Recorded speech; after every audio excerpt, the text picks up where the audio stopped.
Kasasagi Sagi, and I am here with more Final Fantasy XIV. I just need to turn my quest, because it is the last Aether Current quest for Rectica, though I do not have all the Aether Currents. Oh my god, where is she? I just wanted to get it turned in really quick. Look, we're on Dragoon! We're on Dragoon. Gotta level up Dragoon before Endwalker. Although I have way more time to do that, and it's not the end of the world if I do not. Because role quests will change from physical, magical, healer, tank to tank, healer, magical, range physical, and melee physical. So I will also have to have a physical melee up, but that's no problem. Hello, and thank you for the follow! I saw that just as I was getting started. Thank you so much. I'll actually replay it so you get the cute little animation.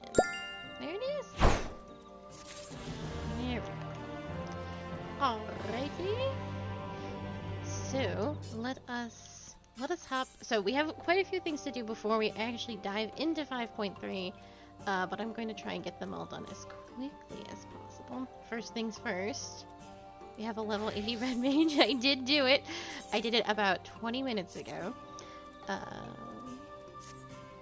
We need to go to Alma Ring. So we will get those 3 quests done. I think we have 76, 78, and 80. And then we have a couple small side quests to do because we are ending Shadowbringers today.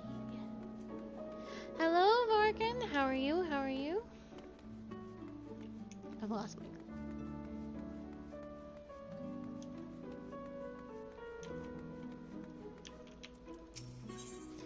Surik has good tidings he would share with you. Good news, friend. Tainer here has told me that his memories are starting to come back to him. There's one recollection in particular he says he's eager to discuss with the 2 of us. Tell us, lad, what is it?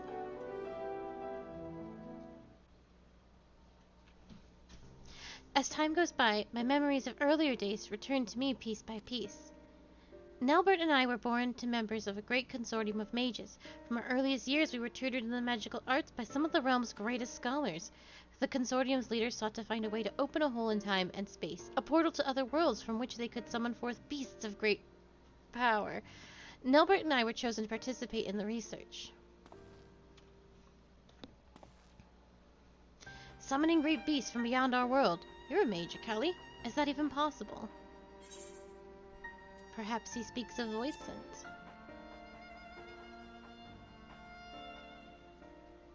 Voice sense? Never heard of them, but I'll take that answer as a yes. Mages come up with the damnedest ideas, eh? And yet I don't understand. Why ever would they use 2 young boys for such dangerous experiments? Have you ever played a game called Kingdom Hearts? The beasts our master sought to summon reside in the planes most distant from our own. Reaching across such a great distance requires a tremendous store of innate ethereal power. And so our master set about to breed the perfect mage. Marriages were arranged to wed the mightiest members of the consortium to one another, in hopes that they would bring forth children of theretofore unheard of magical aptitude. Finally they succeeded. And so you were born? And Nelbert. Indeed, from even before we could speak, we were taught the complex incantations required to breach the boundaries between worlds. We practiced these spells day after day, night after night, for what seemed an eternity. At long last, we were deemed ready to attempt the summoning. Sadly, the experiment ended in failure. To pull from beyond the rift was too strong to resist, and I was sucked into the hollow of my own creation. There, I remained trapped, alone and adrift in the empty void, until a collie called me back to this world. Alas, over a century has passed since that fateful day. That's the only thing I don't understand. If so many years have truly passed, why is it that you have not aged a whit? I cannot say for certain, but I remember the words of one of my teachers. The rift is not unlike a border between countless worlds, a place that exists beyond time and space. If that is true, that the rift exists outside of our concept of time, then it is all too possible that even seconds spent in the empty pocket could correspond to months, years, or decades in our world. And so you've returned to us just as you were that day, even while over a century has passed for the rest of us. But why didn't Nelbert save you? Shouldn't it have been as simple as opening up another portal to the void you were trapped? I fear that I fear that would be close to impossible. Opening the portal and reaching in as far into the rift as we did required all the energies to be focused in unison. So in losing you, did not only Nailbert lose his friend, he lost his only chance at saving you. Talk about being dealt a rough hand. Fear not, I have good news to share as well. I do believe I've managed to recall the incantations needed to summon and manipulate the hollows.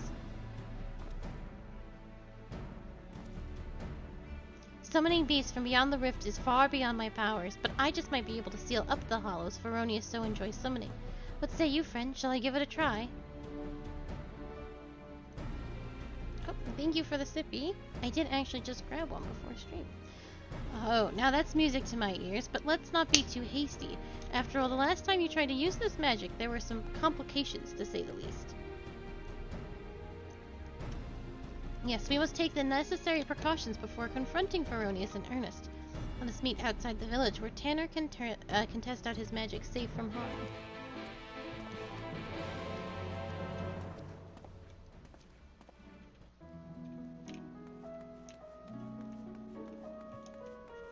Oh wait, I have good news for myself. I just got this. It makes my life so much easier.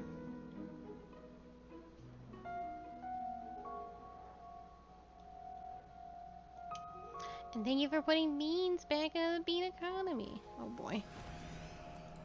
Small child, I am not geared for this.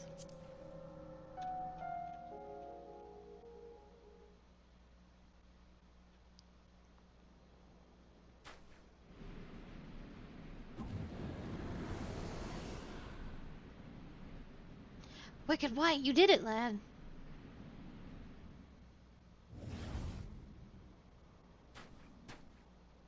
Sadly, I have not the strength to reach further beyond, nor keep the portal open for more than a few moments. No, I will need further training before I can face...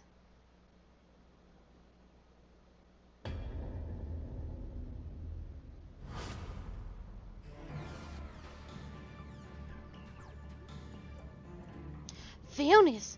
Where in the hells did that bastard come from?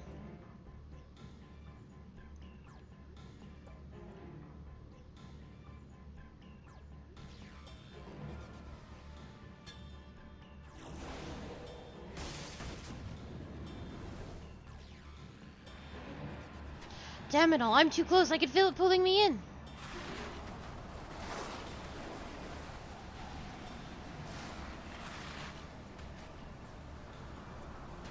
No, Nailbert, these are my friends, you mustn't hurt them.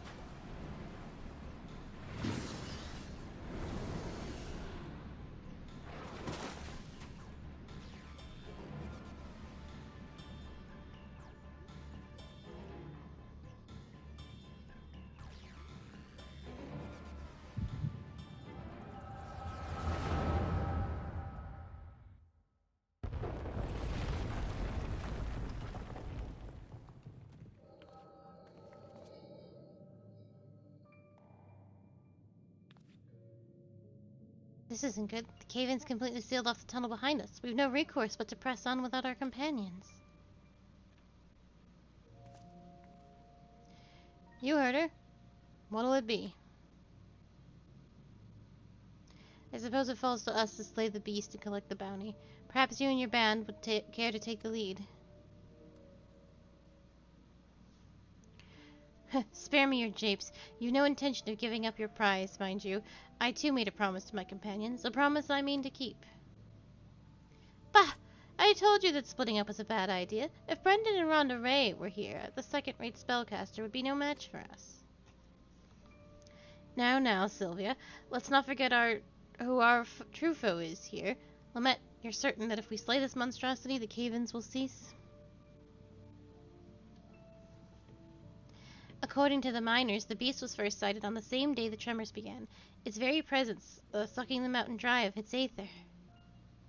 We dwarves know the caves as well as we know our own bodies, trust me.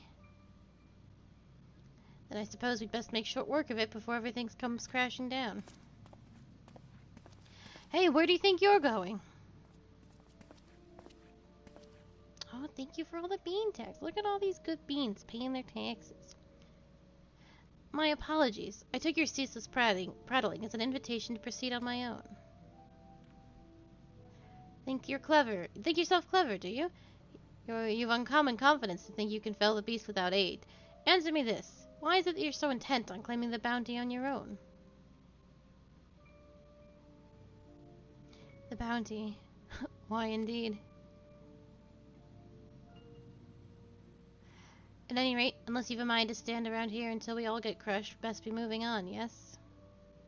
Finally, something we can agree on. And so I have a proposal. What say we band together until our battle here is won?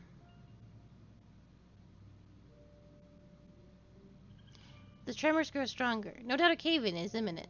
Let us vanquish the enemy with our combined strength and quit this place before it becomes our tomb.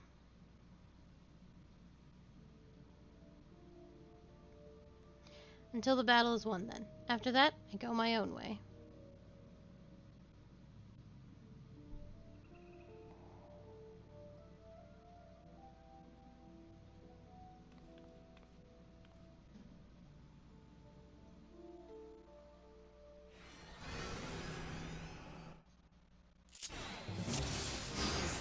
Role-playing? Oh, Jesus. I'm sure this will be fine. Your aid is most welcome, Nailbert. Let us make short work of this beast and take our leave of this place while we can. What do my spells do? I just don't know.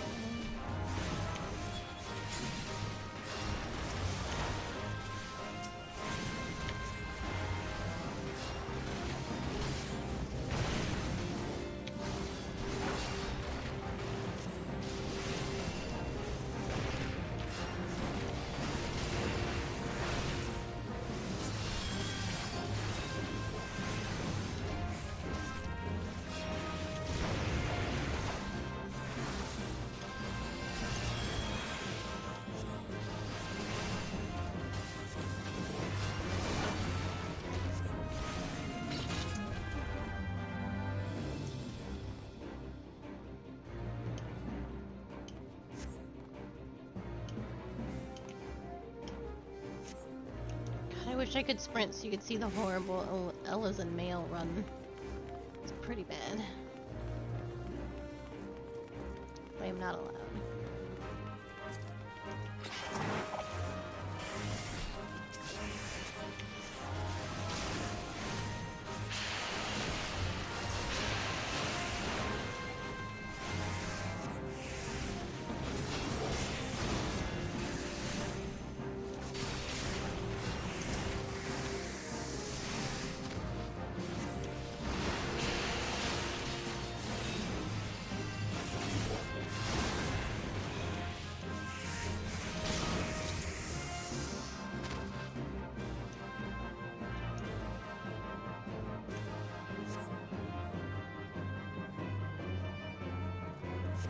Just really chatty.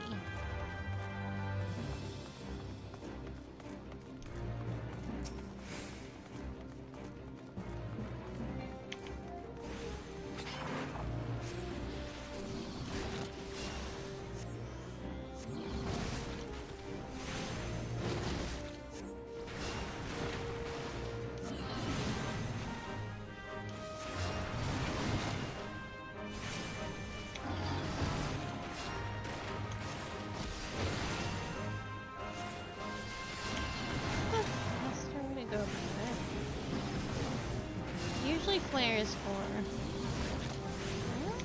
Can't argue with the results.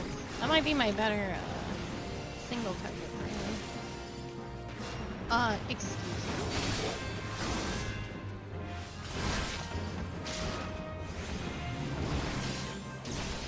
So, I was reading my spells.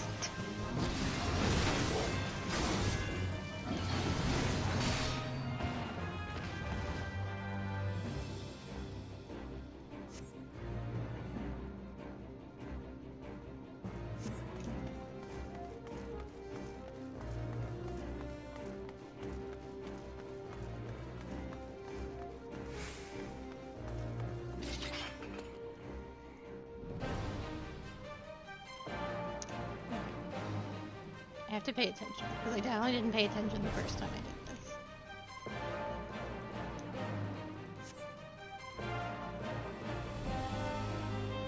For now.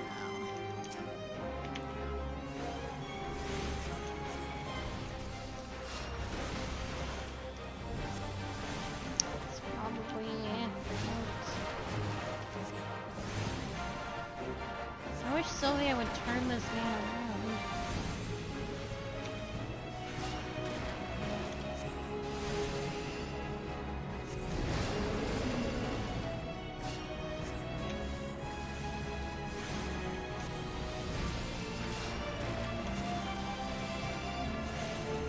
Tank buster.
Not. I can't believe he didn't either.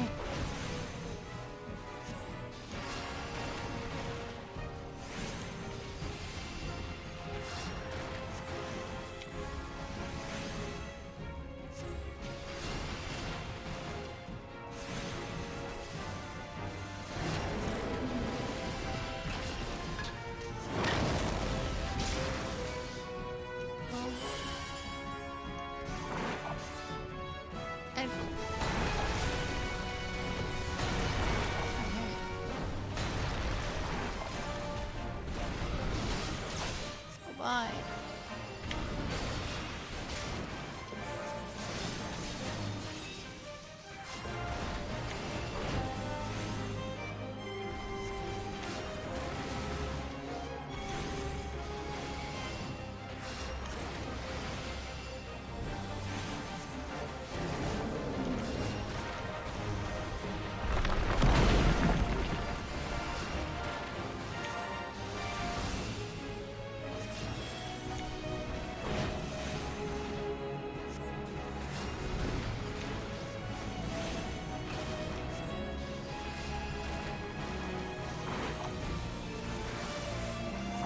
Get the stack.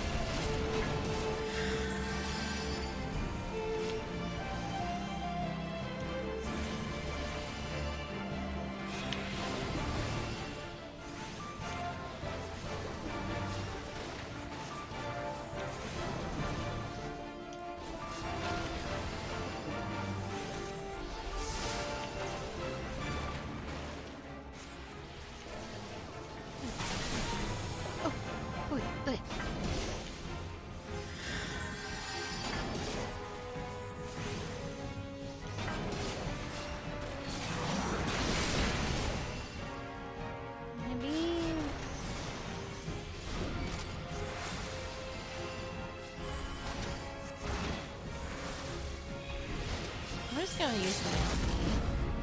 I was waiting for a dire moment, but I've changed my mind. We'll use that 1-800 LP.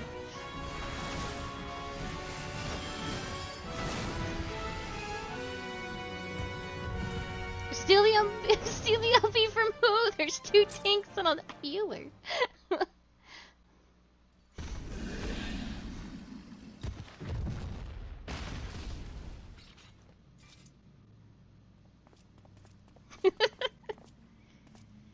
We've done it. Now to find ourselves a way out.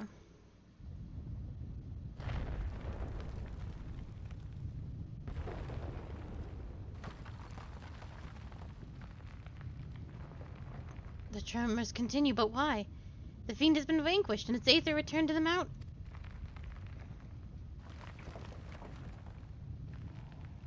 We were wrong. No, it was not the creature itself that was causing the quakes.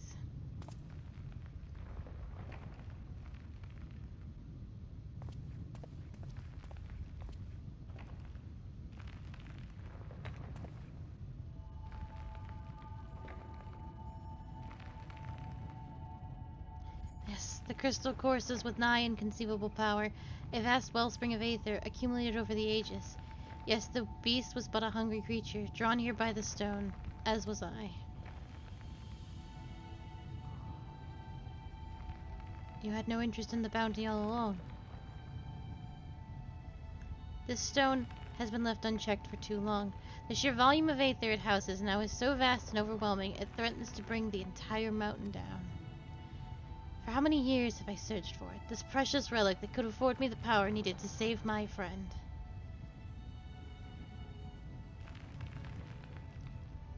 You mean to take the stone from this place? But then, what would happen to the mountain? If the aether is not returned to the earth, it is but a matter of time until the mine collapses.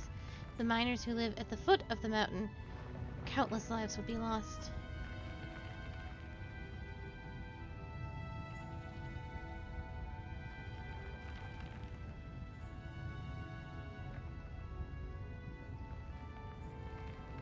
There's no time. What can we do?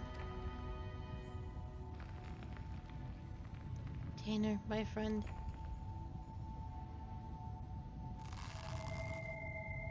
Damn it. Damn it all.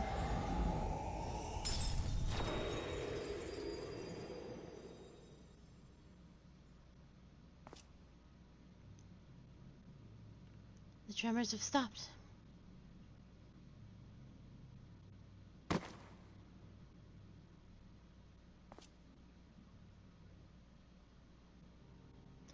Tanner, pray forgive me. I promise you this. As long as I walk this earth, I shall never, never give up hope.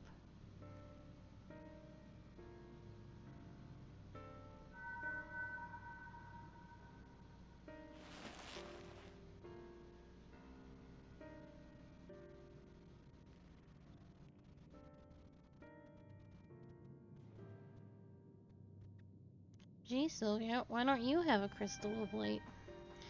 The stone was yours to do with as you pleased, and still you chose the fate of many over that of your friend. In return for your sacrifice, I would make you an offer. Come with us, and let's join you in your search for a means to save your comrade. The life of an adventurer isn't an easy one, but I dare say you strike me as the sort who might just enjoy it. Say what you say. So what you say, we'll travel the realm together and lend our strength to whatever unfortunate souls we encounter along the way. And who knows, before you know it, we might just stumble upon a way to rescue your Tanner.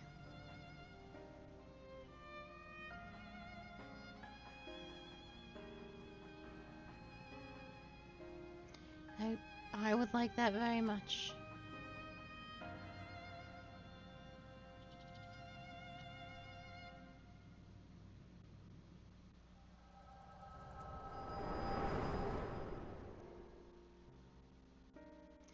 Tanner, forgive me. I may have failed you today, but mark my words, for as long as I walk this land, I will not abandon hope.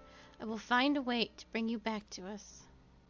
But today I find myself in the company of new companions, and for now, I must lend them my strength, just as they lent theirs to me.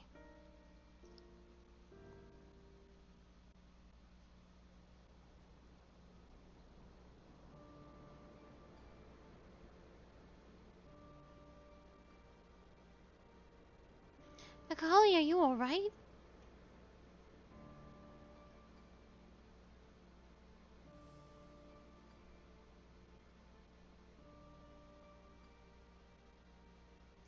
Why not? Feronius is long gone. I launched a few arrows in its direction while it was distracted by Tainer's spell, and it just stole away. Anyhow, I'm just glad you're awake and on your feet again. Come now, let's hurry back to Mortzook before the bastard has a change of heart and comes back for us. It does not.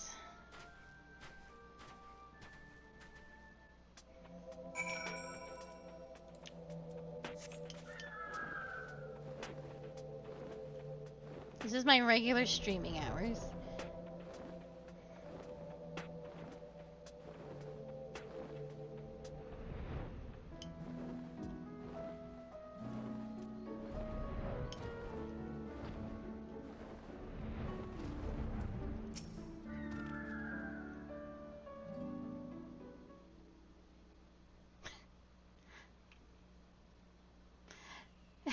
You really gave us a scare back there, clutching your head in pain with a deadly sin eater in plain sight. Let me guess, you had another one of your visions, didn't you? Sure fucking did.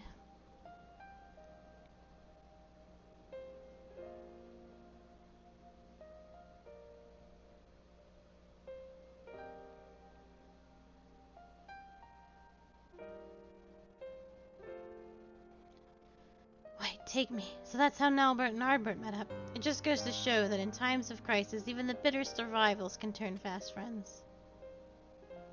Now let's see if I have this straight. Nalbert made it his life mission to save Tainer here. Knowing that his own energies wouldn't suffice, he went in search of a relic that would afford him the etheric power needed to reach beyond this world.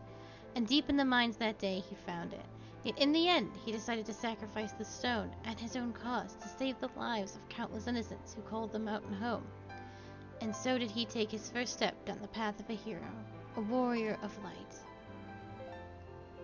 So that's why he came back to this place, why he still summons the Hollows as he did many years ago. Aye, there can be no doubting it. Even now he's become a sin eater, bereft of memory, reason, and any sense of his own actions. The ghastly shell of what was once Nalbert still haunts this wasteland, searching for a way to bring back his old friend.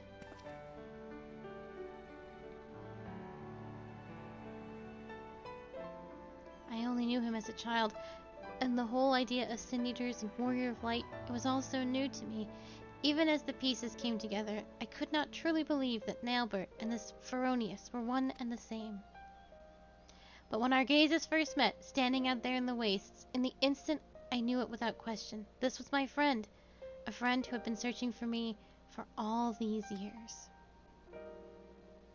At last, I know what I must do. I must stop Feronius, that my dear friend may finally find peace. I would do the same.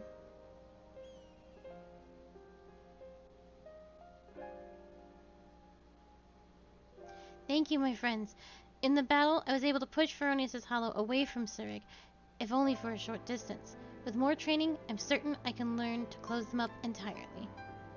After all we've already seen from you, I've no reason to doubt you. If you're game, so are we. Finally, some cause for hope, eh? But still, we must exercise caution. The last time the boy worked his magic, our foe showed up faster than you can save Feronius. While this might be simple coincidence, the likelihood is high that the casting of the spell itself summoned the Sin Eater to us. We'd best avoid casting any similar incantations until we were prepared for the final confrontation. I want you to stay close for now.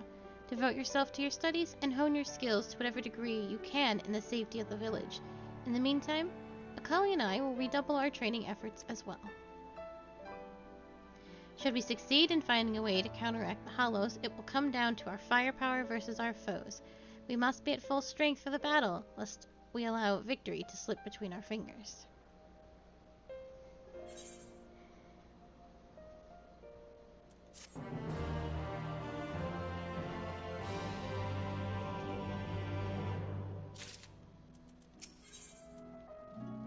Surig is concerned about the progress of Tainor's training.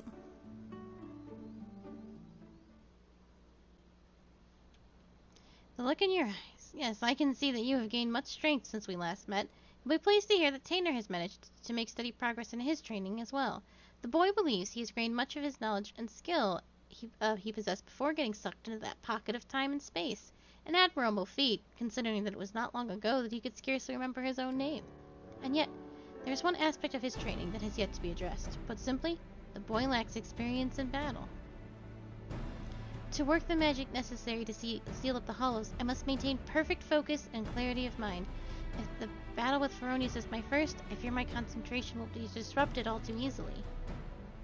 And so I thought I'd take the boy out into the wilds, that he might acclimate himself to the battlefield, and further hone his command of magic in the process. And yet, we must keep a wide berth of Amarang.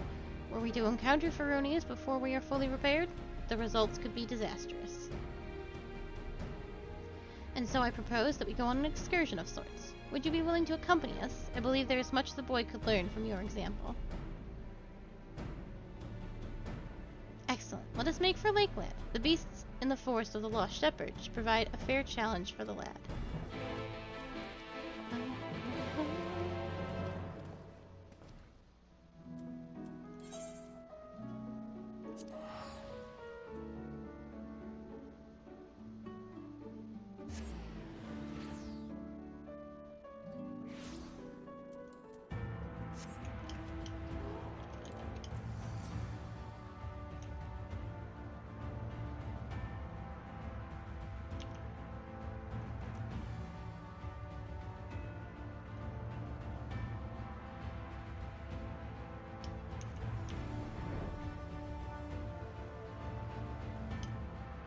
Here's the forest of the Lost Shepherd. Uh-oh. I'm literally right outside. Don't tell me to go someplace. And we don't go there at all.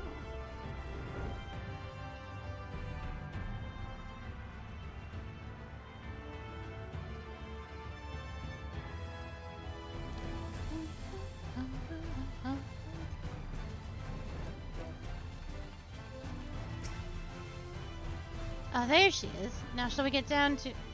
Is something the matter?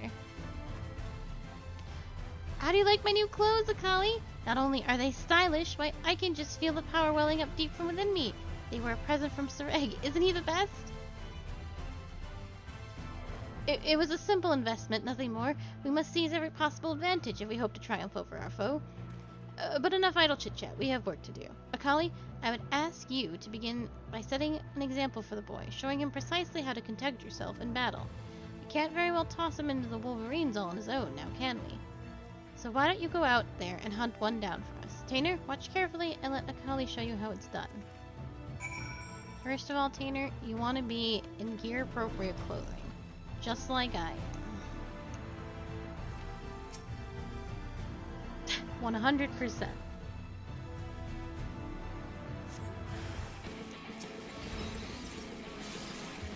Oh boy.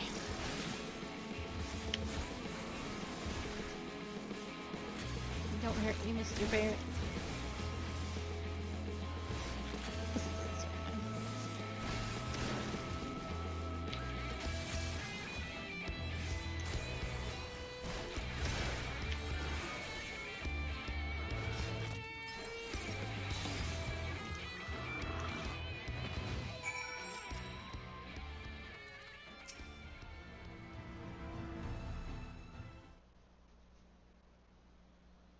That was incredible! The sheer destructive power of your spells, the way you seamlessly weave one incantation after the next, everything. But tell me, what would you say is the most important thing a mage should keep in mind when doing battle with a fearsome foe? Casting your spells in proper sequence is key.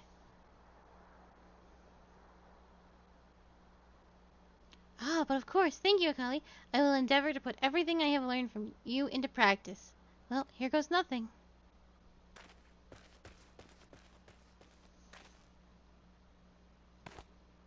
That's not fake. It's not fake at all.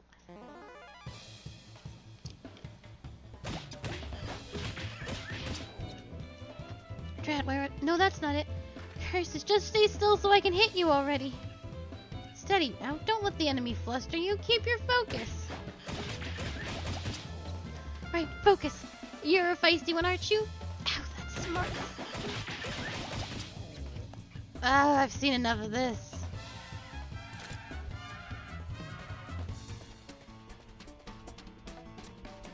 Tainer sounded like me when Shadowbringer's Summoner came out. I was just like, please, stop making me move so much so I can cast my spells.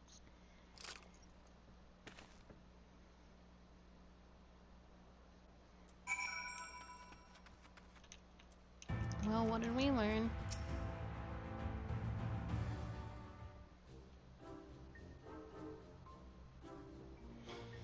Oh dear, that didn't go nearly as well as I had hoped. Don't get so down on yourself, lad. I shouldn't have jumped in the way I did. I dare say you were starting to get the hang of it there at the end. I thought it would be simple enough task to follow Akali's lead, but when the savage creature stared me down, I was too flustered to put what I had learned into practice. Indeed, it is not the strength of your magics that is the issue. You simply must learn to compose yourself. What did you think, Akali? Are there any other words of wisdom you might offer me? You simply need more practice. Thank you. I'm sure you are right. I can't allow my foe to break my concentration like this.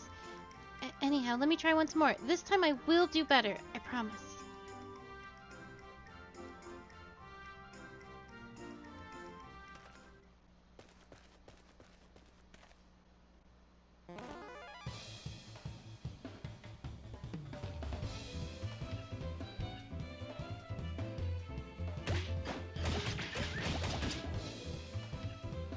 Yes, the boy will be fine. I must stay my hand.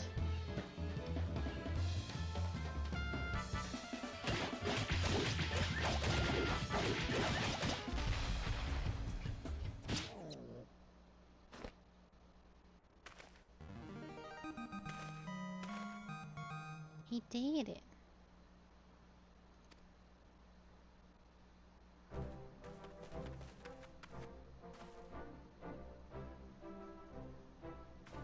Now that's how you wall up a Wolverine. Well done, lad. I'm proud I could be here for your first victory. You're far too kind. I couldn't have done it without you and Akali here to show me the way. You have my thanks. But don't let up now, boy. You must keep battling until all that you've learned becomes second nature. Now, are you ready?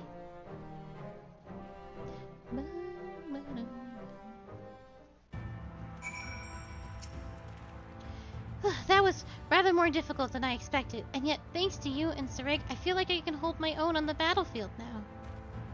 I have to agree. The way you made short work of that last critter, I'd say it's time you found a more worthy foe. Let us return to Mordzook and plot our next course of action.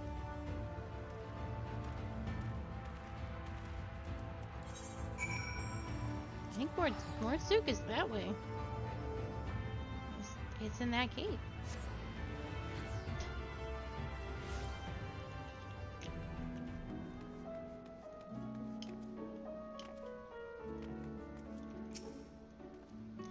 You've proven the perfect mentor for the boy, Akali. Hells, I dare say old Sareg here could learn a thing or two from you.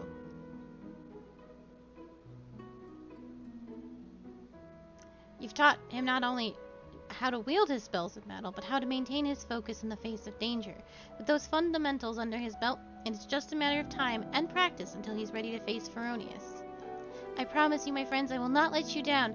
Now, if you excuse me, I'd best go and write down all I've learned today, while it's still fresh in my memory. Such passion and determination. This must be the boy he always was, before his time beyond the rift stole from him his memories and his spirit. He devotes himself to his training, that he might help us fell Feronius, and bring his friend a measure of salvation. There is no telling what course of battle will take, but I suspect the boy will be forced to confront his past head-on. It will not be easy for him, and yet I believe it is a necessary step for him in order to forge himself a new future. For Tainer's sake, and for the sake of those who call Amarang home, we must triumph in this battle.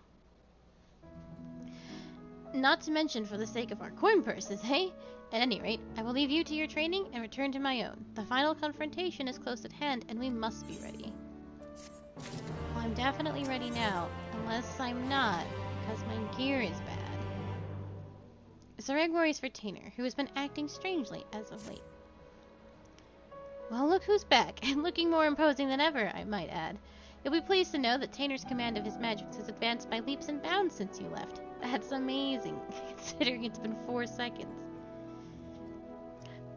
You can't see it. You can't see what I'm wearing.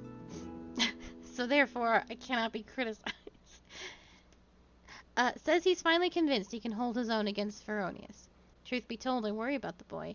As devoted as he is to his training, I can't help but notice a sad, uneasy look in his eyes from time to time. He insists it's nothing, of course, but I remain unconvinced.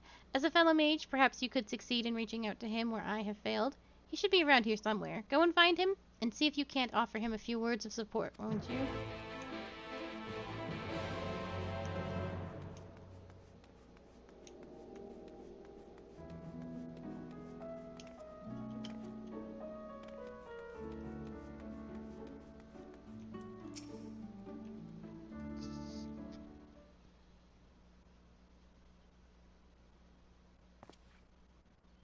Oh, hello there, Kali. Is there something I can do for you? Sarek is worried about me, you say? That is kind of him. I assure you I am completely fine. I owe so much to the both of you. You brought me back from beyond the rift, took me under your wing, trained me and comforted me to the point that my memories and my magic have both returned.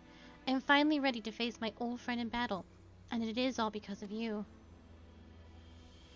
And yet there is a fear growing inside me, a fear that threatens to consume me. In my studies, I have learned much about the Sin Eaters. I learned how those who fall to the most powerful Sin Eaters like Feronius become Sin Eaters themselves, doomed to live out their days as mindless, unholy abominations. If I were to lose my focus in battle, and you or Sarek suffered the same fate as Nilbert, the only three friends I have known in this world, if I had lost you all, how could I ever live with myself again? The thought, it shakes me to my very core. If you falter, we will be there for you.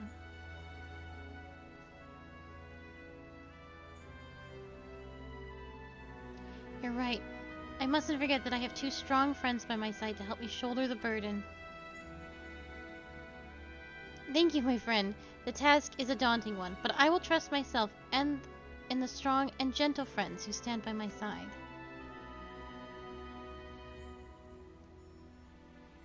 Nothing would make me happier than to help Nilbert find peace, but that is not the only reason I fight this battle. I must pay you and Sarek for all you have given me.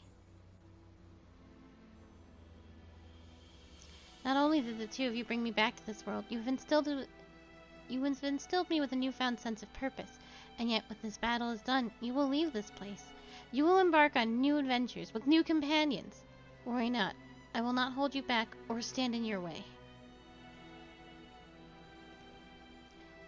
That is another reason I must fight this battle. I must prove to you, to all three of my friends, that I am strong enough to get by on my own. Be strong, Tainer. You can do this. Sorry, perhaps I got a little carried away there. In any event, we should go tell Sarek that I am ready.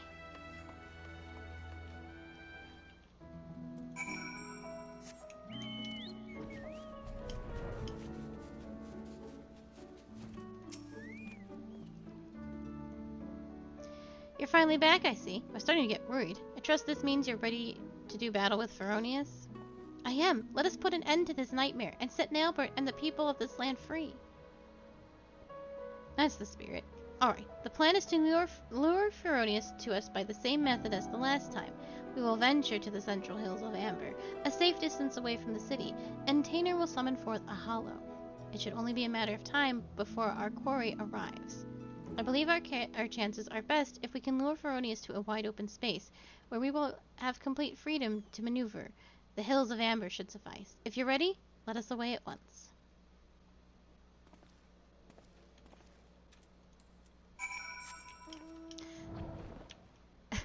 Of all my classes, I think this is the worst geared I've been going into an ED. I think it'll be okay.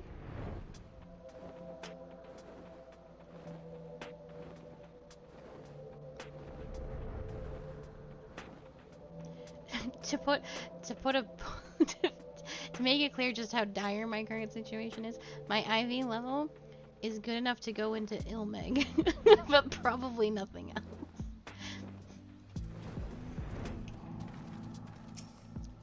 My trial today while I was leveling was Innocence, and I was like, I I need you all to know that if we don't do the ad space perfect, I will die.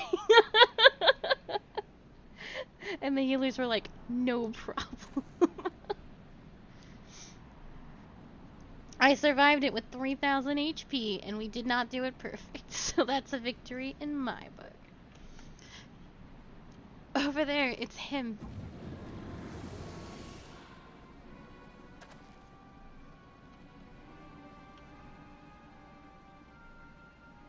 No, this will be fine. Yes, I knew you would come. Well, I guess we won't be needing this anymore.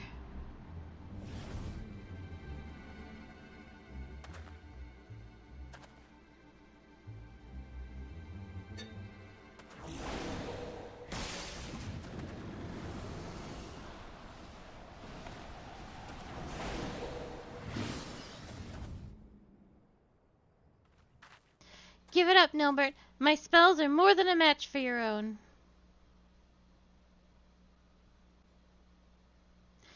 These are my friends, and I will not let you take them. Do you hear me, Nilbert? Your long nightmare and ours shall end this day.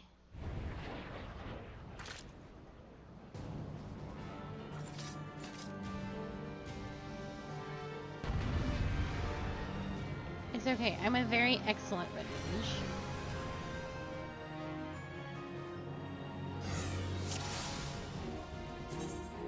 I'll also drink this eggnog to keep my stats above. Alright, let's go.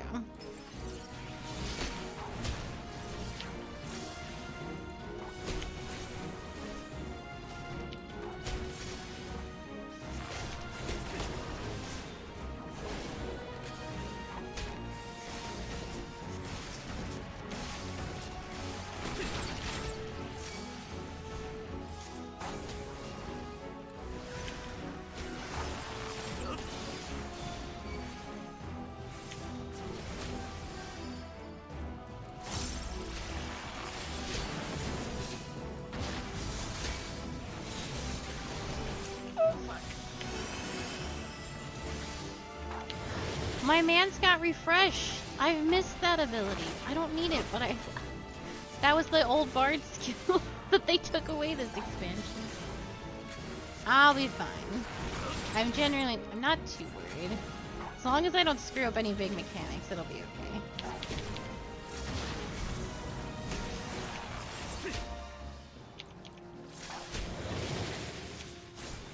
It only requires me to play perfectly.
180. I screwed up my numbers. I don't know why I thought that was an okay thing to do. Oh, beans.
I almost backflipped right into the fucking portal. And that's how my story ended.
Forgive me, Tainer. Far and wide did I travel with my companions, all the while searching for a way, any way at all, to bring you back to this world. And yet, in the end, it was all in vain. Though I treasured the adventures I had with Arbert and the others, my choice that fateful day forever haunted me. What if I had run off with the stone and used its powers to rescue you as I had always intended? What adventures might we have shared? I sunk into the depths of despair and felt myself a wretch for doing so. For by what right do I pity myself when it was I who co-signed you to a far more cruel and tragic a fate? Whatever pain, whatever loss I knew is nothing compared to what you suffered, what you still suffer. Abandoned by your only friend, cast adrift in the cold, dark void until the end of time. Yes, no doubt you are still out there beyond the rift, cursing my name to this very day.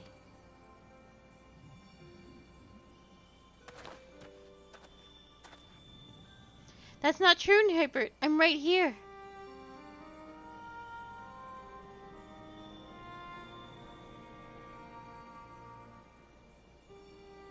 And yet, even if you despise me with every fiber of your being, even still, I would give anything to see you just one last time. You could curse me, revile me, rain fists and magics down upon me. It would all be worth it, just for the chance to say, I'm sorry.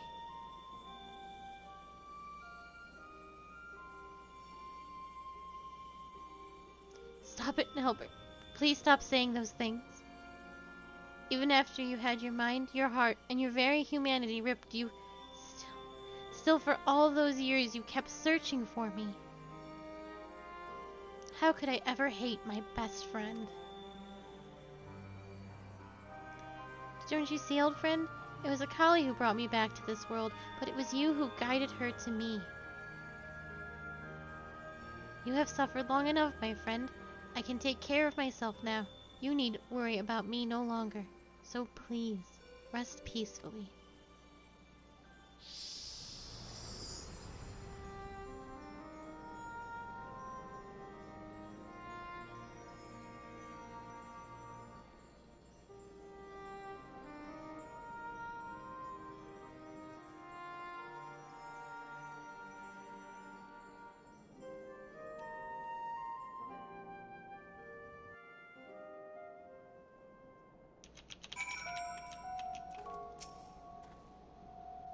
It's over, at last. You don't need to explain it to me. I know that Nilbert we saw was just a memory, a reflection from the crystal, that my friend truly passed years and years ago. And yet, even if those words will never reach Nilbert, simply saying them aloud gave me a measure of peace. I have no regrets today. But we should be getting back to town before any more sin eaters take notice of us, yes? We do not...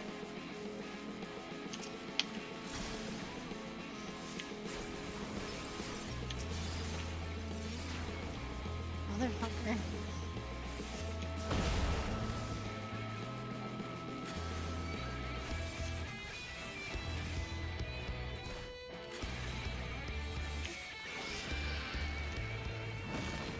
Anyway, as we were saying.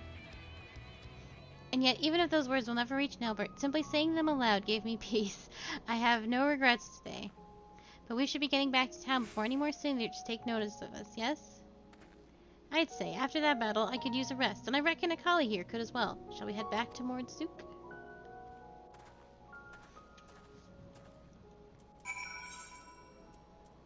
Yeah, for real.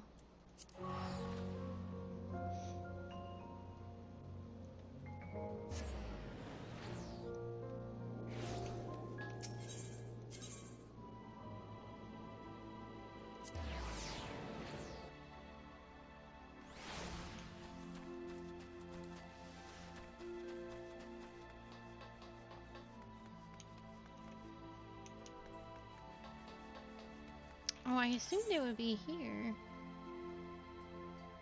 Oh, did they say Amarang? I bet they said Amarang. God damn it. That was my bad. I just assumed we were done. They said go back to town.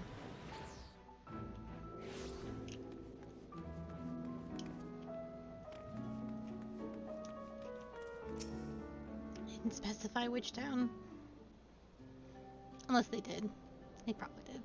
Well, if it isn't the woman of the hour, I'm happy to report the tales of our triumph are already spreading across town like wildfire. Word has it the merchants are so grateful that they intend to sweeten the bounty with generous personal reward. My friends, I have no words to express my gratitude.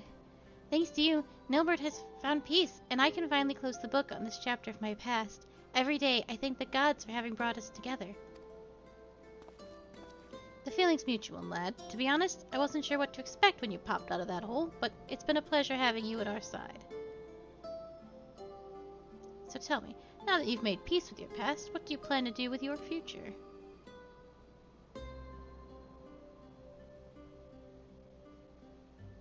You and Akali have trained me well, and I'm quite confident that I can hold my own on the battlefield. Perhaps I will travel the land and see if I might use my abilities to help those in need. If I didn't know any better, I think those were the words of someone twice your age. If that's truly your intention, then I have something of a plan. First, I'll need Akali here's permission. It's just a thought I had, but what say we give the lion's share of the bounty to Tainer here? I reckon he needs it more than we do, and besides, we couldn't have won the battle without him.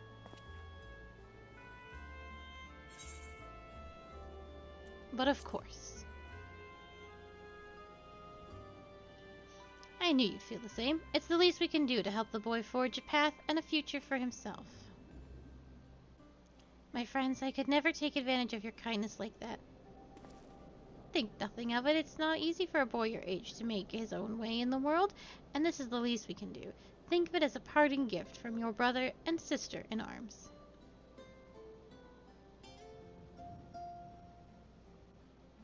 Thank you, Sarek. And you, Akali. As long as I live, I will never forget your generosity.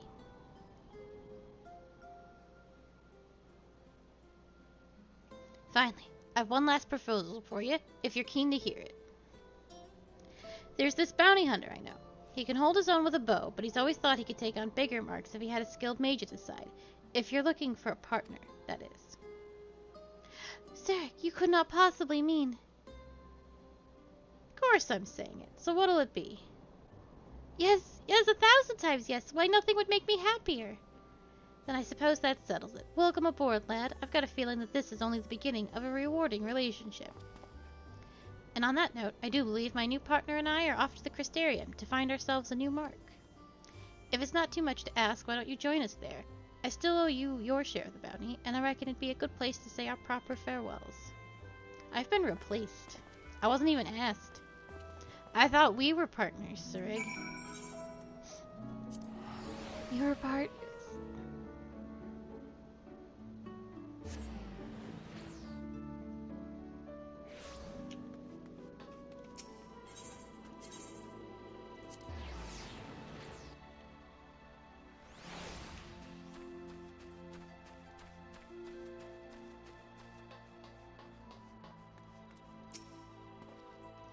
Ah, Kali, glad you could join us. Tainer and I have just arrived a short while ago ourselves. The boy's keen on starting his new life as a bounty hunter, to say the least. He's got no ends of questions, that one, but there's only so much I can teach him. The rest will have to learn from experience, and so I intend to do what I can to show him the world and keep him safe. So don't worry about us. Between my bow and his magics, I reckon we'll be able to hold our own out there. That said, should we ever find ourselves on the trail of a particularly nasty foe, I hope you'd not be adverse to lending us your strength once more. Yes, somehow I have a feeling it won't be another 100 years for our paths to cross again. Until then, friend, stay sheltered in the shade.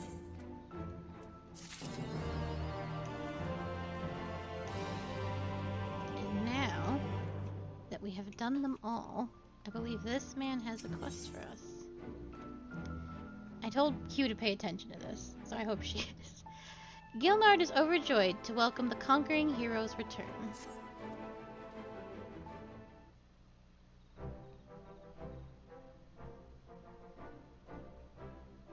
Well, if it isn't the great hunter herself.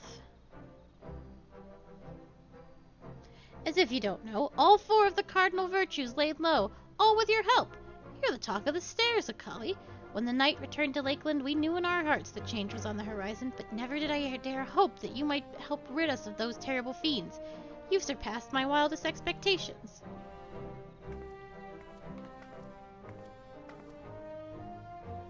Not mine, Gilnard. When I first laid eyes on her, I had an inkling that she was the hero who we'd been waiting to come along.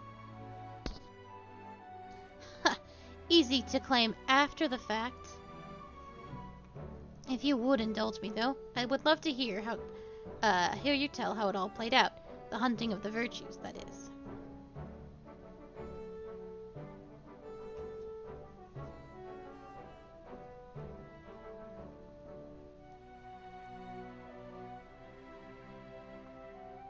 My word, there's so much more to it than I realized. And here I thought you'd only had to track down the bloody things. Gods, though. The things you learned about the Warriors of Light, so many secrets and details lost over time. And for all their hard work and sacrifice, they somehow brought about the flood. I can't say I understand it, but it's a bloody tragedy it is. We should gather the others and toast to their memories. Heroes of Eld, brave and true, to be remembered forevermore. Now, I'll thank you not let your bleeding heart drive you up to offer a fortnight's stock of spirits. Attend to your other customers and let me speak with the hero of here and now. Whatever would I do without your good sense and wisdom? Very well, I'll leave you to entertain her, but don't think we won't be having that drink someday.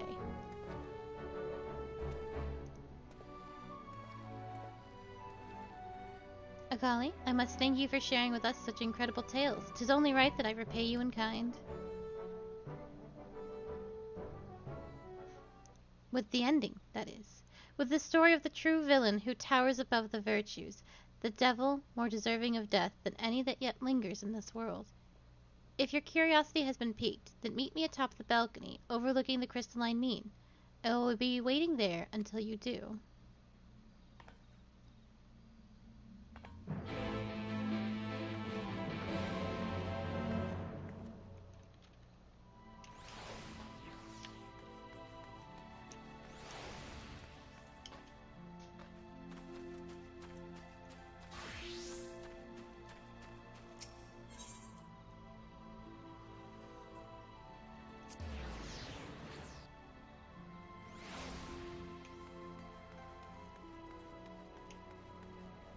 She should be up there, I think.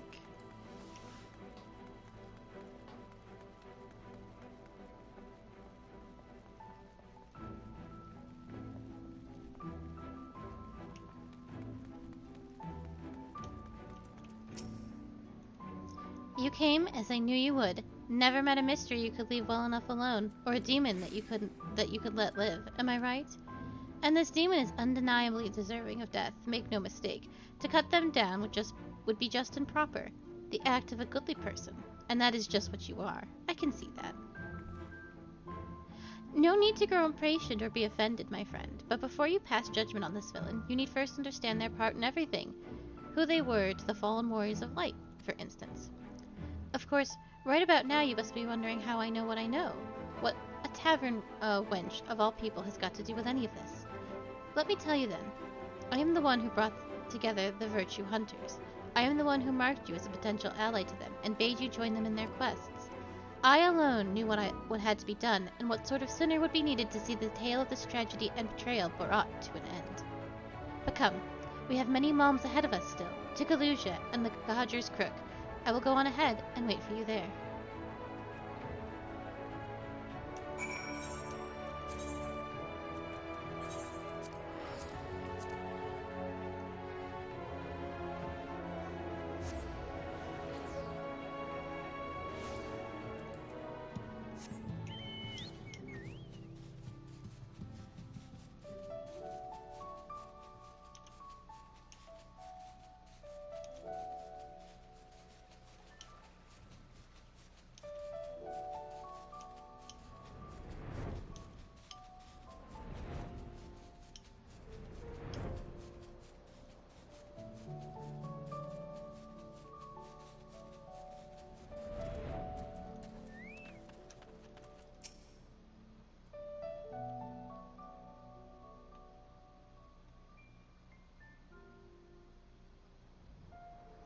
You are accustomed to life on the road, I see. As am I.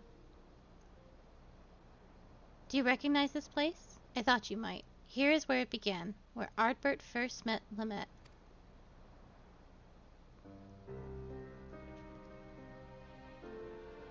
Still young and lacking in experience, possessed of so much potential, heroes in the making.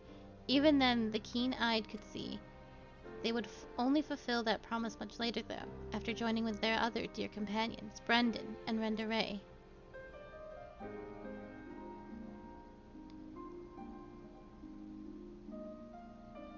Little baby, I know.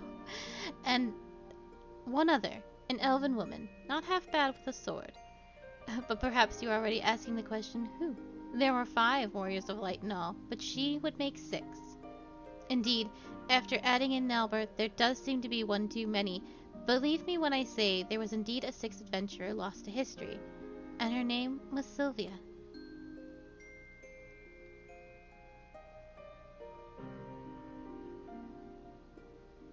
Though I doubt I need convince you of this truth, when you walked into the Virtue's memories, you saw her time and time again, did you not? Then you saw the true villain, the traitor responsible for all their foes. Let us continue the story elsewhere, to Amarang and the Fields of Amber.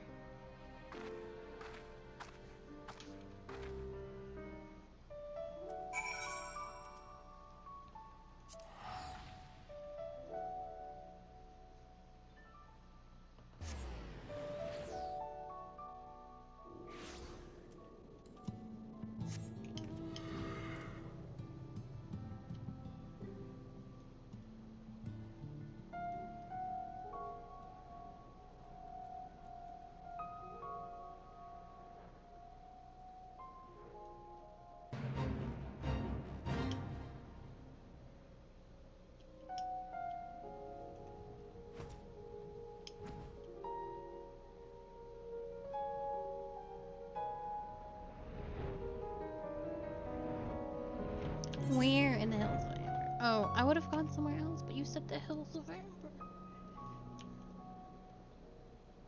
She lied to me.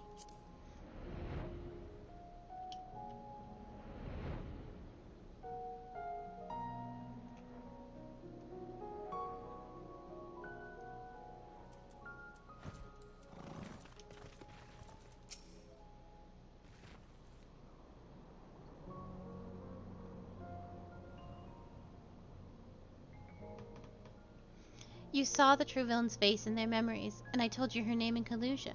But what were her crimes, you ask? Hearken to my tale, and you will learn. Sylvia had joined the others before they first met Nalbert. After their party of 5 came to this place, they took on a commission to slay a powerful beast that had taken up residence in the mines.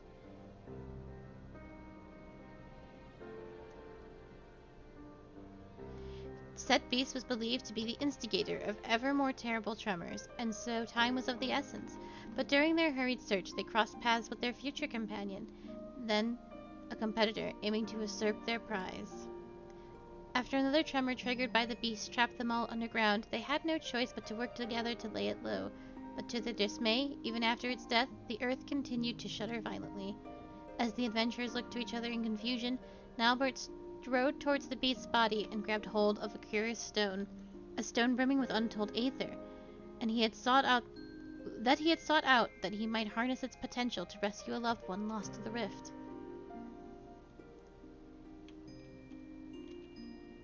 But so powerful was the stone that it warped the flow of the life stream. Its very existence was a threat, and so when faced with the choice between one life and countless others, Nalbert wept and shattered the stone. He had held his comrade's salvation in his hand and cast it aside for the greater good. For his sacrifice he was judged a hero, and in that instant a warrior of light was born.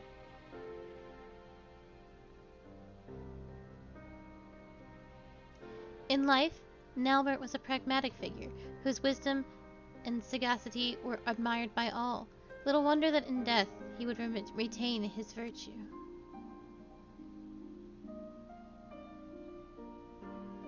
But as Nalbert mourned the friend he forever lost, the betrayer Sylvia looked on in silent contentment, for they had taken the first step on their path towards becoming heroes brave and true. His sacrifice had sparked the transformation. 'Twas fuel for the ritual to come. What ritual, you may wonder. Fear not. All will become clear in time. Come with me to Raktika, to the city of swamps. We must retrace the steps as they were taken to understand the depth of her treachery.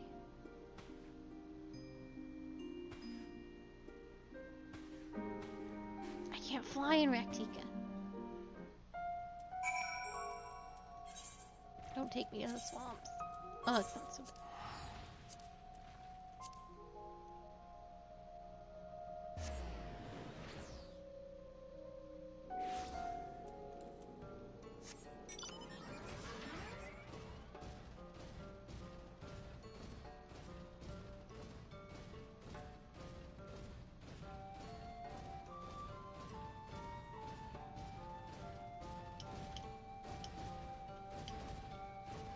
No flying.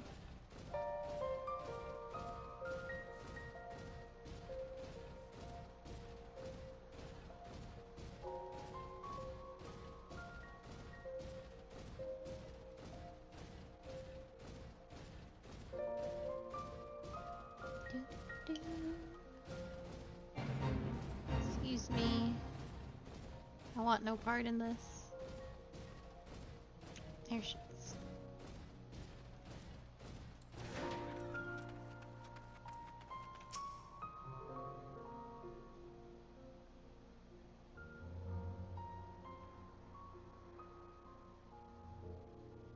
This place too is familiar to you, no? From days recent and long since past.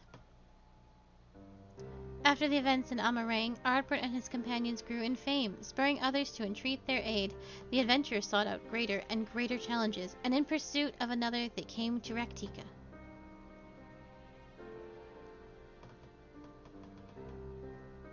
While here, the hunter Rhonda Ray learned that her notorious mark, Balam Quits, was near, and so, under cover of darkness, she slipped away from the others to slay the beast by herself. Like Nalbert before, of course, you already know what her motive was. Balamquitz had robbed her of her fellow hunters. Only vengeance would redress the balance. Moreover, she would not dare risk the lives of her new comrades. So terrified was she of the mere possibility that she might have to relive that terrible day.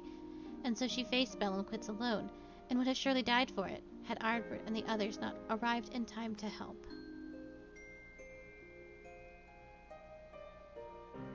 Like Nelbert before, of course, you already know what happened next. For her love, her conviction, and her resolve was she chosen by Heidelin. And from that day forward, Renda Ray swore never again to betray her comrades' trust, to share with them the triumphs and the tragedies, to relinquish the freedom she had once held in the highest.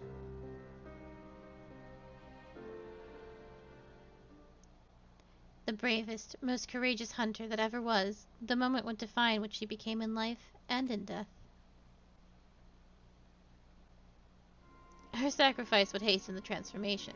'Twas fuel for the ritual to come. The betrayer, Sylvia, looked on, yet more satisfied. They were oblivious to her machinations, unaware that they were dancing to her tune. The journeys continued, and so must ours, to Ilmeg and Leah Gahay.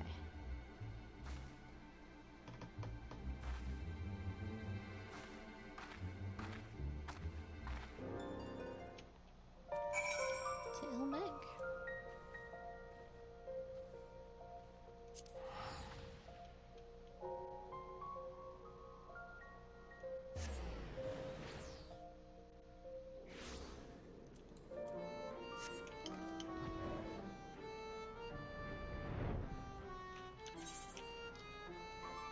Probably faster to go from there. Oh well.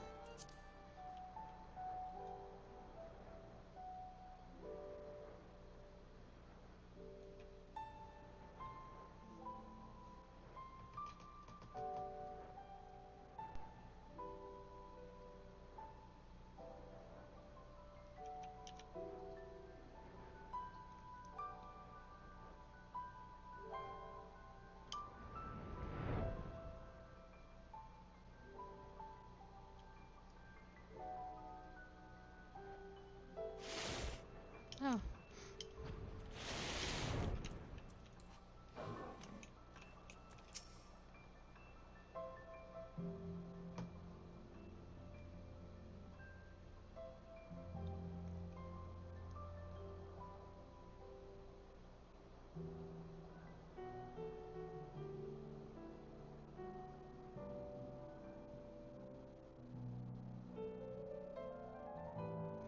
As beautiful now as it was then. You saw it too, would you not agree? With the death of Balamquitz, the legend of Ardbert and his comrades had grown larger than ever. Thus emboldened, they came to the kingdom of Vobert. Vobert had long been troubled by what some had dubbed a magical plague.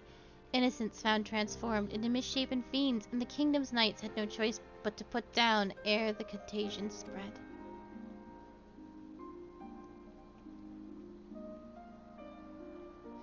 Brendan had been one such knight. In his youth he had served the Princess Saldia faithfully, only to be cast out for a single mistake. Thus did he take to the road, where he met Ardbert and the others. Having grown stronger and wiser and more respected, Brendan felt it was time to return and redeem himself, and with the aid of his comrades he did just that. Tadric, the court mage, was unmasked as the mastermind of Vobert's misery, and by disgraced knight's blade was he brought to justice. But with his dying breath, Tadric cursed the Princess Saldia, sentencing her to a fate worse than death. At her behest did he raise up his blade, and for the sake of the kingdom, strike down his liege lady. With a single stroke he forever changed, though nearly not in the way that was necessary. He stood at the precipice, and almost forsook his compassion for unflinching judgment, but mercifully turned aside at the last.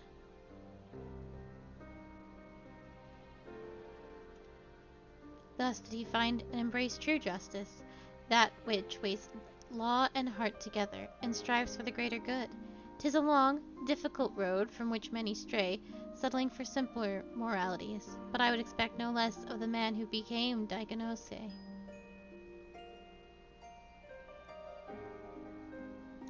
His His sacrifice would strengthen the transformation. 'Twas fuel for the ritual to come. As her companions grew ever more powerful, so too did the betrayer Sylvia. Bit by bit, they brought her closer to her goal. But it was not yet finished. To Kalusia they returned, and so must we. Tomra and the next chapter of our tale awaits.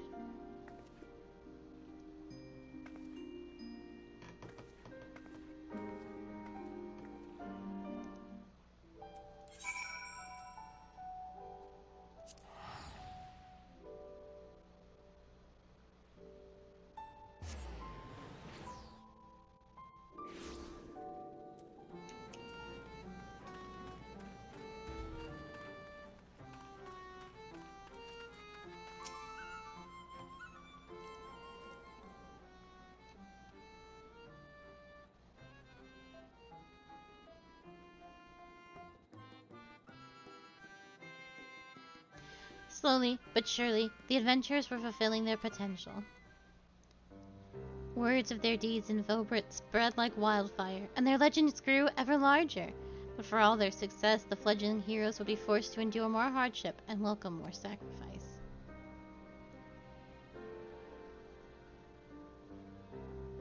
They pressed deeper into the depths of Raktika, towards ancient Ronka. 'Twas there that the dwarf Lamette came to a crossroads, for in claiming the magic she desperately desired, she would be forced to renounce something equally precious. Dwarves are a reclusive lot, wont to withdraw from the outside world that their many traditions might be preserved in isolation. When the stone blight began to spread, they chose to lock away the afflicted and refused to seek outside help.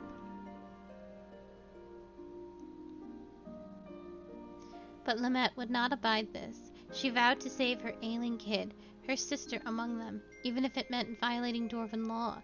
With her newfound power, she returned and cured the sick, and for this she was banished by the Council of Elders. This came as no surprise, for she had made her peace with it long before, when she stood in that ancient ruin and called upon forgotten guardians to grant her forbidden knowledge. She knew then what the price would be.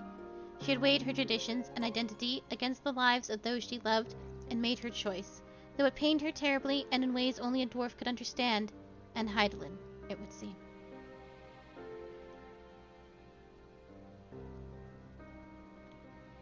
Through hardship and sacrifice was a new warrior of light forged, a healer that knew more than any the value of life, and would do anything to see it preserved, even in death.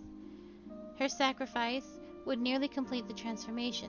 'Twas fuel for the ritual to come. Very soon, then. Very soon. For Ardbert and his comrades had stumbled upon evidence of the larger design, threads linking together their disparate troubles of the realm. A name spoken only in whispers. The Shadowkeeper. A single force sowing chaos and discord through Norvrent to an unknown end. If the warriors of light truly wished to save their world, they would need to confront this villain amongst villains. And in the end of their exhaustive search, at the end of their struggle, who do you think they found, waiting to welcome them with open arms? The answer that awaits us is in Lakeland, our final destination. The villain yet walks among us, Akali, unknown and unpunished. Go on ahead and wait for me at Laxton Loft. There are preparations to which I must first attend.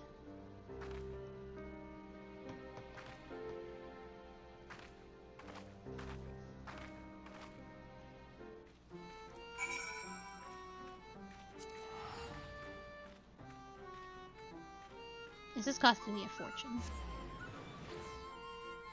to go to place to place.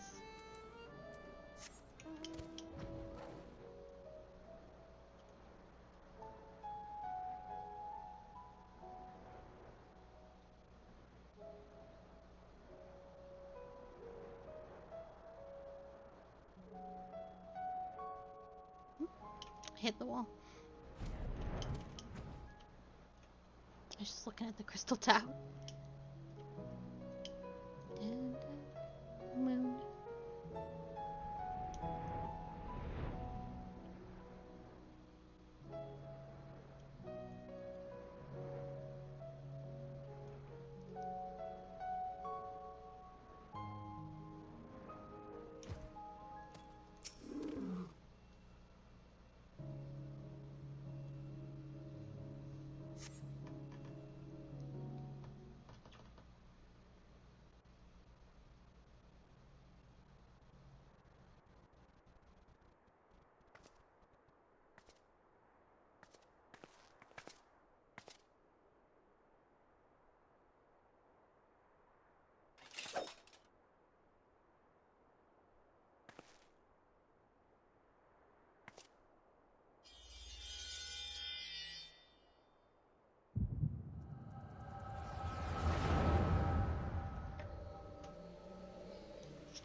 Damn you, Sylvia! We were comrades in arms! Friends!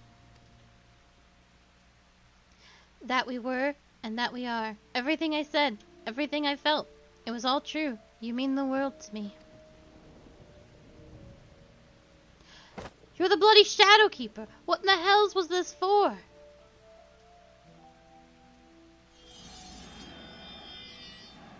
For you, for every one of you, to forge you into heroes worthy of her blessing, that she might choose you as her champions. A ruthless mage consumed by the pursuit of power to save his friend no matter the cost. By his sacrifice, a warrior born. A mournful hunter, scarred by tragedy, resolved never again to trust in others. By her sacrifice, a warrior born. A disgraced knight who yearned to steal his heart in justice' name. By his sacrifice, a warrior born. A troubled healer, torn between tradition and love. By her sacrifice, a warrior born. And their leader, an adventurer with a heart overflowing with love for his dearest comrades, who must now bring his axe to bear against his own. By his sacrifice, a warrior born. I am the villain you seek, the keeper of shadows from a world shrouded in dark. By our struggle will this world be shattered and its souls saved. Sylvia!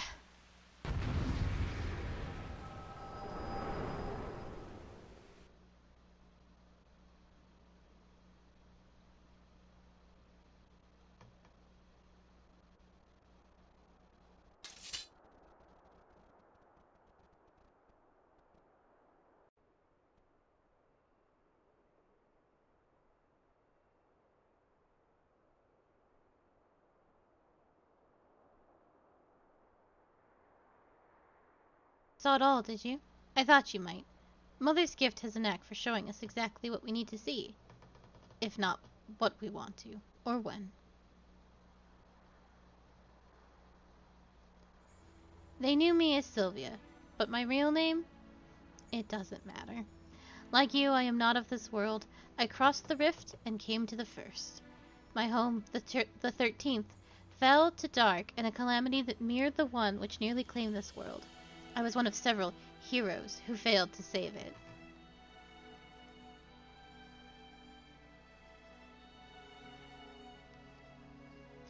The boy, Unakahali, I have glimpsed him in your memories.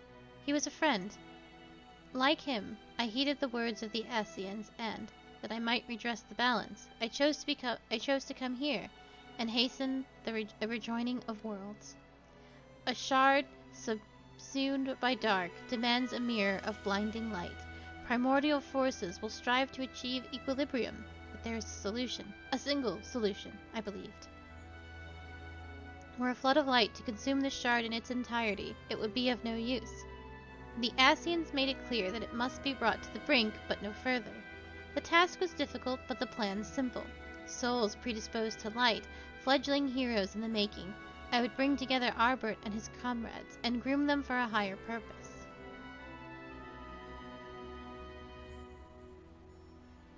I would play the part of comrade and guide their course, all the while laboring in secret to pit stronger and stronger enemies against them, until finally, once they were warriors of light, brave and true, I would reveal myself as a warrior of darkness, and extinguish their radiance forever.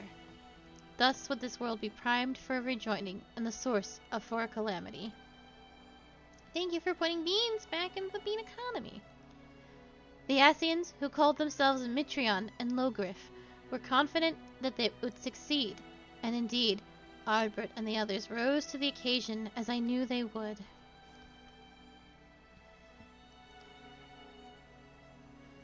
It was not to be. I had misjudged Albert. His comrades before him made their sacrifices in turn, and as their mirror, I had grown stronger for it. Had he but embraced his role and struck me down, victory would have been mine. But Albert, dear Albert, would not forsake his heart. In the end he chose mercy, to choose love, and I was undone.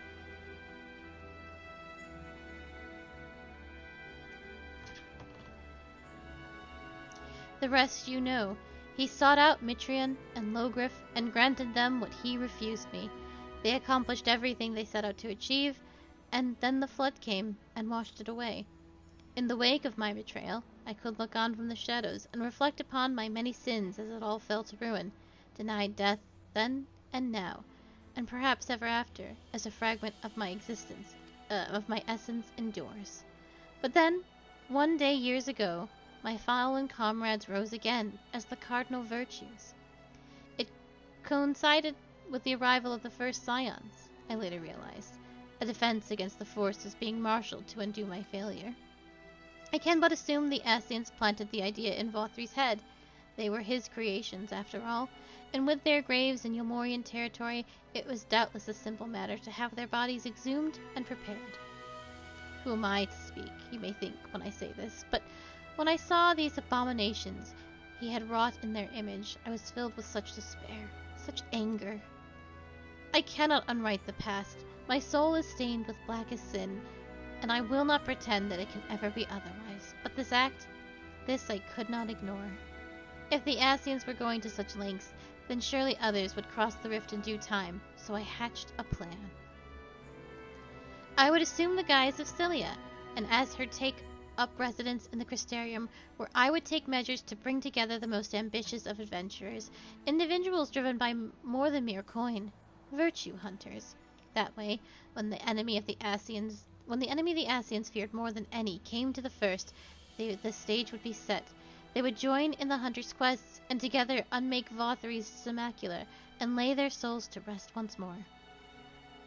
And so you did, Akali. The virtues are no more, but the one ultimately responsible for their creation, the devil who sent them on their doomed path, lingers still. You know all there is to know of the heroes who saved this world. The truth I kept hidden in the shadows is yours, and there are no more secrets to share. And so I ask you now to grant me that which Ardbert could not. Death.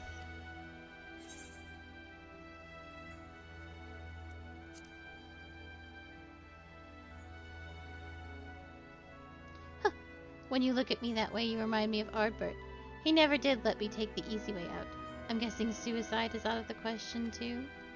How can you stand there and say that I deserve to live, knowing everything I did, the lives I destroyed, the chaos I wrought? The Warden's pale in comparison. Surely there is no greater villain than the Shadow Keeper.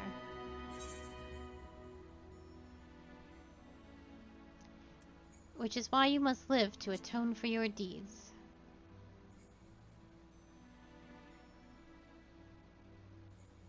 I should have expected a hero would say something like that. How does one even seek atonement? 'Tis an undiscovered country with no charts or stars to guide. How will I even know when I find it?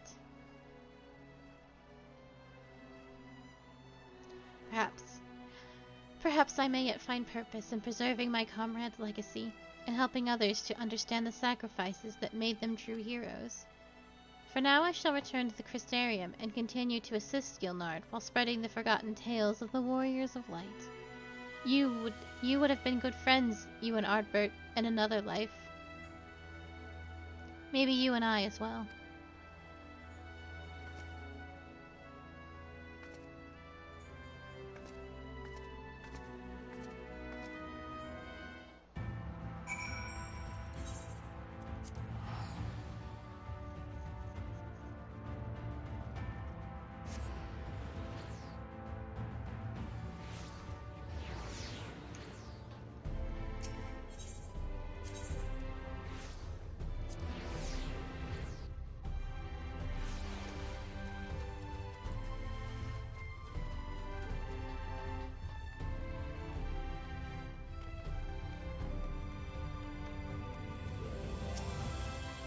I tell you, I am not at all accustomed to wearing armor any longer. Simply moving about in it is enough to tax my strength. And fighting? Ugh. Any one of Captain Luna's recruits could probably put me flat on my back. Fortunately, I needn't rely on my sword to spread the truth of my fallen comrades' deeds. Only words and the passage of time will see their legacy redeemed in the eyes of the people. Thank you for accompanying me on my journey of remembrance, Akali. May your deeds ever be remembered and celebrated, as all heroes deserve.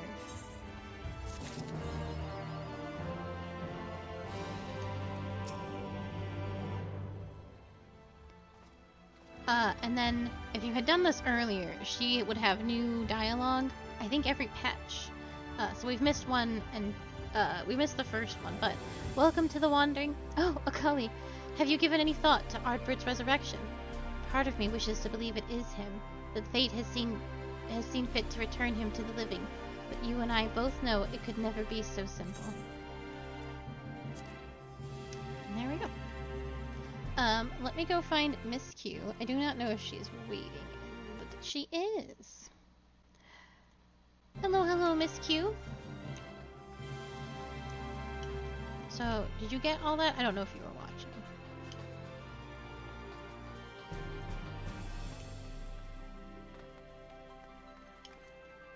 Mm-hmm. Mm-hmm. I can explain it more a little later. So we have a couple things to do before we actually get to the next patch. And first, let us go to Kalusia. We're gonna go to right. And I will add you into my party in a second. Oh, I got it done just in time. Party.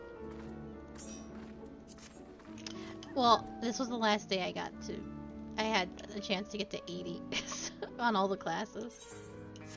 So I just made it. I did it 20 minutes before stream. Just squeaked it in. I was glad I got to do it though. Oh, I meant to go to still time. Well, it is what it is.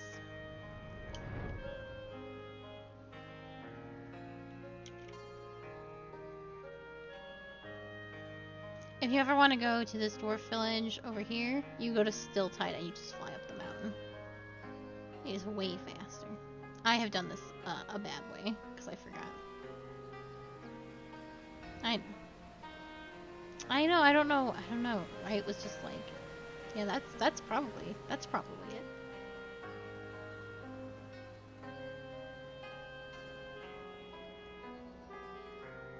We're not doing the near raid, but we're just doing the patch quest. The dig site chief has a request of you. You could not possibly guess who it concerns.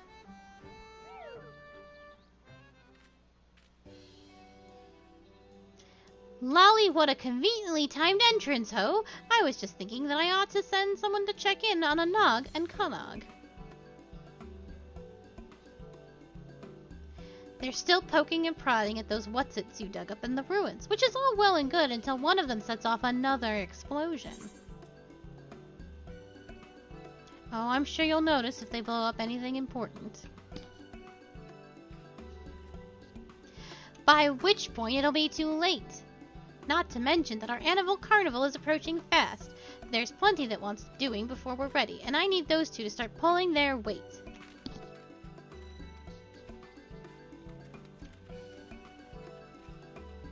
While you're looking in on them, remind them that they've got duties outside of tinkering with rusty thingamabobs, will you? Maybe they'll listen if it's you doing the nagging. They seem to respect you, much as they respect anyone. Must be all the violence. You'll find them in the tunnels, of course. Can't lure them out of there for love nor money, but believe me, I've tried.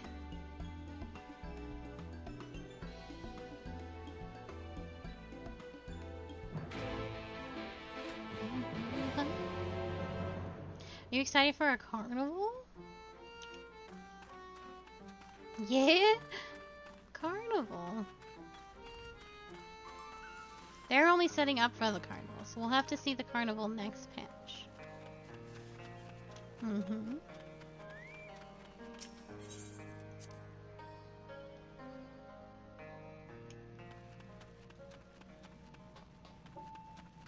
Boink.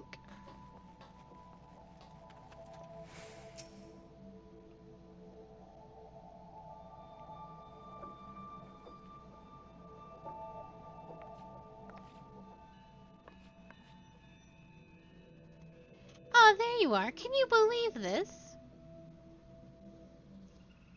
I waited through days of processing, broke multiple tools, and after all of that... Ugh, Stupid son of a hot swimming. Anog is not privy to... Anog, not everyone is privy to your inner thoughts. Allow me to explain. The pod confirmed that this device grants the user access to some sort of weaponry, which presumably means that it is indeed the key of which 2P spoke. Unfortunately, no sooner had we got it working than it stopped again. Based on our previous experiences, we assume that it's run out of power and will require a supplementary energy source. Let's hurry up and find one. The sooner we get the key working, the sooner we can pulverize our enemies.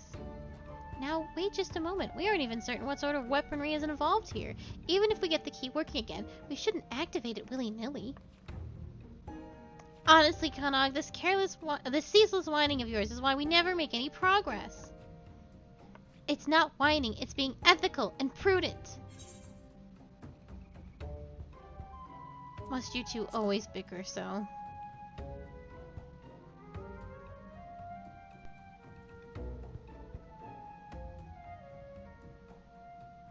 Yes.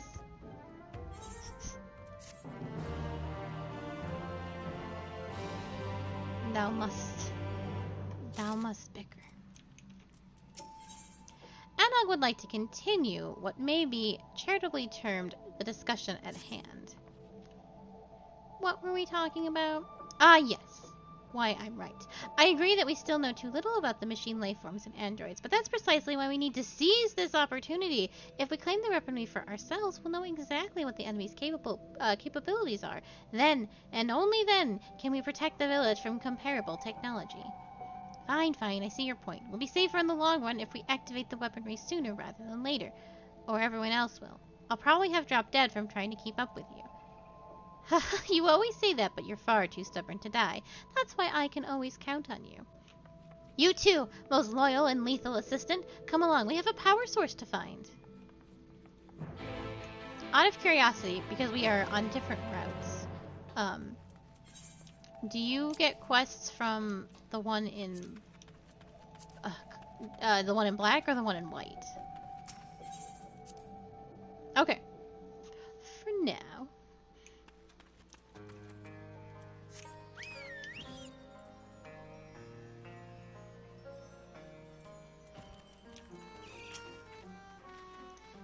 It's about time. I've been considering what we need in order to power the key. A hefty chunk of crystal from a knocker ought to do it, though I haven't quite worked out how we'll divert its energy for our purposes. Konog and I will think on it while you head over to the Hollows and liberate the crystal. Find us when you're back in Comra.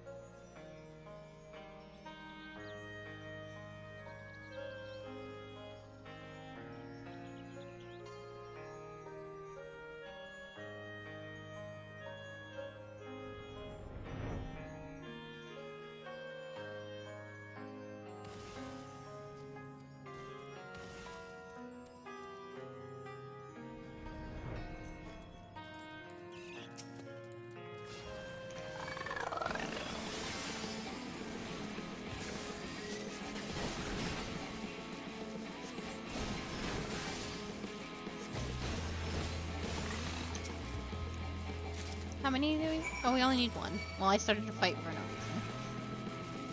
I'm sorry. I just wanted to kill. I wanted to kill without risk of getting my beans knocked into pieces.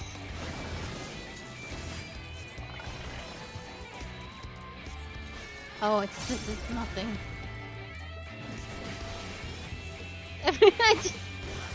The whole can of beans. You wanna ride? Oh. Gotcha, yeah.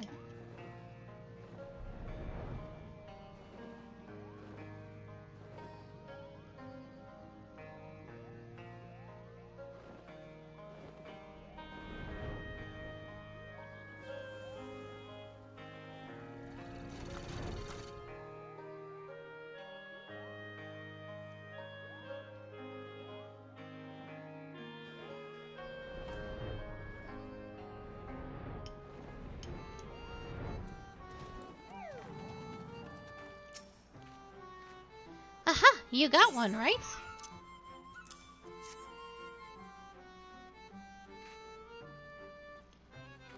Perfect. Now we can run some tests.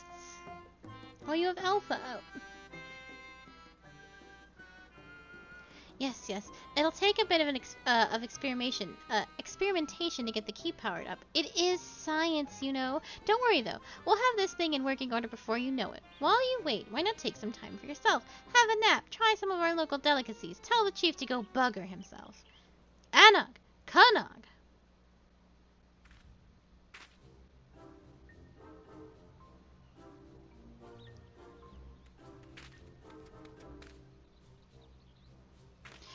And here's Akali. I knew you had roped her into your schemes again. They're good schemes. And anyway, you're the one who keeps sending her to check on us. I wouldn't have to if you do the work you were assigned. The carnival won't wait on your pet projects.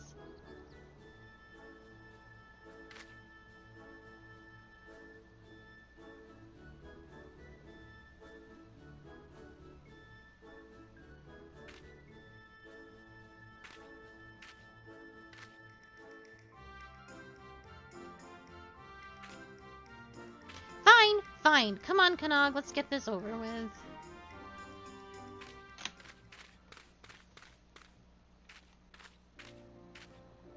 Frustrating as they are, you have to admire their enthusiasm for tinkering.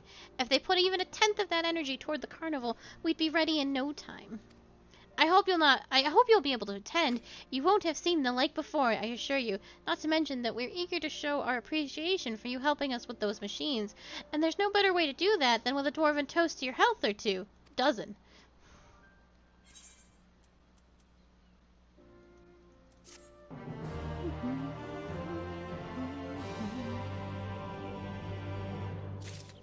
And we'll get to see that carnival next time. Alright, one last important thing to do. We have got to go to Amore.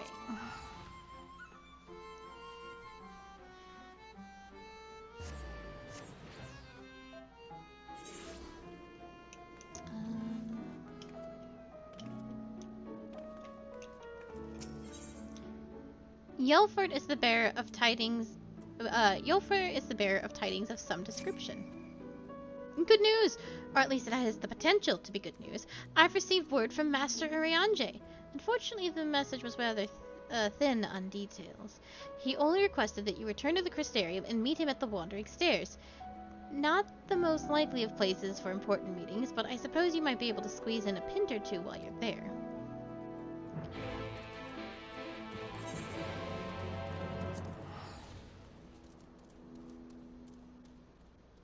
Oh, we're not doing Eden. We are wrapping up some stuff so it all fits together nicely story-wise. It would be awkward to do this quest after the fact.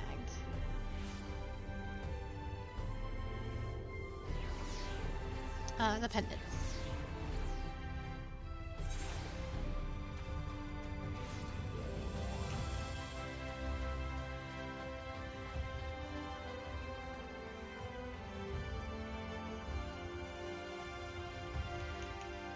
I'm hoping we get to the last trial, the story trial boss. Oh, there it is. I could not see it.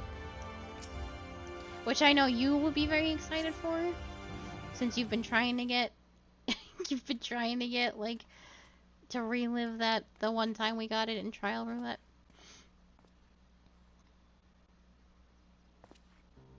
Pray accept mine apologies for calling thee hither at such short notice. The matter I wish to discuss is of considerable import. If it's that urgent, wouldn't it be quicker to use those link pearl things Reen's been telling me about? These words are best delivered in person.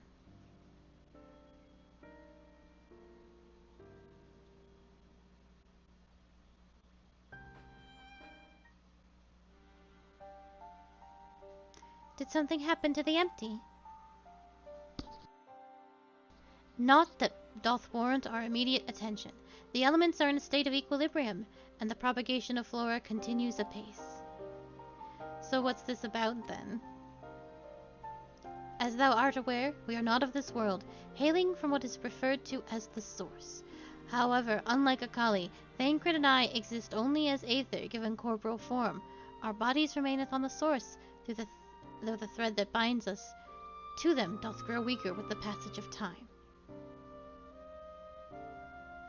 And if you stay here too long, you might never be able to return. Precisely. Now with the wheels of change and the empty set in motion, we believe this a fitting juncture to take our leave.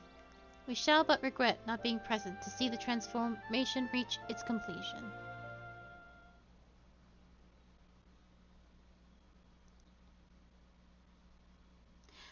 That hardly seems worth losing your bodies over, though. If you have to go back to your own world, who are we to stop you? I always knew this day would come. I just...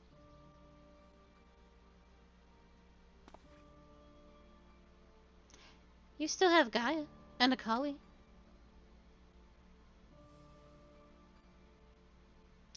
I know that you'll see this through to the end. Together. We will. I may not be half the woman Philia was, but I have friends that I can turn to. They might be brutally honest in their opinions at times. Or prefer to save worlds and let their actions do the talking, but I wouldn't have it any other way. We won't let you down. Though I can't say what the future might bring, no doubt Reen and Gaia will need your support in the days to come. Alas, the mysteries surrounding the fairy are yet to be solved. Whether thou shouldest find the answers that thou seekest or nay, lend thine ears to its honeyed words, for thy will in it thine own. Never forget. Fucking shit. For thy will is thine own. Never forget this. I won't. The time for our departure is at hand, yet know that, no matter where we may be, ever shall we pray for your success.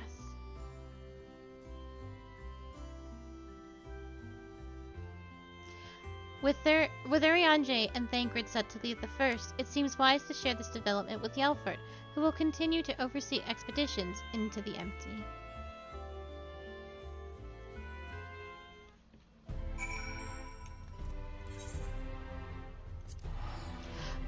They are prepared to leave. This is the end of... There's no good way to squeeze this in, so I believe it was offered for this one, but it was best to do it now.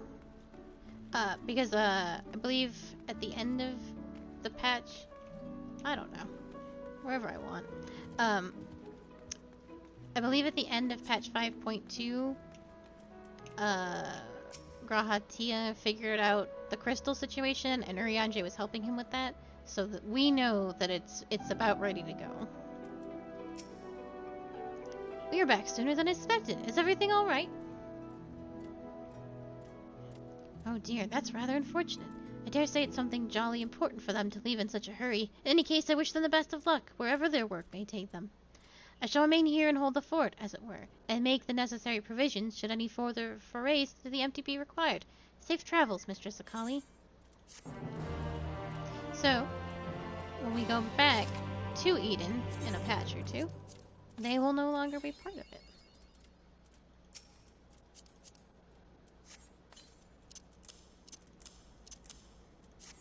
Alright, back to the Crystarium, and to the patch at hand. That only took 2 hours. There was much to do, much lore to uncover.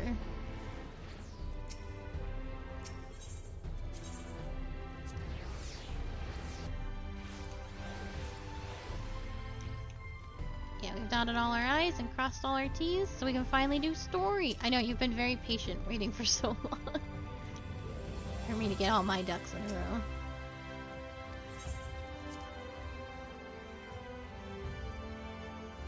Is this not where we're supposed to fucking go? Oh, the pendants, actually. What's his name actually has it?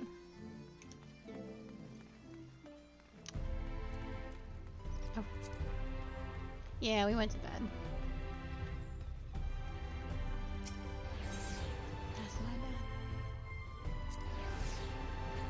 I knew it was in the Crystarium. I should have simply thought Grahatia would have had it.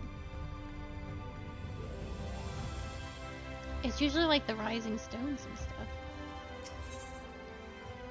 The manager of suites is looking a little anxious. Oh, Mistress Diana, will you be venturing forth today? Be sure to take care if so. Though they say the star shower was harmless, one can never be too careful. But I concede it was not for me to tell the Warrior of Darkness how to look after herself. Old habits, you understand. Oh, Akali, how very opportune. Greetings, my friend. Do you perchance have a moment to spare?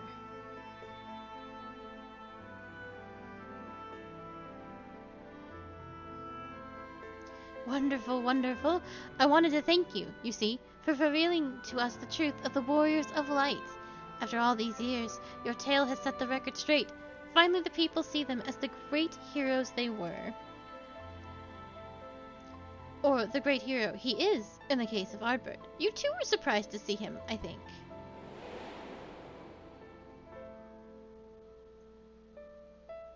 At the time, I was not certain what to make of it all, but I could see the effect his words had on those around me. And then the stars rained down from the sky, and well, you know the rest.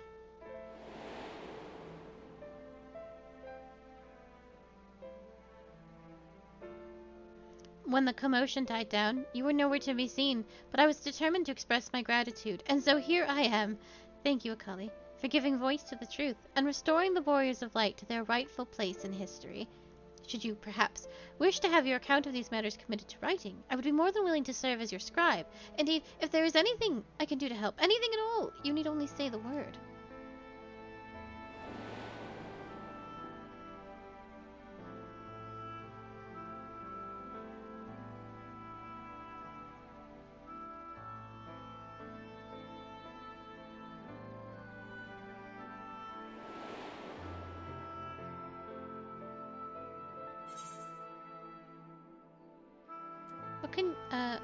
Very well. Tell me what the situation is like in the city.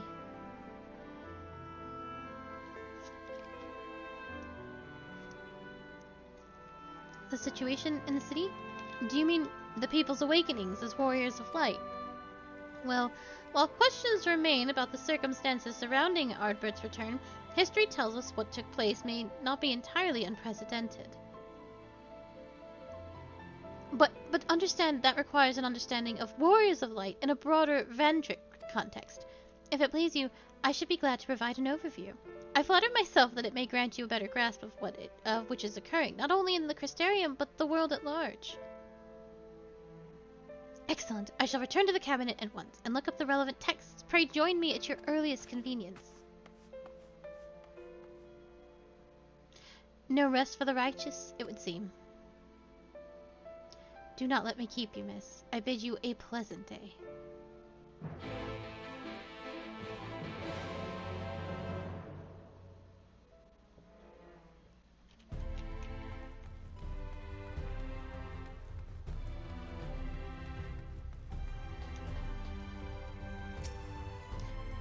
I love Pod, but Pod is constantly in my way camera-wise. I need to go somewhere else really quickly.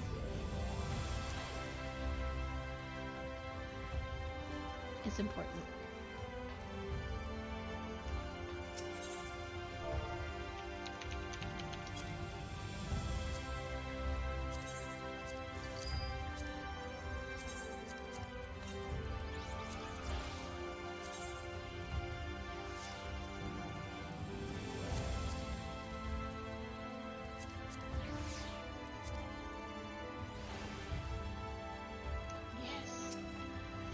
Yes! Get on my way. Alright, now we can proceed apace.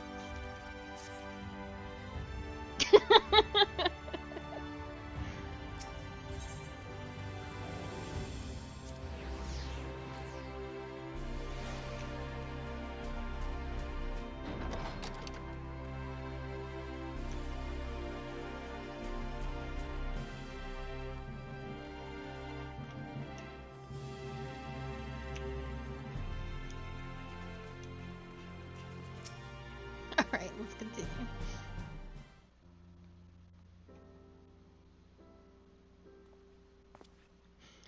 Golly, excellent timing. I have but this moment finished gathering the materials for our lesson. As a great many works make reference to the Warriors of Light, I shall, with your permission, focus only upon the details that seem most relevant.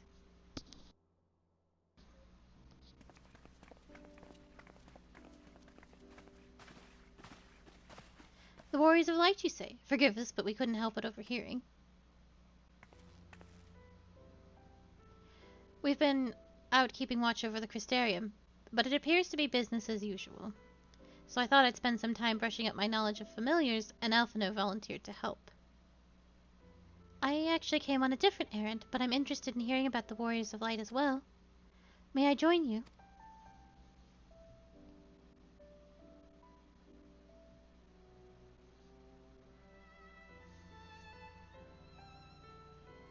Of course, the more the merrier. If you would care to find a table, I shall be down with the books in a moment.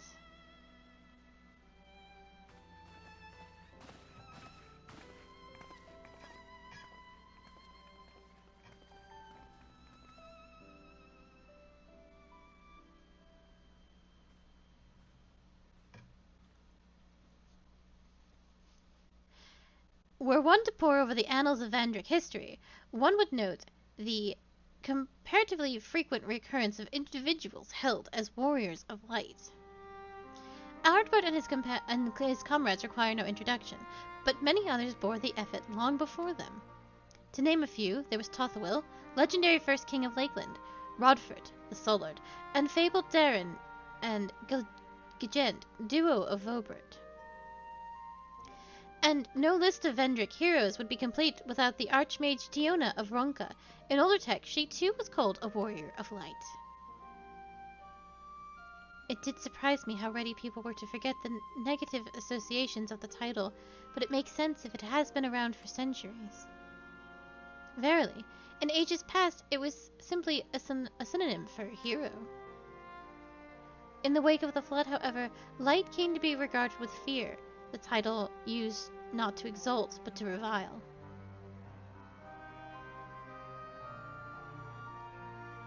A far cry from its beginnings.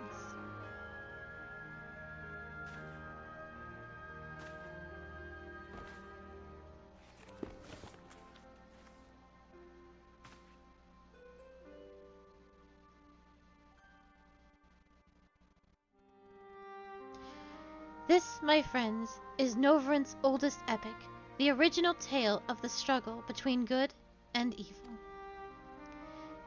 In a time when all lay shrouded in darkness, a prophesized hero rose to deliver the world from its doom. Fighting in the name of light, the hero stylized himself its foot soldier, and thus did he become known as the Warrior of Light. Curiously, the centuries that followed, other heroes appeared who claimed the self-same epithet, despite sharing no discernible connection with their predecessors. And in time, Warrior of Light came to be a name accorded to all men and women of uncommon skill and valor. I don't know if you are familiar, Miss Q, but that is the, do you know what the Final Fantasy I Warrior of Light looks like? Okay, that was him to a T. Let me see if I can pull it up very quickly.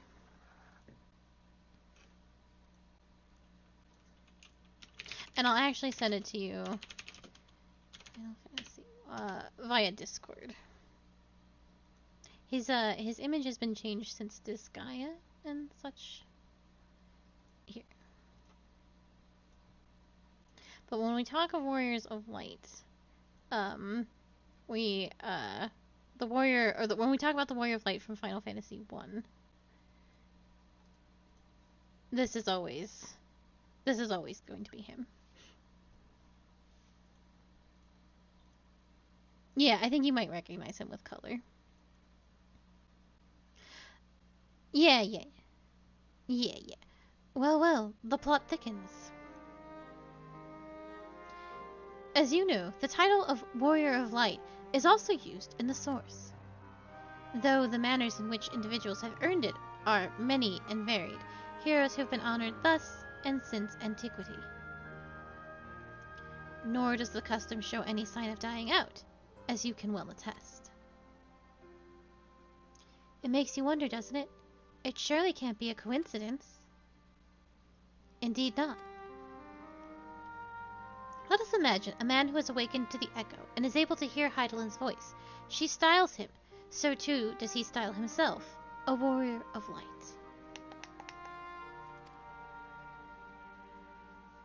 Of course, being blessed with the echo does not make, in itself, one a hero, and conversely, there will have been no few heroes who were not blessed with it. But such distinctions are immaterial to the masses, and over time they came to use the title Warrior of Light and the word hero interchangeably. Sounds about right. It would be interesting to see if the theory holds true in other worlds, if crossing the rift were that easy.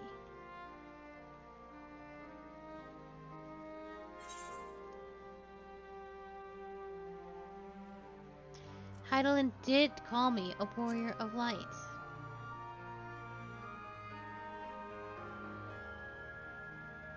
She did. I've never heard her voice myself. But I can feel her presence, perhaps through Minfilia. At any rate, assuming all of this is true, and there's a common thread behind the effort, I doubt the Ascians will have been amused. To have the word at large associate light, and by extension Heidelin, with good, must have added insult to injury.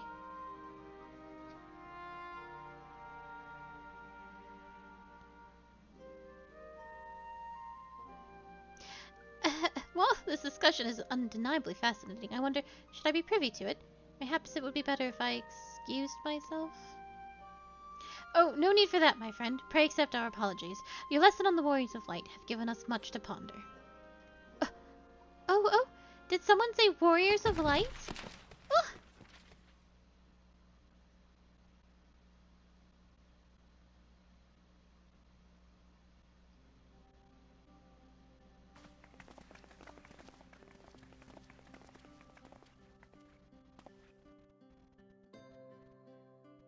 Ricky Teo, are you alright?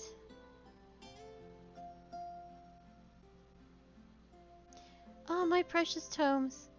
Did I not say you must take care in the cabinet?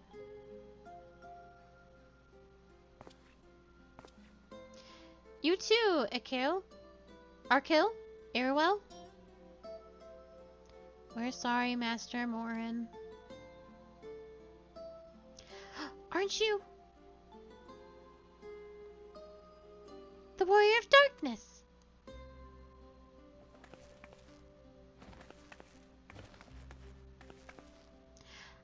My name is Ricky Teo, and I want to help everyone. Please tell me what to do, what I have to do to be a hero, to be a warrior of light.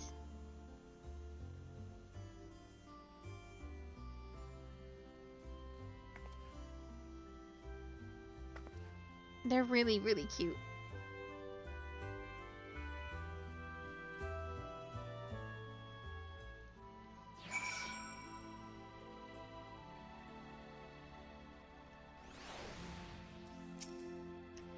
Setting aside our misgivings, it would seem clearish to discourage the young lady. Let's hear what she has to say.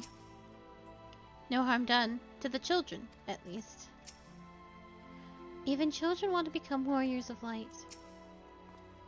The children's inquisitiveness is to be commended. Oh, my precious tomes.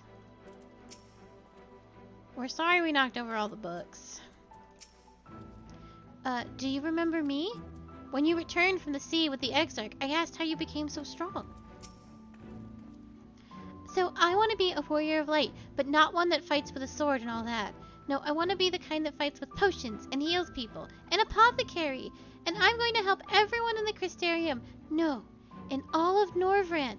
And when I told Akil and Ithwel this, they said that the cabinet should have lots of tomes about potions. But this place is so big, and we don't have the faintest idea where to begin. Searching, at this rate, I'm not going to get anywhere. If one knew where to look, one should be able to find the tricities on potions here. Even so, I fear they may prove a little difficult for one so young, but... Esteemed warrior of darkness, perhaps you might accompany young Riki Tio to Specreax? Rather than through tomes, I believe she stands to learn more by observing the Shurigans at their work. Sounds like a plan. It seems we've finished here, so we'll come with you. I'll go, but only for a little while. Really? Thank you so much, Warrior of Darkness. We'll see you at Specreax.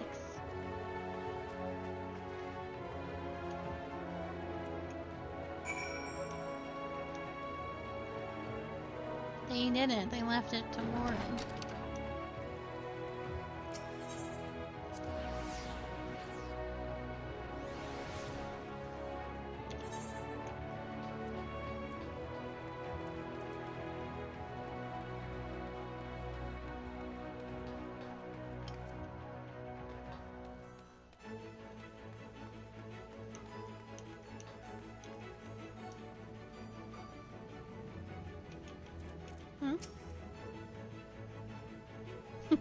Chesterfield's medicines work really well. I just wish they didn't taste so bad. A warrior who fights with potions. It's certainly innovative. I prefer a blade myself, but to each their own. This is why everyone thought it was going to be chemist as the new class. Just like everyone thought it was going to be geomancer. Whenever they hint at like something, there's an actual geomancer in the astrologian quest, and I was like insanely convinced it was going to be geomancer for the Shadowbringers classes. And I was insanely wrong. It appears there aren't so many patients at the moment. I only pray that such peaceful days continue.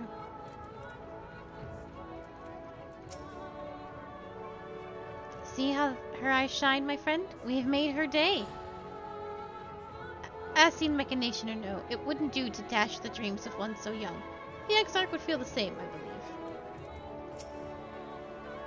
Right, I'm here. What do I do? What do I do?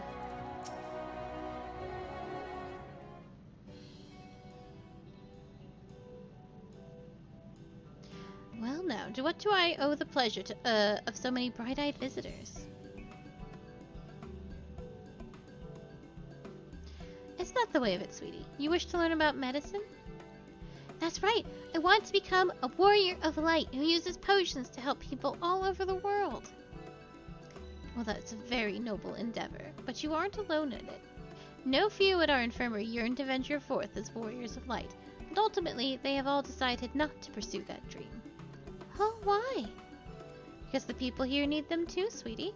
The guards who place themselves in harm's way to keep us safe, the artisans who toil tirelessly that we might sustain our way of life, and young'uns like you, who are the future of the Crystarium. They couldn't simply abandon them, you see, and so difficult though it was, they made their decision to remain. Then, does that mean that my dream isn't any good? Oh, sweetie, yours is a wonderful dream, and it would be my pleasure to help you pursue it. If we all work hard, the day will come when our Shurigans may set forth to aid folk in every corner of the realm. As we strive towards that day, I hope that we can rely upon you as well. Though I must warn you, ours is not an easy path. No, you must work very hard. Why does this little cat girl get the slit eyes and the sharp teeth? That's not fair. It's one or the other.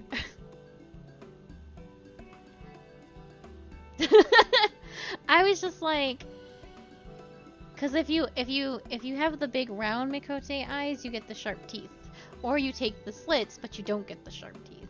And she's got both, and I don't think that's right, and I don't think that's fair. I'm not afraid of hard work. I'll become the best apothecary ever. Just you watch. That's the spirit. Without further ado, then, may I entrust you with a task? I have placed an order over at XIV for a potion ingredient, and I would like you to go and collect it. Oh, an ingredient! Leave it to me, miss! My, such an abundance of energy, though I can't help but wonder if she'll be alright by herself. My apologies, but would you mind accompanying her? When you arrive at XIV, speak with a woman named Gracine, and she will point you in the right direction. I shall join you. As one who suggested this course to Riki Tio, I would assist her in her first steps.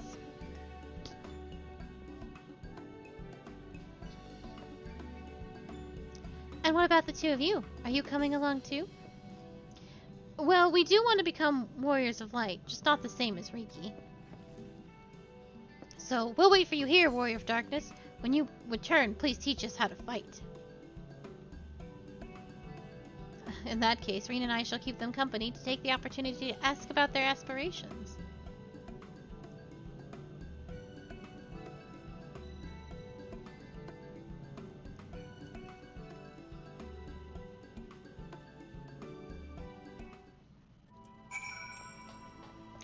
Oops.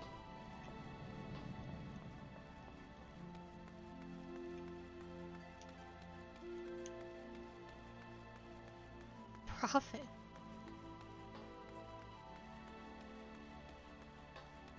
Oh, I should unlock the Hades EX. Because the text in it is very good.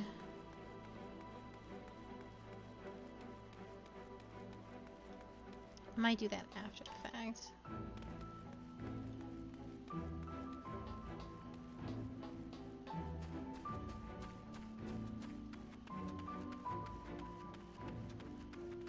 Yeah, I don't know a fast way to get here, because I know if you teleport to the markets, there's a wall through the entirety, so you can't go... I think you have to go around.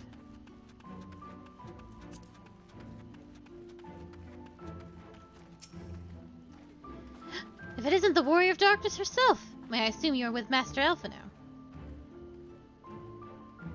Right, lest you wonder, Chesameel's orders is for grapes. As busy as we've been of late, however, I forget to say we didn't have the time to harvest them. So it is with apologies that I asked Master Alphino and his young companion to help themselves to the fruits on the vines. Perhaps you could lend them a hand? It's the undersized grapes you'll want to pick. They're too small for normal consumption, but suitable for making wine and medicine.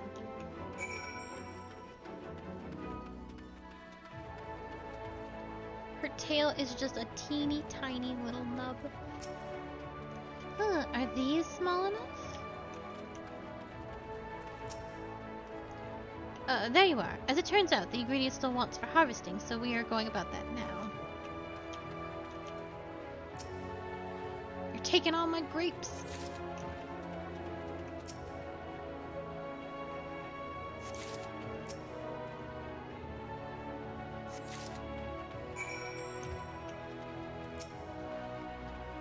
Oh, you're here too.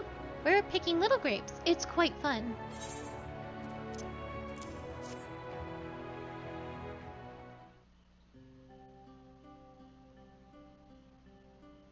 You've picked this many already? Amazing!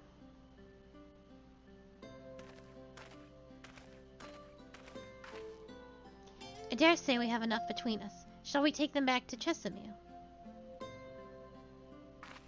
I can't wait to see what she's going to do with them. Tell me, Riki, what made you want to become an apothecary and warrior of light? Why, well... A while ago I felt sick. Really sick. My body was burning up and I felt so weak I couldn't get out of bed. And then a traveling apothecary came and gave me a potion to drink. It was the foulest thing I'd ever tasted, but it made me get better. She was so brave, the apothecary. I mean, she went around taking care of people even when it was dangerous, and I decided I wanted to help people just like her. So I started brewing potions out of grass and giving them to my friends, but I didn't really know what I was doing, or if there was anything else I could do. Then, not long ago, a neighbor told me he was going to become a warrior of light and go traveling the world helping people. And I thought, that's the same thing as what I want to do. I see. Out of curiosity, what did your neighbor do in the end? Thaler? I haven't seen him for a bit. But he must be out there already looking for people to help.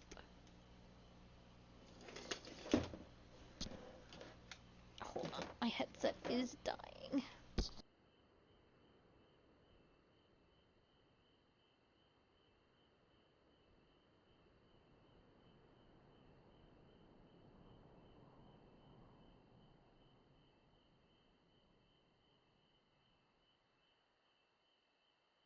Okay. There we go.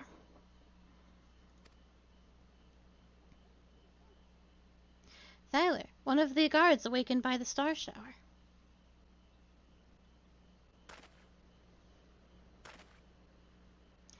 Thank you for sharing your tale with us, Ricky Tio. I myself took inspiration from one not unlike your traveling apothecary, and I hope her good example will spur you on to realize your dreams. But it will not be done in a day.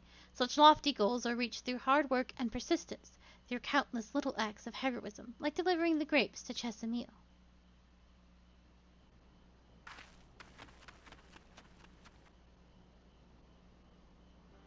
It would seem I have been laboring under a misapprehension. I had convinced myself that it was Elidibus who had sown the desire to become warriors of light within the hearts of the people. But I see now that the impulse to aid their fellow man abetted them within them from the first. Elidibus did no more than give it a name.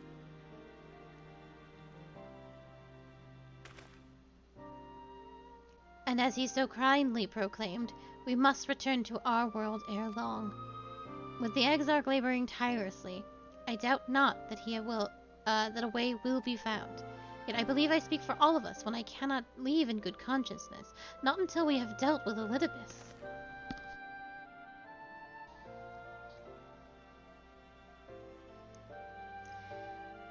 This is no longer a strange and distant land, after all. Novrent has become a home to us, and her people our own.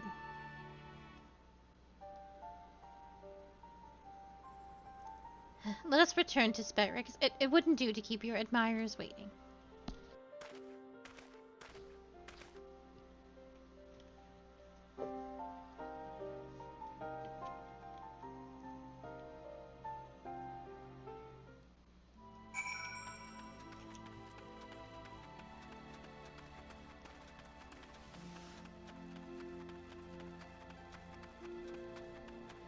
Actually, while I am here, I will unlock Hades EX simply for the dialogue, because it was very good. Wait, aren't you? Yes, I thought so. A Kaliana, correct? You've been keeping very busy, if all the rumors are to be believed. Why are you staring at me with such intensity? Pray tell, have I said something to offend you? You can cross the rift? You of all people? Judging by your cryptic comments, I gather I bear a resemblance to someone you know, but I can assure you that we have never met before, you and I. Don't believe me? Then let us be friends. The more you learn about me, the more you will come to realize how different I am from this other me. I am a wanderer by trade, but a minstrel at heart, a keeper of tales, a singer of songs, a preserver of forgotten truths, yet in defiance of my inherent nature, I have elected to remain here for a time and compose new works. You, being a traveler, sinner, I'm sure you have seen your fair share of adventures. Such stories can often serve as the best sort of inspiration. Perhaps I could persuade you to regale me with one or two?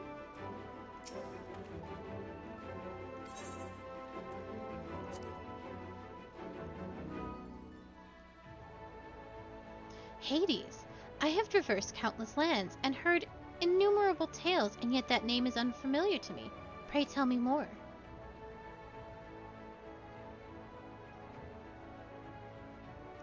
The very man who flooded this world in light, that its extinction might bring about the rejoining he sought, an Ascian, who lived 1,000 lives in pursuit of this single-minded goal, until he fell at your hand.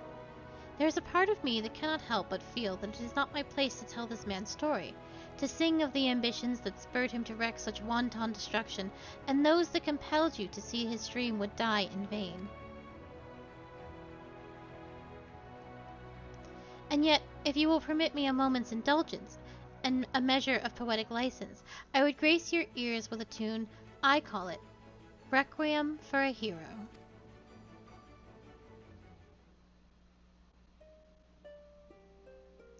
His homeland lost to memory, though eons did he strive. Dark masks he wore, fell plots he hatched, to keep vain hope alive. Until the end, that fateful day, when shadow clashed with light, true name revealed his dying wish. Remember us as we fade into the night.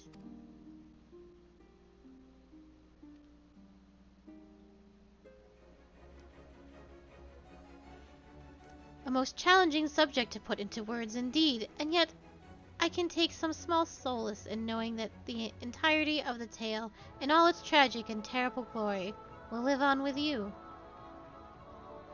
I must say I find it quite fascinating how this Emmett Selk chose to reveal his true name on the verge of the battle that would prove to be his downfall.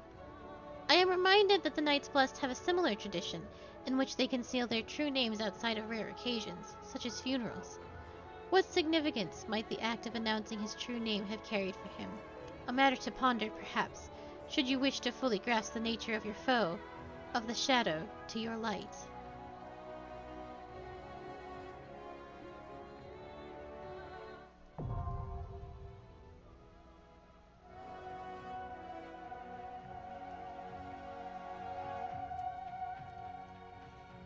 Okay. The Hades EX fight is very, very cool. They do really, really cool things with the EX fights for the final bosses. They're not just, like, harder. There's all sorts of new phases and stuff. So, like, when you fought Theoden, which was the Knights of the Round guys, there's a whole mechanic you have to do where Zephyrin shoots the arrow of light at one of your healers, the one that killed Orshafant. And you all need to, like, group up and you have to take it together so that you don't wipe to it. And Shinryu, Shinryu, you, like, there's a whole bunch of platform stuff, but then you, like, climb on the boss's back, his tail and everything, to get to, like, the next platform. And then in the Hades fight, it's all, so he summons all the Ascians that you have met thus far, save for Olympus, all the Ascians that you have killed. So you fight Nebrialis, you fight La Habrea and Igiorum, and whatnot, and he's got all these new cutscenes and whatnot. It's really, it's my favorite fight by a mile, though it's very long. It's neat. My thanks for your kind help, sweetie. Now we have all the ingredients we require. From the grapes we shall make a vinegar, to which we will add elf grass and a few other herbs to produce an invigorating syrup. Though it's unspeakably sour, it does wonders for the constitution. As part of her studies, I may just have to give Riki Tio a little taste.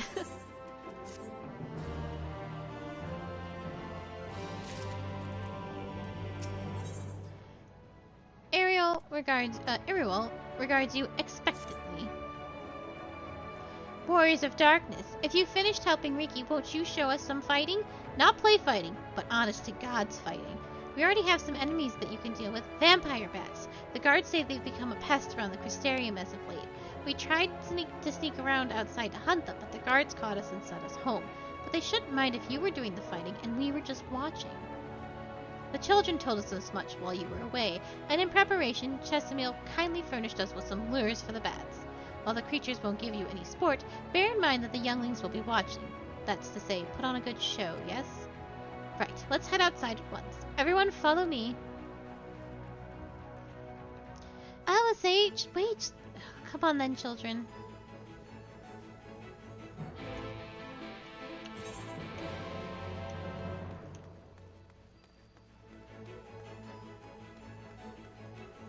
What?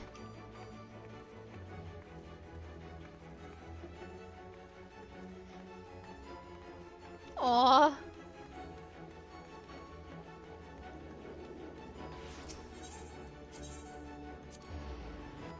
I should have talked to her. It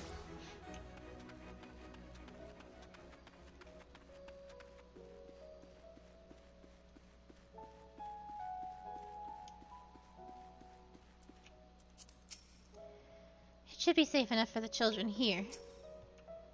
Everyone's here. Good. Let's get started, shall we? As their name suggests, vampire bats feed on blood, and originally being nocturnal creatures, they've grown more active with the return of night and become a nuisance.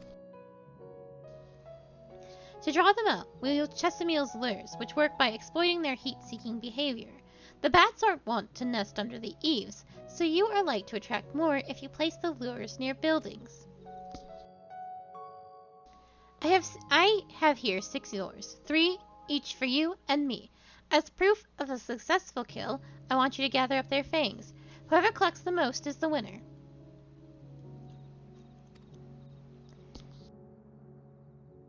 Oh, you're hunting too? Yes, well, there's nothing like friendly competition to bring out the best in a collie. Anyway, while we hunt the bats, the two of you are to stay with Reed. She's really strong too, and will keep you safe. Without further ado, then, let the contest begin.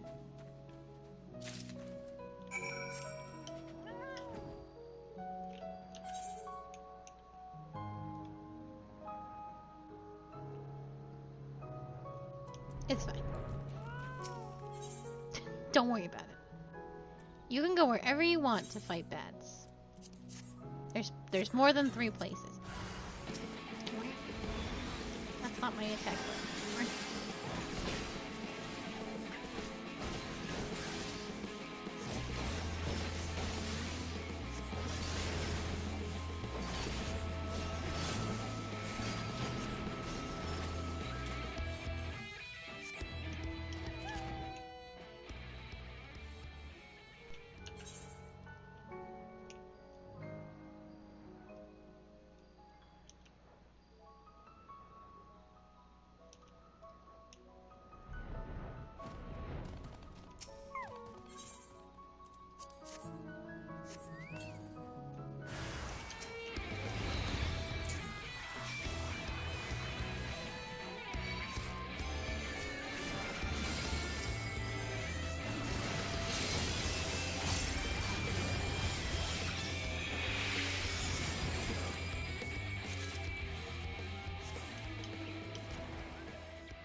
I just want to make sure we win.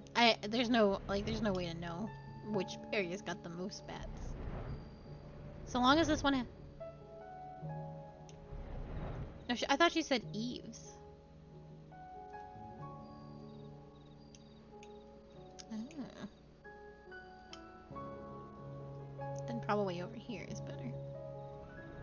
So long as the next one doesn't have 1, I think we'll be in good shape. I think 3's the most you can get. See, I read the words, but I don't actually absorb anything.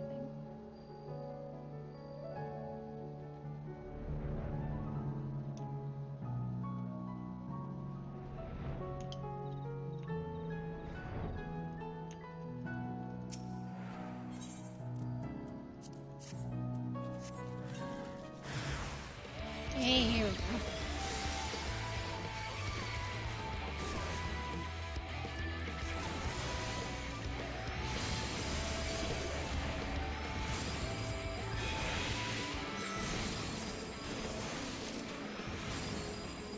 You're probably right. I guarantee you I was not actually absorbing any of the information given to me. That's 7's not bad. That's only 2 short of the max.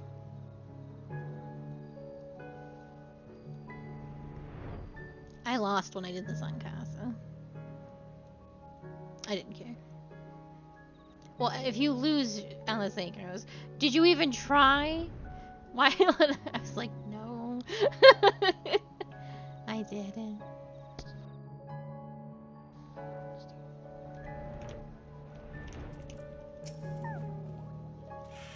Well fought, Akali. The children were hanging on to your every move. As was I, to be honest. Though I know the tally, may I see your fangs for good measure?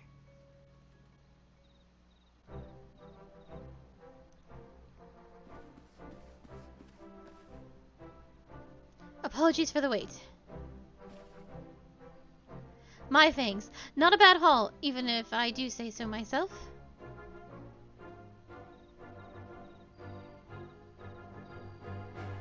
Five, 6, 7. 7 fangs from Alize. Which means that we have a draw. Akali also collected 7 fangs. Why does this feel even worse than losing? Just another measly fang and victory would have been mine. Don't look so surprised. I have no intention of remaining lost in your wake forever, you know.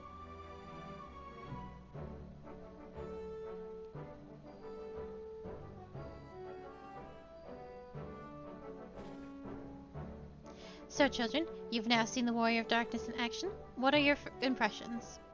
She's incredible, miss. The bats were down before they knew it. Our guards are strong, but the Warrior of Darkness is much, much stronger. We want to be just like her. Good. If you're looking for an example to emulate, you may as well pick the best. I want you to remember how it felt when you watched Akali and train hard. Keep at it for long enough, and you'll be strong too. If you don't mind telling us, when did you decide that you wanted to become Warriors of Light? Well, we were there listening with everyone when Ardbert appeared, but I've wanted to be strong since before I came to the Crystarium. The Xenators killed my father and my sister, see, and I promised myself I'd learn how to protect people one day. Like Ardbert said, this is our home, and we're the ones who have to protect it. We're the ones who have to rise up as new Warriors of Light. What about you, Arkell? Me? To be honest, I'm still not sure what I want to do. But if my friends were in trouble, I know that I'd want to help them. And I want to go on adventures with them, see the world together. That's a wonderful goal. You really think so?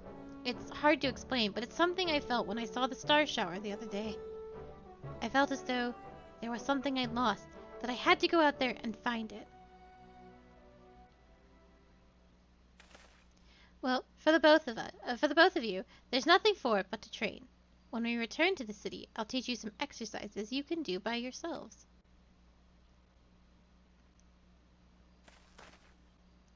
Thanks for showing us your fighting skills, Warrior of Darkness. We'll never forget it.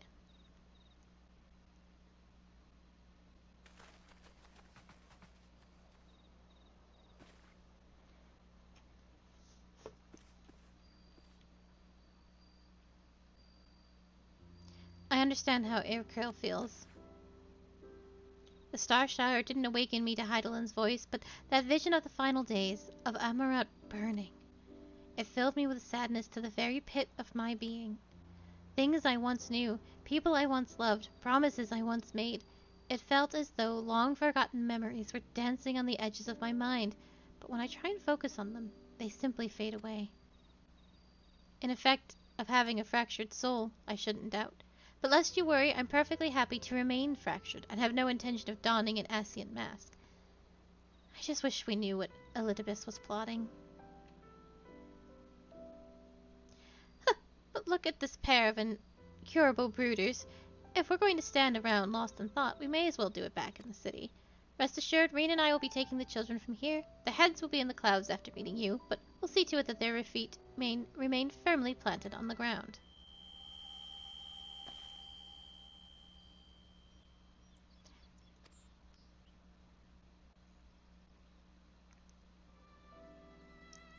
It's nothing, just a dizzy spell. Seems I tried a little too hard to beat you. I'm fine now. Not to worry. I'll see you soon. Do you know how many things I got when I did this the first time? Because I just went to, like, the closest ones. I got 4. As you ponder Alize's words, you are taken by an urge to revisit the scene of that fateful meeting.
Why am I...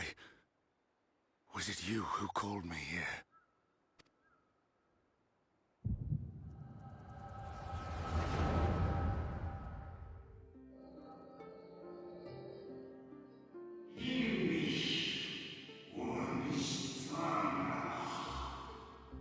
On behalf of the convocation, I bid you welcome to our order.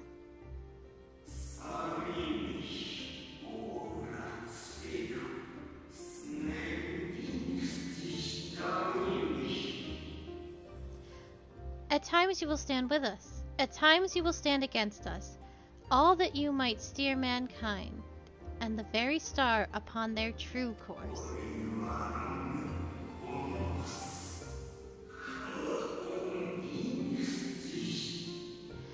For yours is the seat of Elidibus, the emissary, and by this name shall your every action be guided.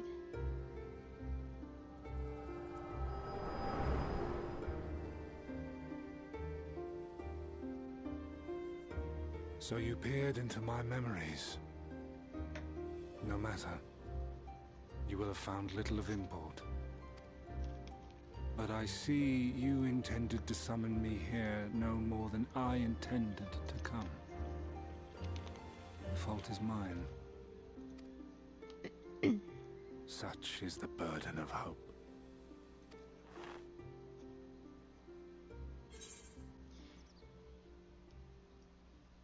What are you plotting? Come now. My plans are no mystery. That which I do is no different from that which you have done so many times, Warrior of Darkness. I arm myself, I hone my skills, I make ready to vanquish my enemy. You. You who have murdered my brothers, who have taken their selfless labors in service to the one true world and turned them to ash. I see you for what you are. You are death, and only in death shall you serve any purpose. The convocation charged me to steer mankind and the very star upon their true course. As Elidibus, it is my duty, and I shall see it done. I will strike you down. Destroy you body and soul. All else must wait.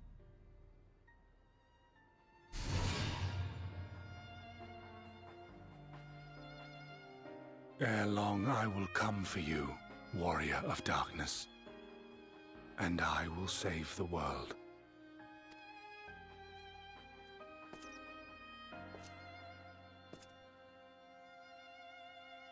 One last matter. I bore witness to your final struggle with Emetzelk. It seemed as if he saw something familiar in you. As if he mistook you for another.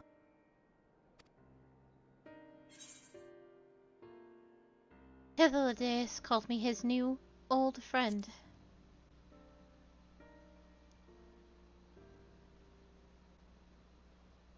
No.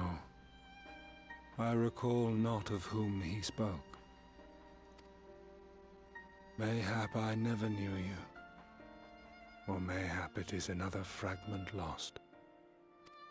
Ah, I wasn't aware you already had a guest. If the conversation is constructive, I shall not intrude. Go away. But if you seek to stir up trouble, Elidibus, then I must insist you leave at once.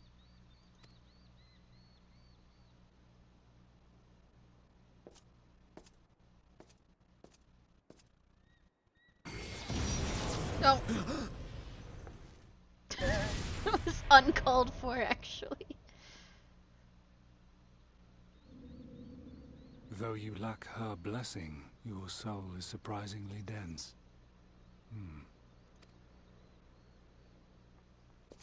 A little bit shot first for no reason.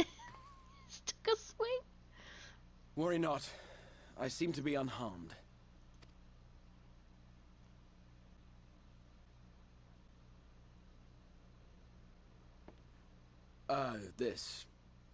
This is my own doing. The consequence of my recent exertions. I don't know if I would say soul fisting, but it was it's definitely something. It is the tower's way of compensating me for the demands I have placed on it. Rest assured, it is no great inconvenience at present. Indeed, I told Beck Lug as much, but they would not be persuaded and sent me away to rest.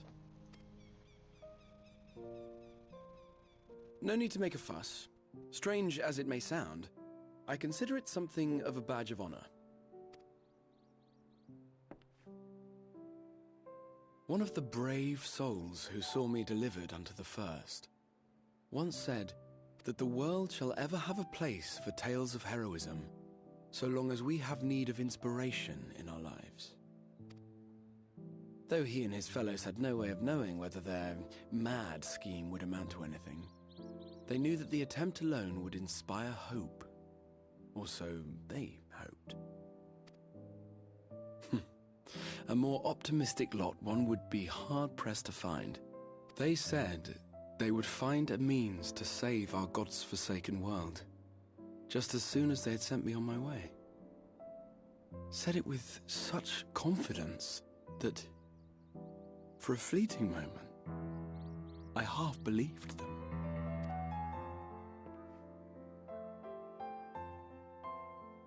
Such faith, such courage in the face of unrelenting despair. For a long time, it was more than I could bear to remember them. But having come this far, having sent full many on their way myself, I see things more clearly. To take action is to hope. To believe, to choose to believe, is to take the first step towards a brighter future. And why do I tell you this? Because I want you to indulge me in a little recklessness. Needless to say, I have a plan. And when all is said and done, I will ask yet another favor of you.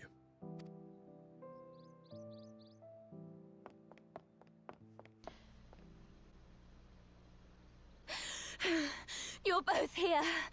Oh, thank goodness.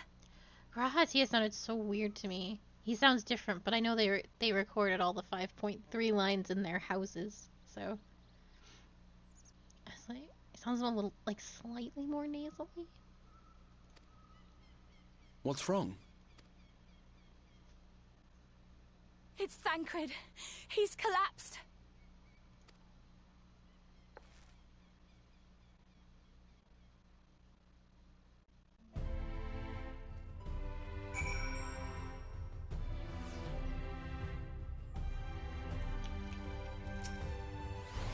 I'm so glad I found both you and the Exarch.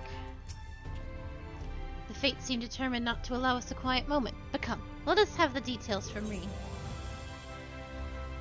I just don't have room for anything but money in my pockets at this point. Reen's face is a picture of worry. It happened after Alizai and I saw the children head back to the Spectrix. We chanced to meet Thancred there, returning from his mission. He'd been shadowing Elidibus around the realm, only to lose sight of him near the Crystarium. And he was in the middle of telling us where he'd been, when he just crumpled to the ground. The Shurikens are looking after him now, with Elfinor standing by just in case his healing magics are needed. Since I couldn't do anything to help, I thought it best to find you, and the guard at the extra told me where to look. I see. It cannot have been easy leaving Thancred's side. My thanks for bearing word to us. Come, let us hurry to the Spectrix. Oh no, Thancred's in trouble. I think I will walk, not run. Combat's fine. I am gonna just jump off the tower. I think.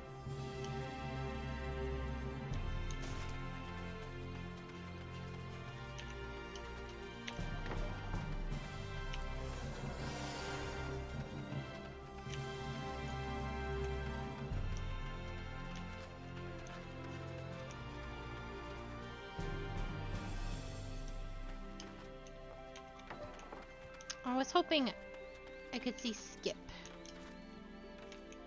Well, I don't see Skip. Unless that's Skip? He is darker than all the rest.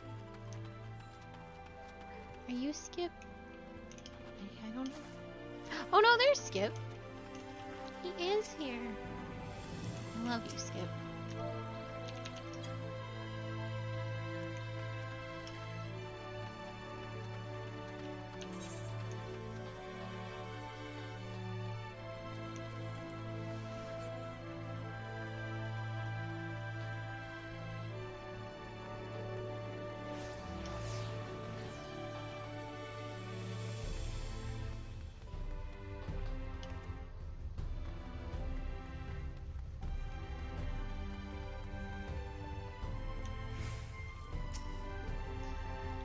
I fear this bodes ill, and not just for Thancred. Thancred, shouldn't you be resting? Reen found you, then? We had to send the children off earlier than planned, but they understood. It appears our friend has already awakened. For that, at least, we can be thankful.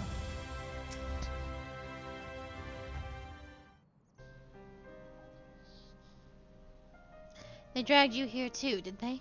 My apologies. How do you feel? Embarrassed, but otherwise well enough. I won't be staying overnight. This episode was not the result of any injury I could find. Thancred's Aether, however, did show signs of instability, and I did what I could to calm the fluctuations.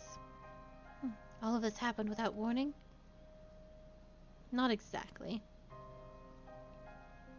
You will doubtless recall the time Urianger nearly drowned and I gallantly went to his rescue. When his water-walking charm failed, he was tired, as were you when you got back. We were both spent, yes, on account of which you begged us to rest, which, in retrospect, may have been a good idea. The fact is I've been experiencing regular bouts of lightheadedness ever since, but there was no actual fainting until now.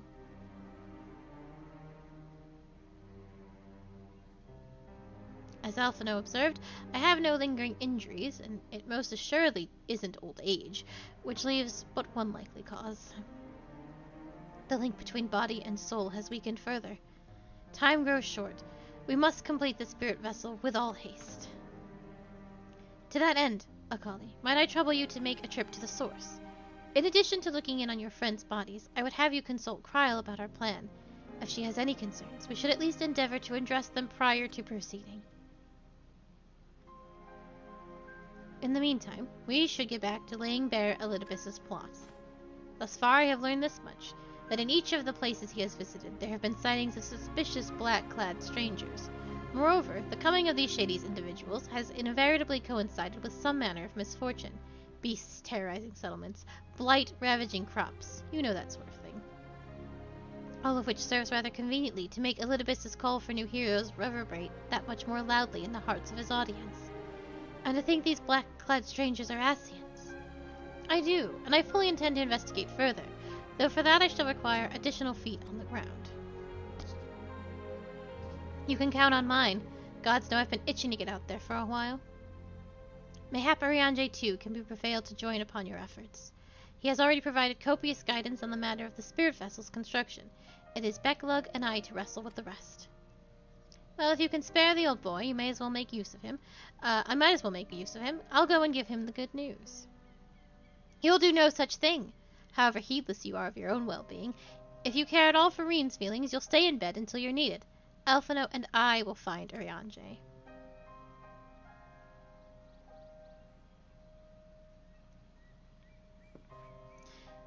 All being well, we will have news to share by the time you return. Safe travels, Akali.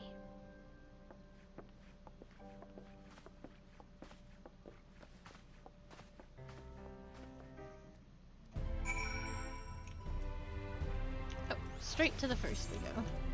Oh no, we're on the first. Straight to the source we go. To the source!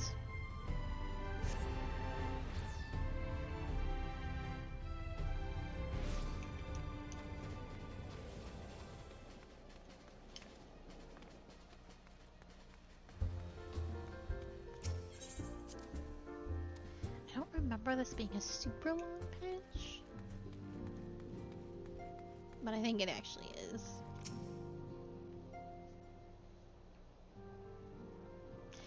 Akali, what excellent, awful timing. You see, our friends, they've taken a turn for the worse. Kryle's hardly had a moment of rest these past few days.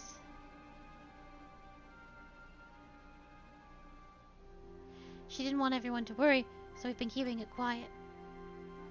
Oh, but listen to me. I call myself a receptionist, and I haven't even bothered to ask you why you're here. So they think the spirit vessel will be ready soon, and they want to make sure there are no problems at this end. You'd better talk to Kryle. She's with the others at Dawn's Respite. Let's go and see her. Just prepare yourself, alright?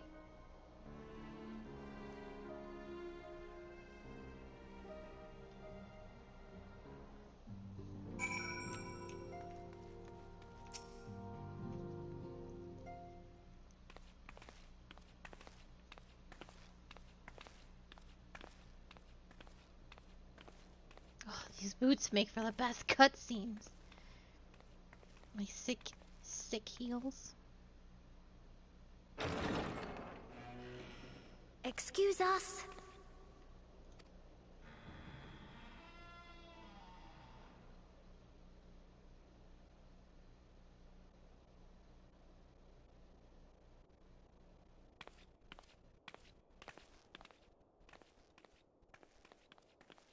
This way.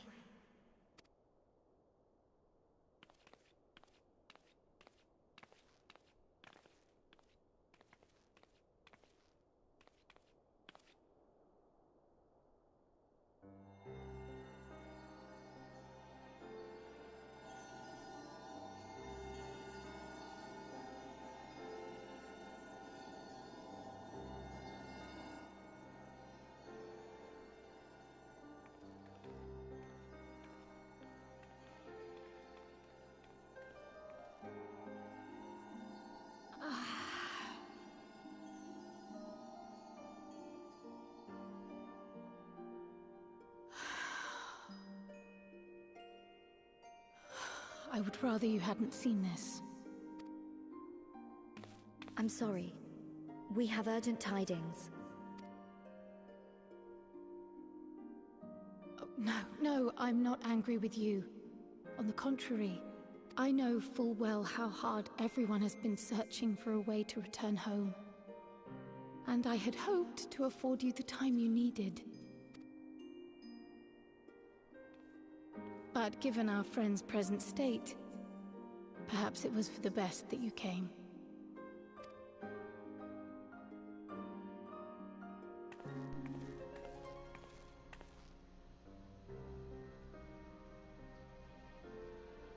Stiff and cold, all of them. As if they were made of wax, barely alive at all.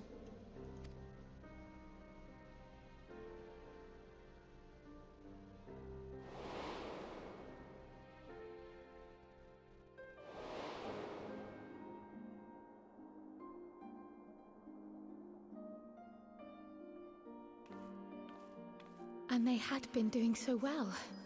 Save for occasional signs of etheric instability, they appeared to be in passable health.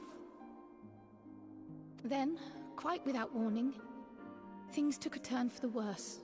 A change for which even Master Matoya could offer no explanation. She could only remind me that the soul is yet an unknown frontier, and that much and more lies beyond our ken. But let's not lose heart just yet. At times like these, it is all the more important that we remain positive. Why? I but this moment succeeded in quelling a fluctuation in Thancred's ether. And while the others have weakened, they have remained relatively stable. I believe I may leave my post for a moment. So come, let me hear your tale outside.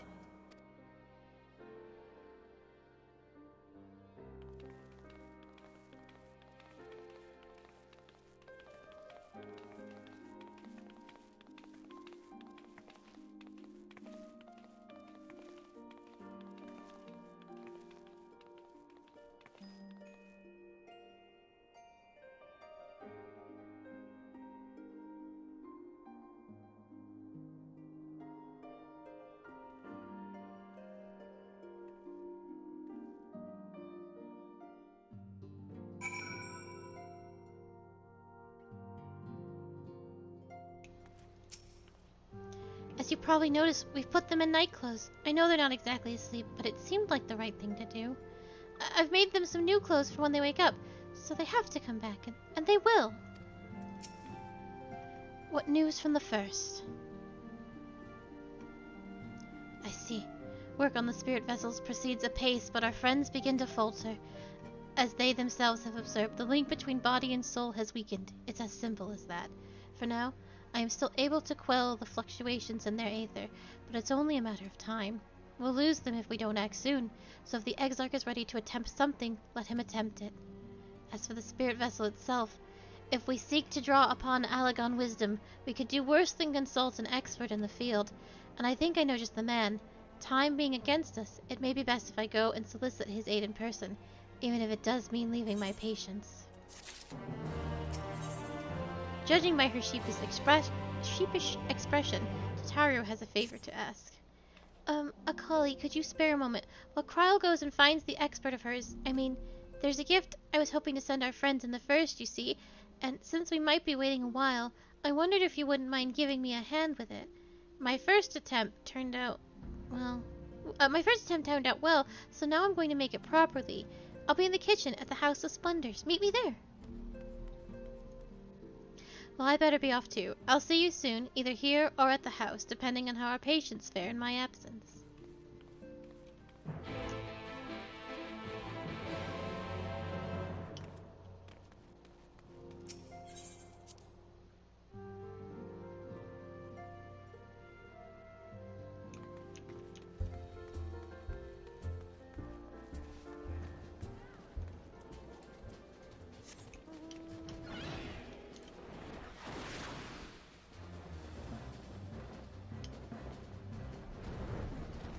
We're just riding dragons into the kitchen.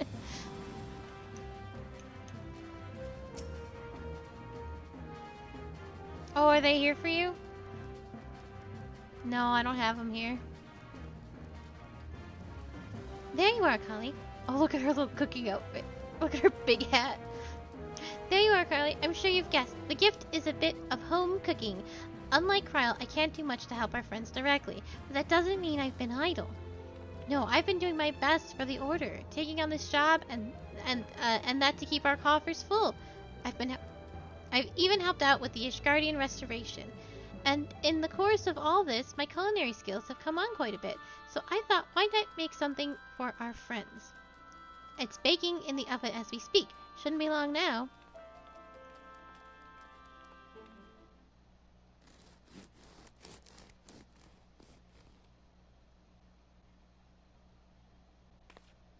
There, baked to perfection, even if I do say so myself. Bread.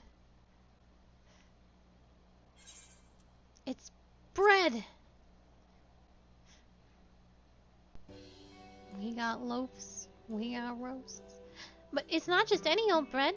This here is the old world bread. Archon loaf, to be precise. It's what they eat over in Sharlayan. Simple fare, I'd admit, but I thought it would remind our friends of home. If nothing else, Kryl tells me it's a good source of aether, so it should lend them a bit of strength at least. There is truly nothing like the smell of bread fresh from the oven. Kryl, and a visit Rambroris too.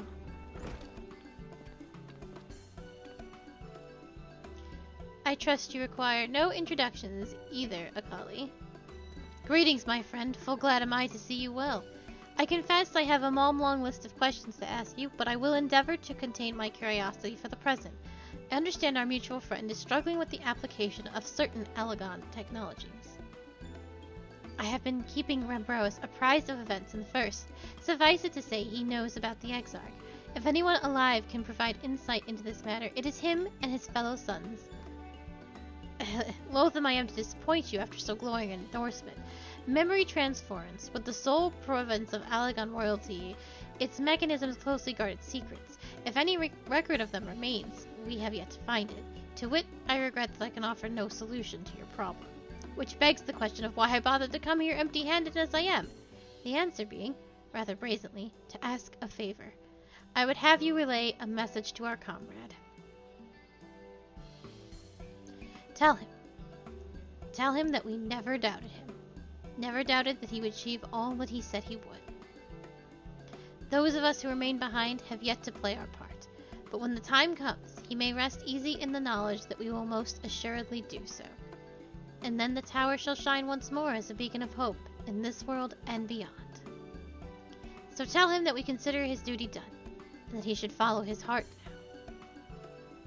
Forgive me, but do you say this is to discourage him for overexerting himself, or to encourage him to hold nothing back? This is for our friend to decide, but either way I dare say a certain someone will be unimpressed. Well, there you have it, Akali. If you would be so good as to see Rambroa's message and Tataru's bread to their intended recipients, along with my report, of course. Kyle, before I wrap the bread up, would you mind giving it a try, just to make sure everything is as it should be? But of course, I am always happy to lend my taste buds.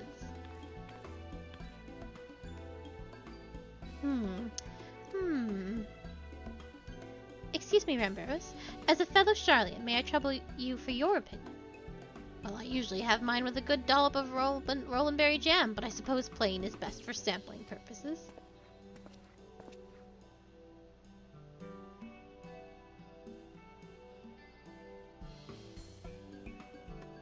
I see.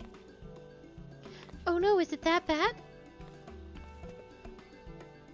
It is indeed, Tataru. Dense and unpleasant. Exactly as it should be. Just so, the very taste of home. As you might expect, our countrymen have amassed a wealth of culinary wisdom from every corner of the world, but our native cuisine is, shall we say, a little lacking. In Charlian, the majority regard food as a source of nourishment rather than enjoyment. Save for those few who actually research the culinary arts. We pay little heed to the niceties of taste and texture. It was against such gastronomic landscape that what is now called the Archon loaf was born, the creation of an Archon who devoted himself to the study of bodily sustenance. In order to maximize its nutritional value, he incorporated copious quantities of pulverized fish and vegetable matter into the dough, with nary a care for those qualities which make bread enjoyable. The result is a flavor that continues to defy description.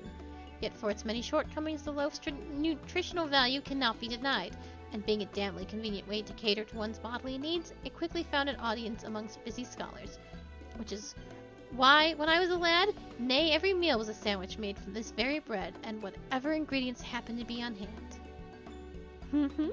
I suspect that just about every Archon could say the same. Having been away from home for so long, I thought I might have forgotten the taste, but no, it is all too familiar. How it takes me back. If there is enough, perhaps you can spare some for the Exarch. He is certain to appreciate it. Oh, there's plenty to go around. I'll be sure to wrap up an extra slice. Akali, when you deliver the loaf, please be sure to send everyone my regards. Tell them we're doing everything we can, and that we'll be praying for their safe return until the moment they get back.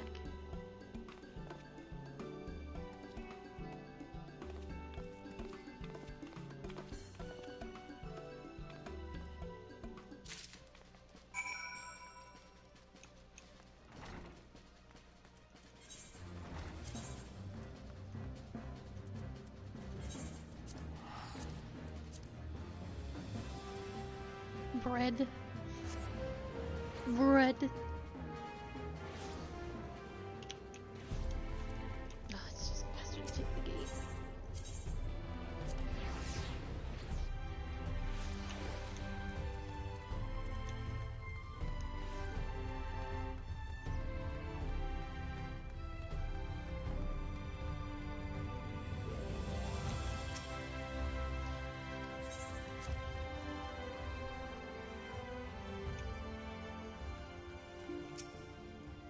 Welcome back, my friend. How was your journey? I got bread. Gluten-free. By the 12, Archon loaf! However did you come by this? I swear it comes straight from Charlian. Rambroa said that, did he? His words are nearly as heavy as the bread, but I appreciate the sentiment. Should you have the chance, you may tell him he needn't worry, that what I seek to do, I do of my own volition and with all my heart. In pursuing this path, I fully expect to earn the censure of our friends, and to deserve it, but I shall forge on regardless. Forge on as you yourself did when faced with similar predicaments, so I ask that you have faith in me and in what we do.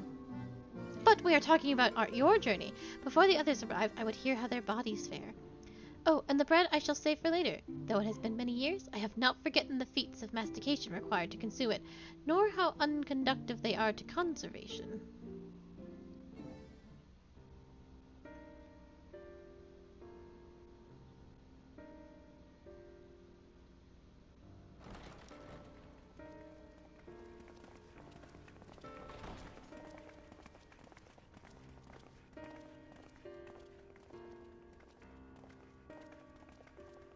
Forgive the delay. We have visited every region and confirmed the presence of Ascians throughout the realm. Lest a grave predicament be made to seem hopeless, it should be noted that they are of inferior rank. The black-masked minions who answer to the red. Yes, a gaggle of schemers attempting to exploit recent events, to sow the seeds of petty conflict. Fortunately, nothing of any great concern has come of their meddling just yet. We also encountered a number of the Crystarium's former defenders, busily solving this problem and that in a bid to become warriors of light. Their zeal is to be applauded. 'Tis but a pity I cannot encourage them on their course. Not knowing Elidibus set them upon it, no. Both the troubles to be solved and the villains to be vanquished are his doing too, like as not. And so, with apologies to the aspiring warriors of light, I believe it best that we deal with the Ascians quickly and quietly. I quite agree. But tell us, what news from the source? How fare our bodies? Bad. Well enough, though time is not on our side.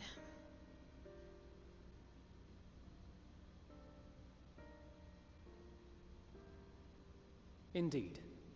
Heartening though it is to know we can stay a while longer, returning home must remain our priority. This seems an appropriate moment to ask about the spirit vessel. Have you made any progress? We have, as it happens. One moment.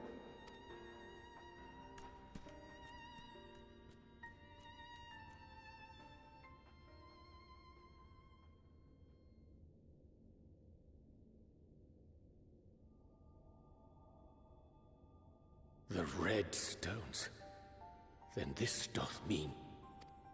For the benefit of all, permit us to explain.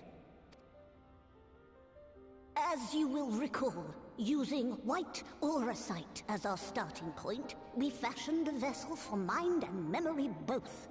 Yet, though it served this purpose admirably, the process of imbuing it with one's complete essence proved a somewhat thornier proposition. Simply put, the memory would not accompany the mind. And so, we looked to the Allagan's mastery of memory transference for a solution. This approach was not without its own complications, however, relying as it does upon blood, which inanimate objects, notably, do not possess. We duly explored methods of suffusing the vessel with drops of the aforementioned. Alas, our painstaking experimentation succeeded only in making me feel faint, and singularly failed to imbue the crystal with the necessary properties. It was then that an idea occurred to me, namely that we might fuse the vessel not with normal blood, but with my crystallized essence.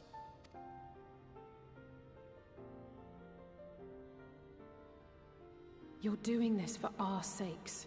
So far be it from us to complain. But don't think we haven't noticed what's happening to your arm. It falls well short of offering up my life in exchange for yours, which was your only stipulated prohibition, as I recall. And it is but a small price to pay for delivering you home. Assuming it works, we shall soon know if this grisly addition will serve as a suitable conduit for the subject's memory. Though not soon enough to warrant your waiting. The test is like to take a while. Let us be off then. We have Ascians to attend to, among other things. Forgive me, but I count 6 vessels, and there are only 5 of us. One is for testing purposes. I will personally use it to see whether the crystal functions as it should. And if it does, wouldn't that mean that your soul could also return to the source? Yes. In theory, at least. But there is a distinct difference between your circumstances and mine. While your corporeal forms want for souls, my past self does not.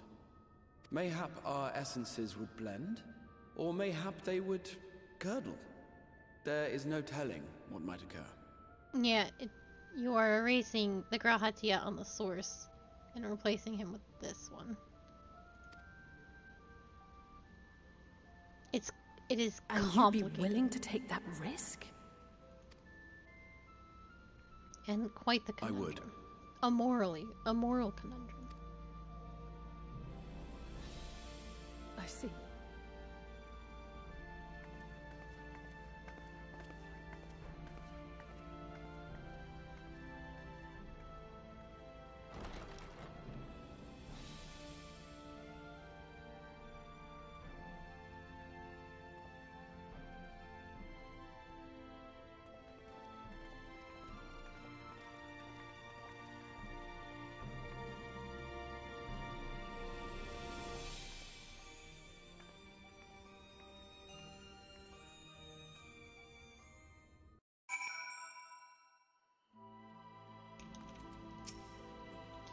I'm sorry, I know it was childish to storm off like that, and probably to feel the way I do.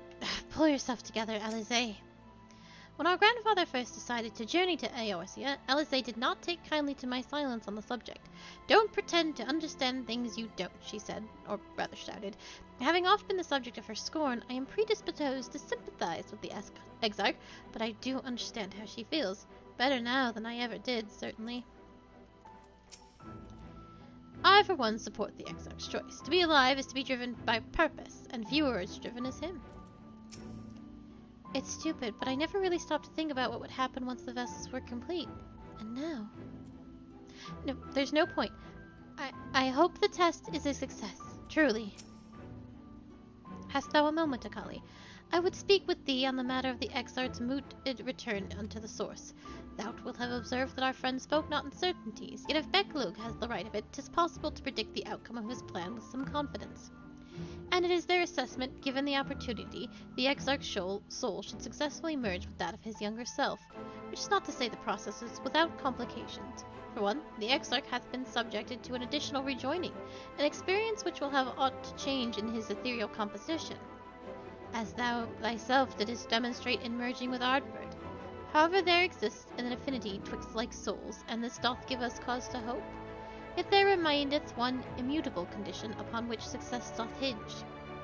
The Exarch must needs recognize his past self as simply that, himself. As all recent travails have demonstrated, memories are essential to the soul, and any discrepancy in the former may feasibly cause the latter to spurn its former flesh. 'Tis a seemingly simple yet complex problem. For nigh on a century, our friend hath striven only to deliver this realm, to deliver thee, and to that singular end did he cast aside his very name, that he might assume the mantle of the Crystal Exarch.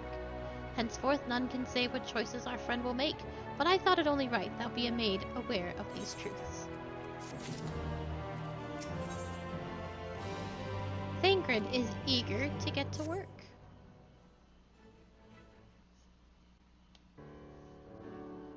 Right then, while the Exarch literally pours his own sweat and blood into this allotted task, it seems only fair that we attend to our own. Dealing with Elidibus and his minions. Just so. And there is one other matter. In light of her deteriorating health, Y'shtola should not be left alone at Andur. Might I trouble you to visit her, Akali, and see that all is well? I would go myself, but I think she might be safer in the hands one less prone to collapsing. My thanks. You may leave the Ascians to us. Once they are out of the way, we will retire to Yulmore, and when Y'shtola has finished plumbing the depths, I'd like the two of you to join us there. If you are bound for Andur, I suggest you go via Vinmont Yards. Our friends would be glad to provide a boat for you. Let us be on our way then. Don't do anything I wouldn't do. Wait, I have a gift from you, from Tataru.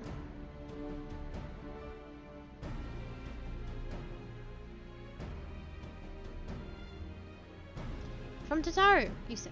Whatever could it be? Archon loaf, thou sayest. Why, even to hear the name doth transport me to times long past. Bread from another world. May I try some?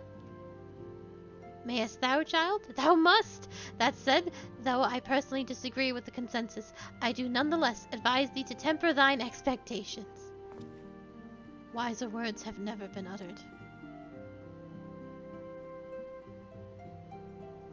Though it rarely darkened our dining table at home, I can attest that it was the standard fare at the studium. Indeed, a slice was never far from our peers' hands. Elfino, you really are an unbearable snob sometimes, do you know that?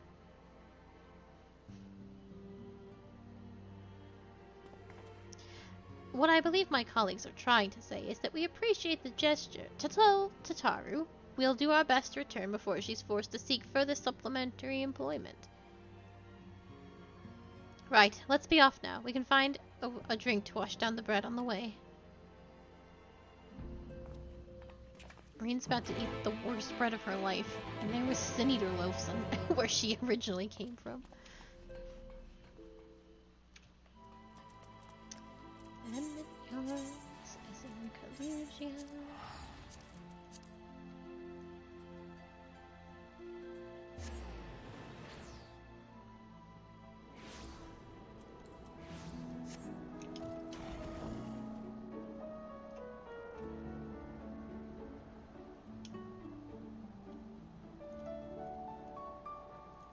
Oh, I thought you had the innocent barding on your chocobo, and I was very excited. I was like, you got it?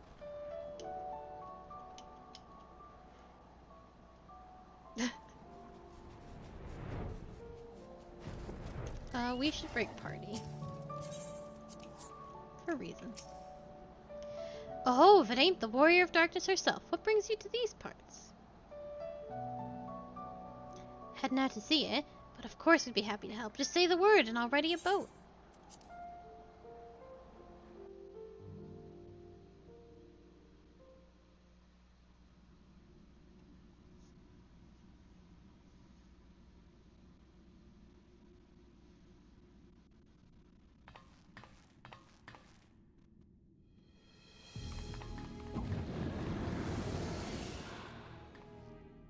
Excellent. I had intended to speak with you alone.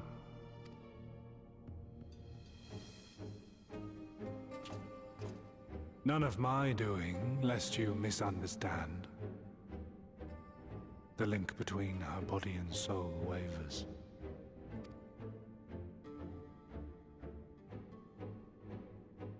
I know not what you hoped to find here, but it will avail you naught to learn of our past.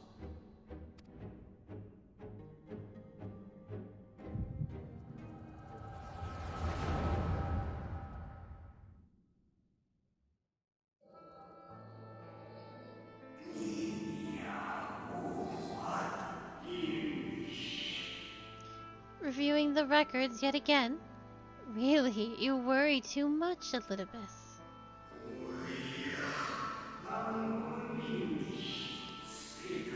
The dedication to your duty verges on obsession.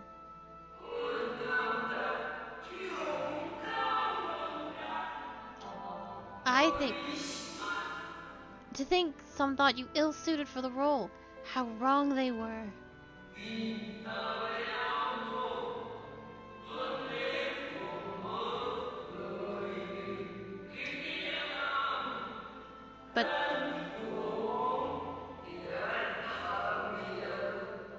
But come, turn your gaze outside the window, my friend.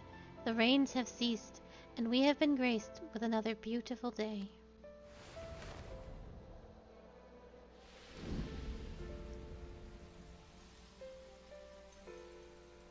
It fades. Fades away into oblivion. Does the world no longer have need of me? No. I am Elidibus, and I will fulfill my duty.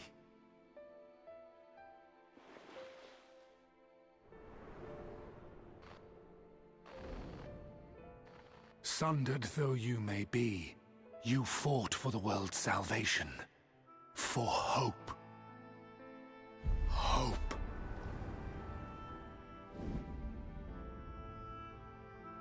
Ah, it swells within me, empowers me. Now I may carry out my mission. And yet, why do I yearn for this? Why do I struggle so?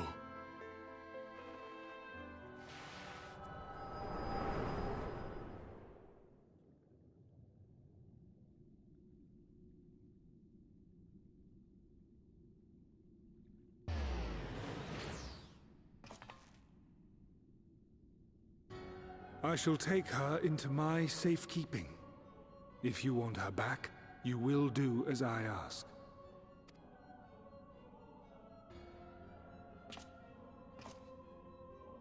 Show me your strength. I would take your measure.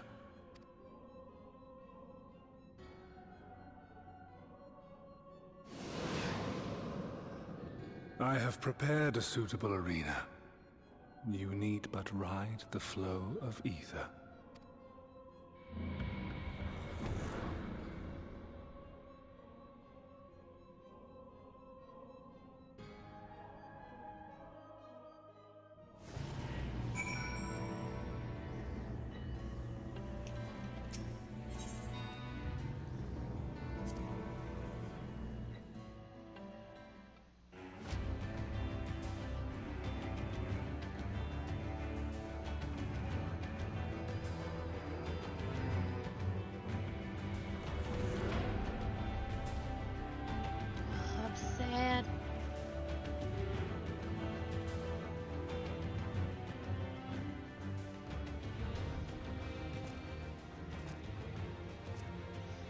You are familiar with this place, I believe. This remembered Amarat. Proceed to the capital. I shall return your comrade to you there. Enough of this.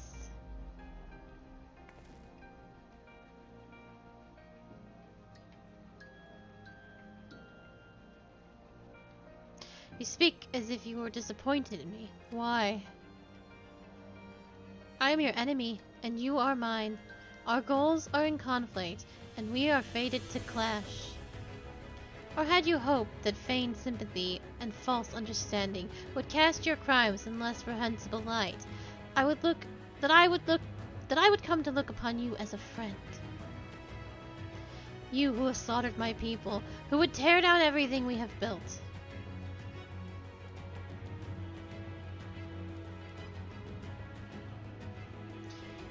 You do not deny it. Very well. Let us change the cast of this trial.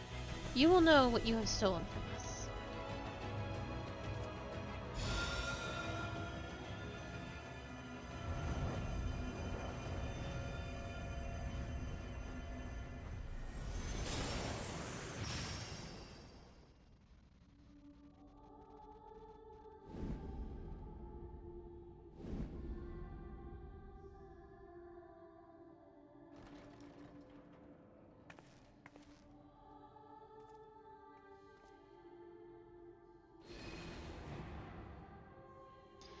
But do not imagine I crave remorse, only justice.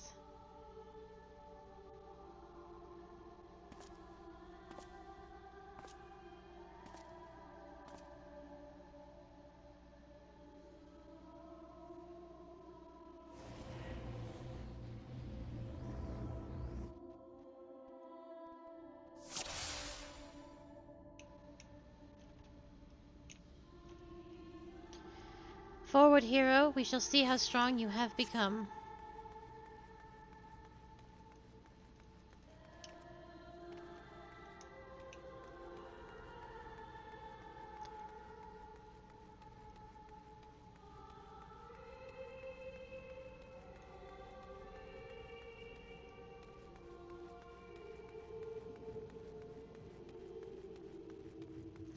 Let us begin.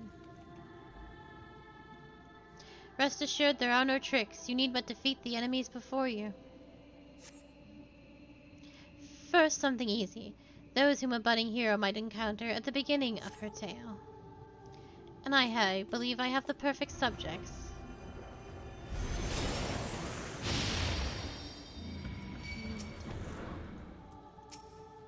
Let not their appearances stay your hand. Beneath the facade, they are merely monsters.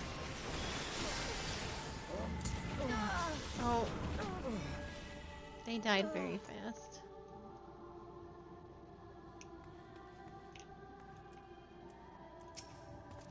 All too easy, I see. But at least you now understand the rules. Thus will we make our way to the capital. That was in poor taste, even for you. The appearances that unsettle you so. I was under the impression you simply destroyed all who barred your way, sparing nary a thought to the possibility that your foe could be someone's beloved. But come, we shouldn't dwell on the beginning when so much of the story awaits.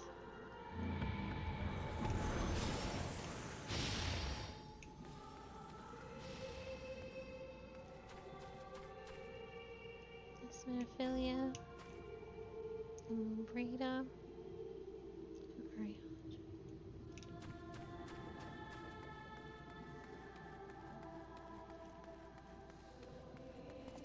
Every tale requires villains. Defeat them and claim your place as a hero.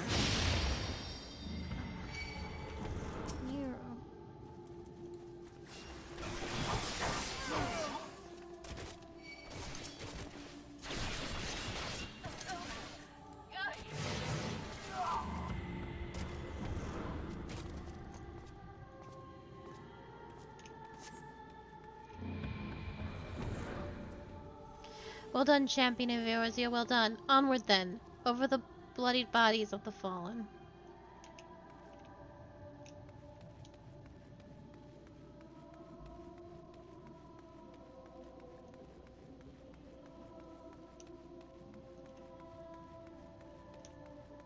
Oh. That's not good. You tasted many sweet triumphs, yes. But so too did you taste bitter tragedy. Who could forget the crystal braves, that idealistic, pathetic dream, born from malformed creature, faces you know and loathe? Let all your hatred burn, and strike them down with all your might.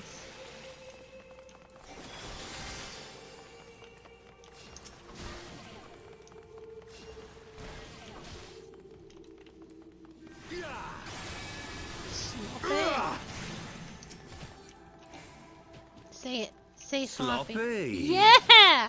Alright. We do have some good out of this. I'm sorry, I got so excited. You said it! Sloppy! We gotta take the good out of this very sad situation.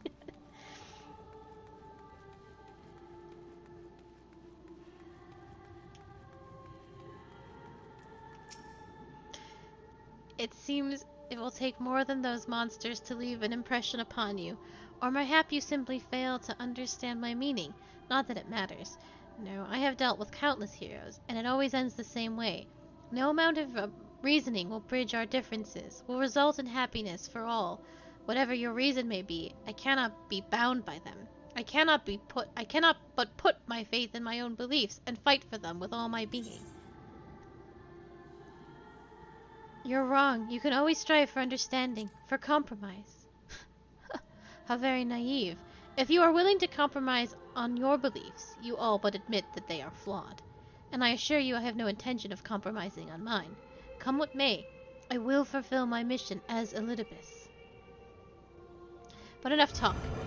It's not your assertions that I wish to know, but your strength.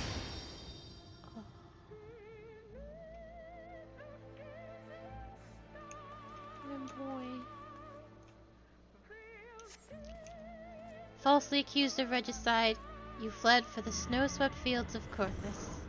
Had you and the Scions met your demise that day in the Sultanate, Lahamea might have been spared his. But not only did you stubbornly live, you hurled yourself into the thick of the Dragon Song War.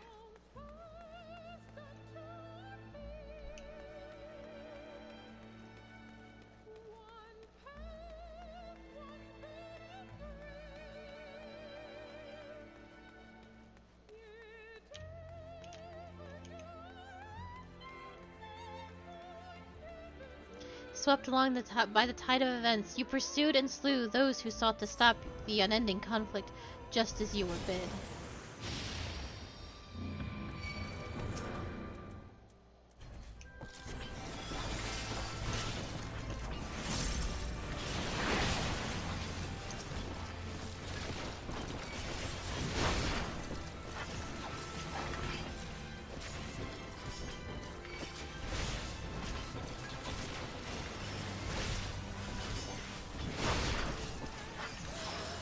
Sherbert stole her. Filthy rats.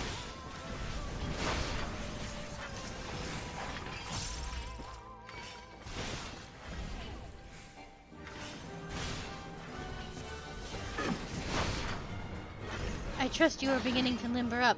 Do keep up the fine form.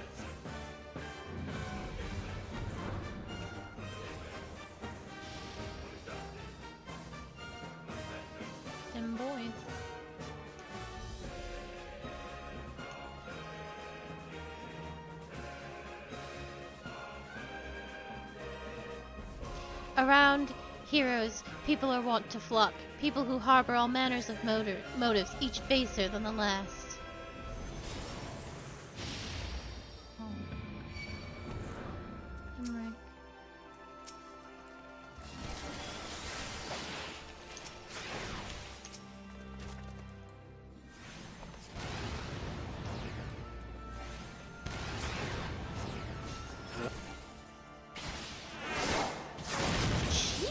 Rick, that's a limit break. Calm down. Damn it.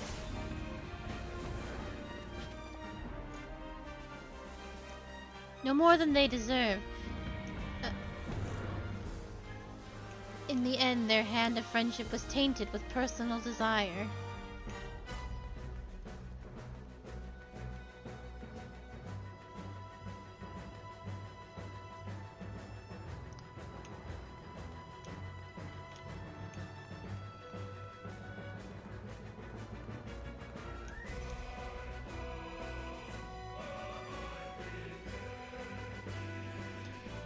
You know what comes next. You put an end to the Dragon Song War. Justinian? Yeah.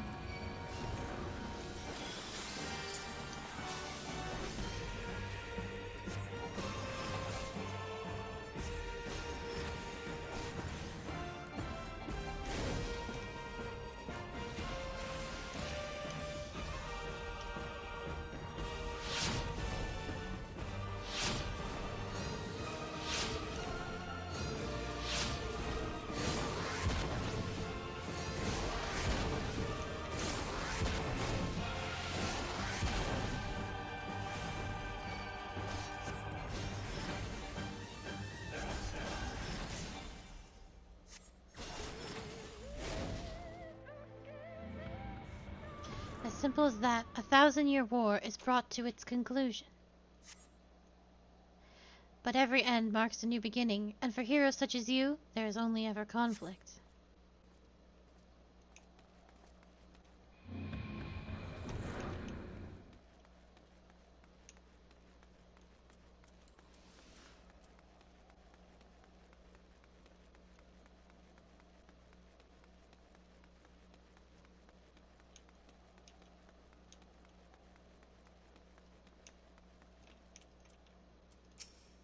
How are you enjoying the walk down memory lane? I dare say there will have been a few individuals for whom you harbor deep feelings, whose passing caused you keenest grief.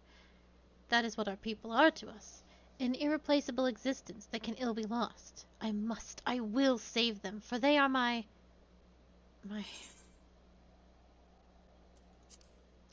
Never mind. We are not here to talk. Let us return to the task at hand.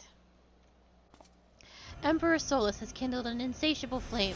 Garlemald was its name, and it raged across the land, consuming all in its path. Following the trail of ash, you set forth for Alamigo and Doma in a storm of blood.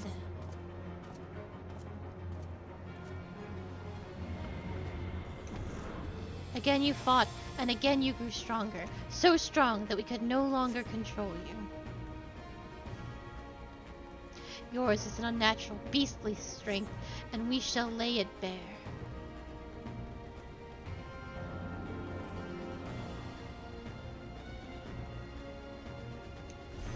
In order to gain a foothold in the liberation effort, you journey to the far eastern plains. There you encountered the land's greatest warriors and sought to win them over to your cause. Bugger, bugger, bugger!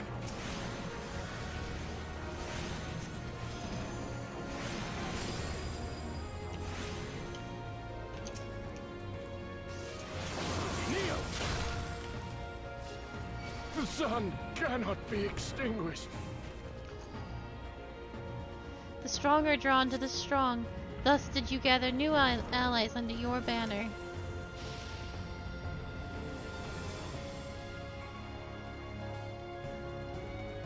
Yet where ardent souls gather, so too do fires burn. In this way did you co-sign those around you to the flames.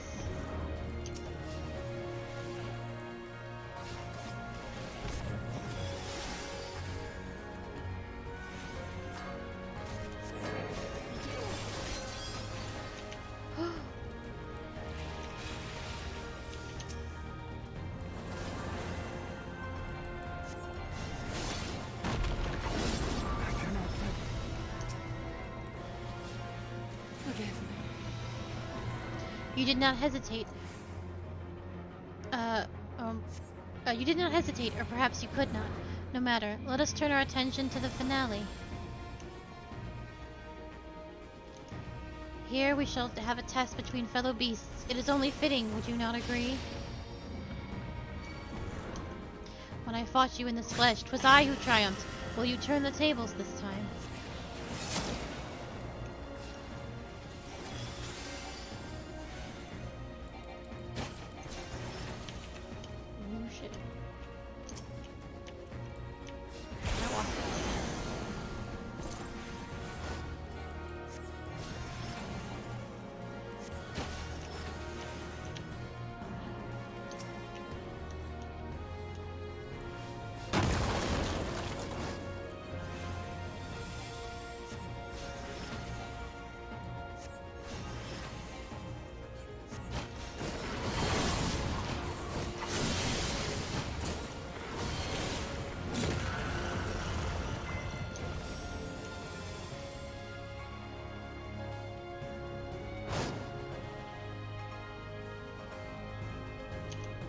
Oh. I was so ready to kick his ass. I burned everything. My creation appears to have lost its form. It is no easy thing to see through the eyes of a beast such as him. In any event, there is only so much to be learned by taking your measure this way. Let us try something different. Come, we continue this within.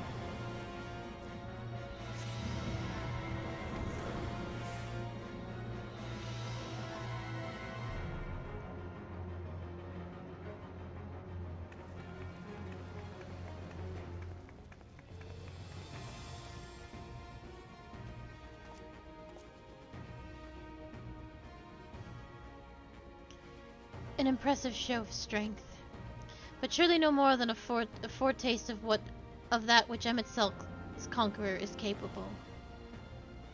Such might requires a fairer measure to compare like with like. Yes.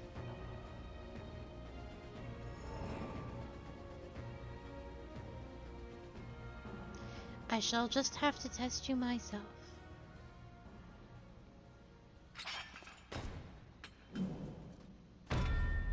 Come on, Akali. Show me what you can do.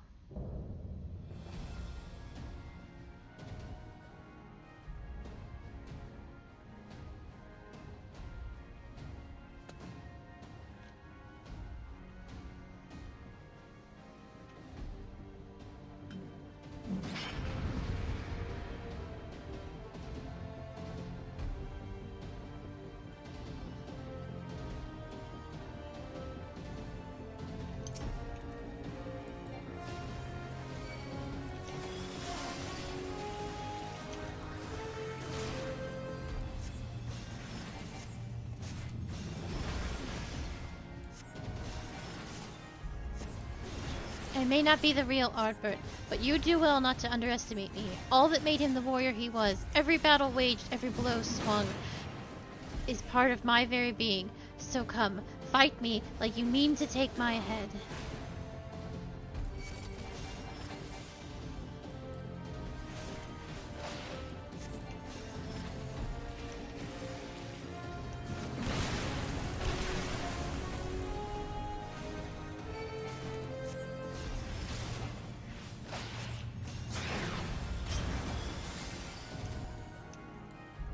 Good, good.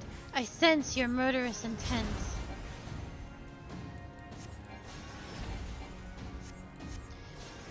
Aye. You'd kill me given the chance. Mayhap you think to recover his body. If so, prove that it's no use to me. Prove that I can't best you with it. Come.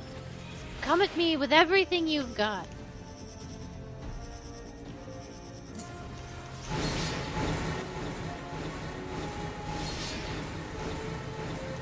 I walked too fast into it.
I see you're a different beast from when you faced my creation. Very well. I will transcend my very limits, and I will see what you're truly capable of.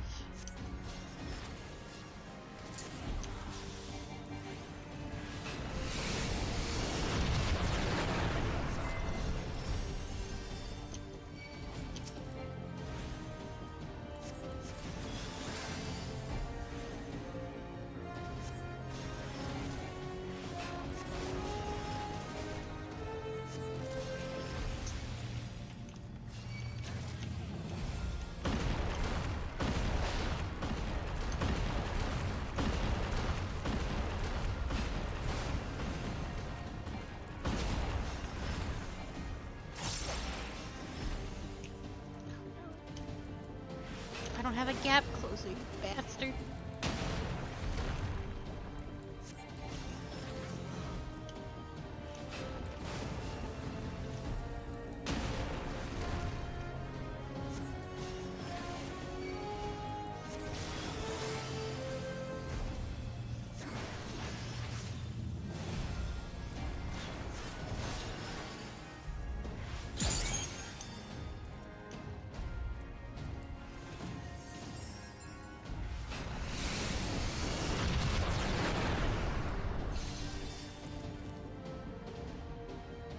I have my answer.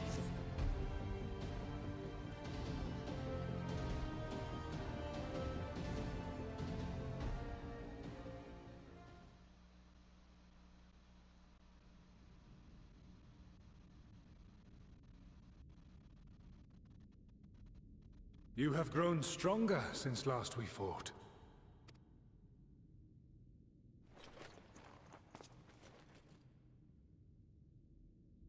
The result of your trials in the first, no doubt.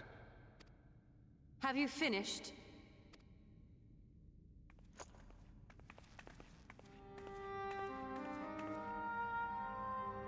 My apologies. I freed myself as soon as I awoke, but rather too late, I see.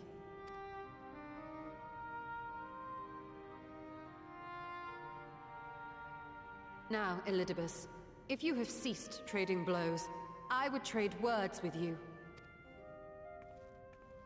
I have a theory, you see. One concerning that which you seek to accomplish.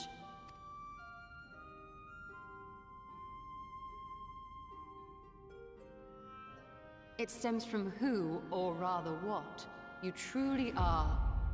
A primal.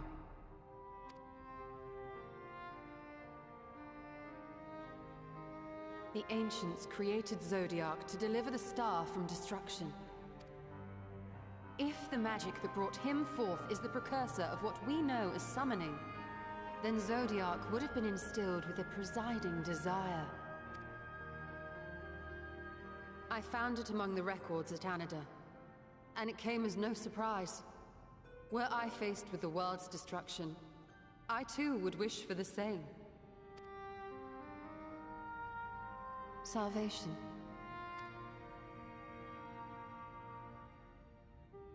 I know that you sacrificed yourself to become Zodiac's heart. How you came to be separated from him is less clear. But if you are a fragment of his being, it stands to reason a desire for the world's salvation would drive you. And thus did you seek to inspire the masses to rise up as warriors of light, going so far as to use Ardbert as a symbol of hope.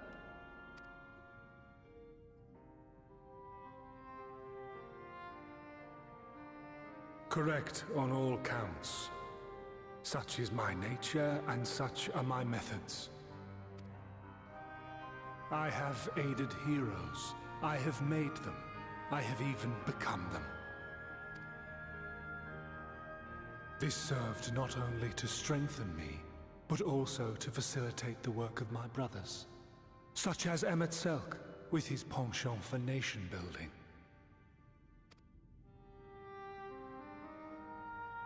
Then you will be all too familiar with the fickleness of mankind. We change, we forget, and what little we do remember becomes twisted and fragmented over time. For which reason, you deem us unfit to carry on your legacy. But are you, yourself, free of these foibles? As the last witness of the final days, do you remember everything that was lost? Or even the things you cared about? Get to the point.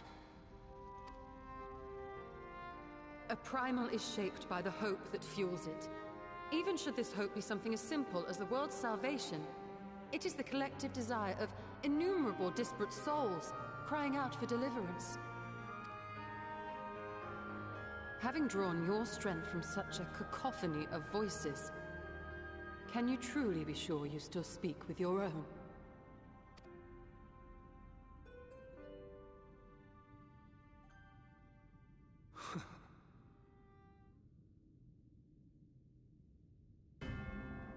Your question is irrelevant.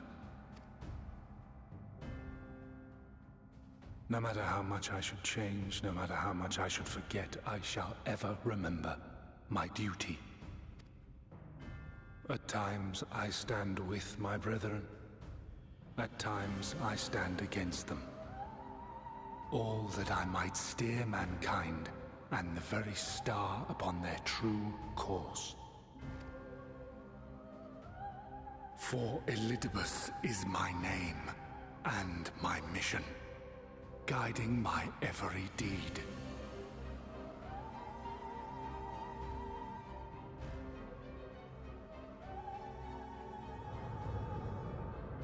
But enough talk. You have shown me sufficient proof of your might. As I am now, I would struggle to defeat you. Yet I have still to play all of my cards.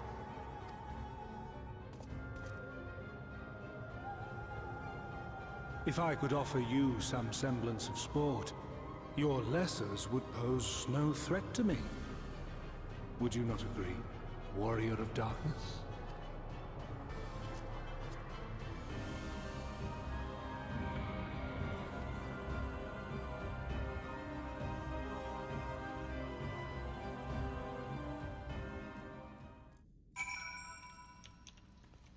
How are you doing in there, Miss Q? Are you done? Okay. It has been an eventful morning. If indeed it is morning. I have no idea how long I was unconscious. Regardless, I am gratified to see that my efforts at Endure have borne fruit. We have confirmed the nature of our foe and his plot. Now then, what news from the surface? I see. Then let us make for Yule Moor at once. We have much to share with our comrades. Elidibus' parting threat, not least of all. But forgive me, it would seem my belongings did not accompany me here. I will need to retrieve them from the Endure. With luck, the ethereal stream you traverse still lingers. I won't be long.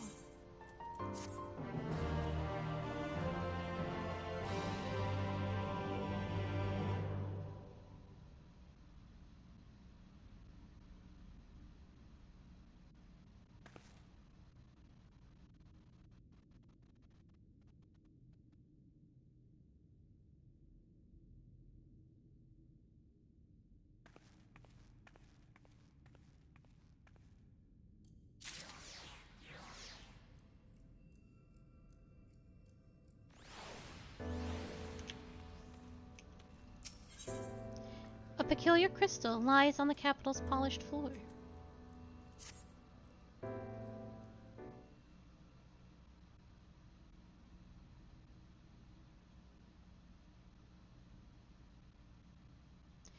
A peculiar crystal lies on the floor. Upon its surface, an array of lights twinkle like a tiny constellation of stars.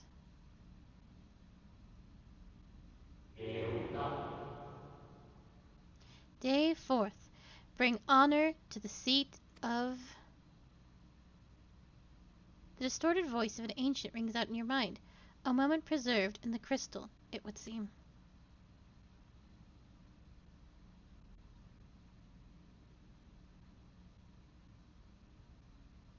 You notice something else glinting up ahead.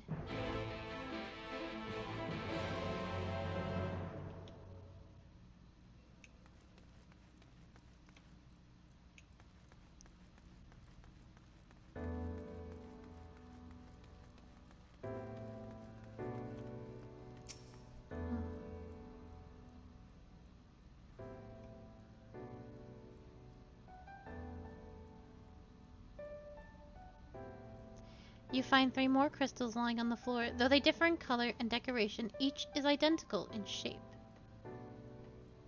You focus on the crystal and find that the words they hold ring clearer than before. Behold, my friends, embraced by the earth and caressed by the wind, vibrant life flourishes. All is right in creation.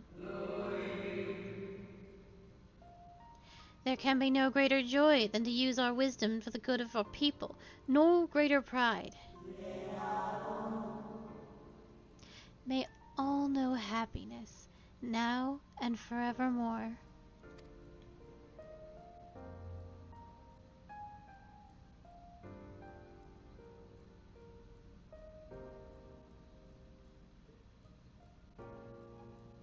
There do not appear to be any more crystals in the hall. Perhaps it would be wise to continue the search outside.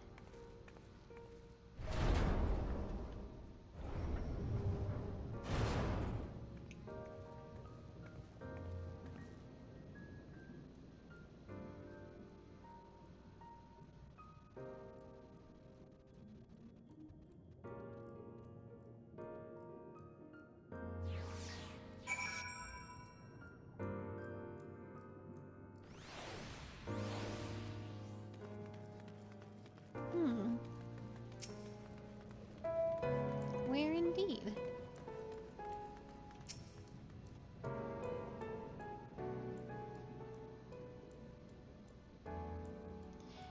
Your instincts serve you true, and you discover another 2 crystals. As you reach out with your consciousness, new voices begin to echo in your mind. The heavens are ablaze, and the land rent asunder. What will become of the world? Is life itself to be denied? come what may, we must not surrender to despair. If we but hold fast to hope, we may yet find a path to salvation.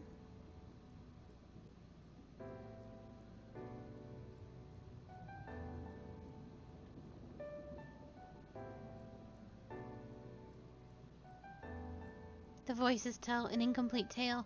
Might more remain to be found?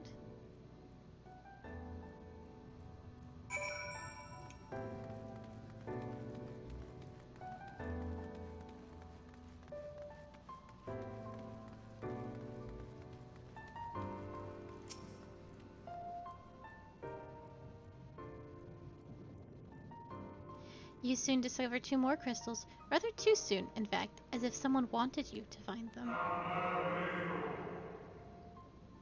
Everything burns, crumbles, decays. I hear the lamentations of my brethren, and soon there will be only silence.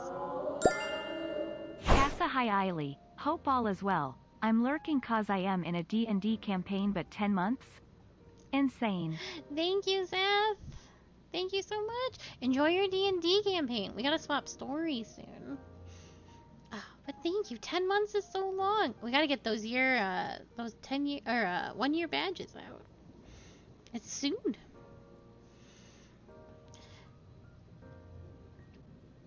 We will deliver our star from its doom. This we swear. So please, dry your tears.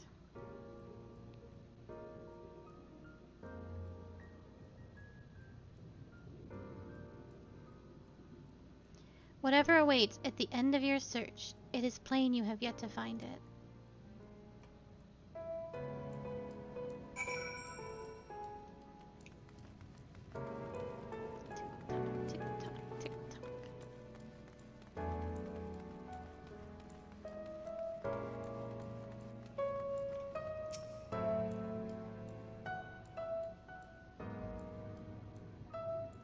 Sure enough, your persistence is swiftly rewarded, this time with 3 crystals.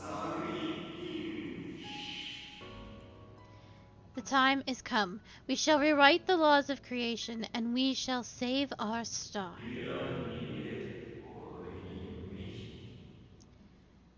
From this life our Savior born, may I be worthy of the honor. I feel my soul turning slowly but irrevocably, and the power I wield begins to seem terrible. But this is right. It is right.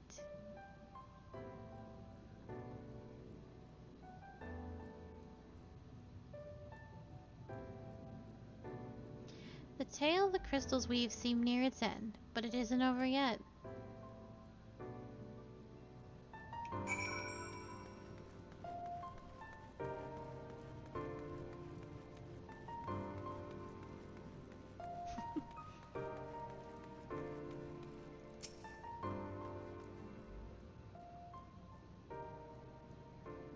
With almost melancholy inevitability, the 12th crystal soon reveals itself to your questing eye. Though salvation is ours, it came at great sacrifice. All that remains is to pray that we will one day meet again beneath a blue sky.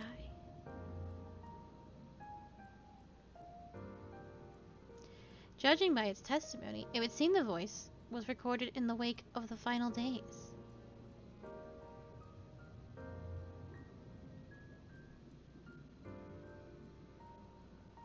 As you scan the area, another glint catches your eye.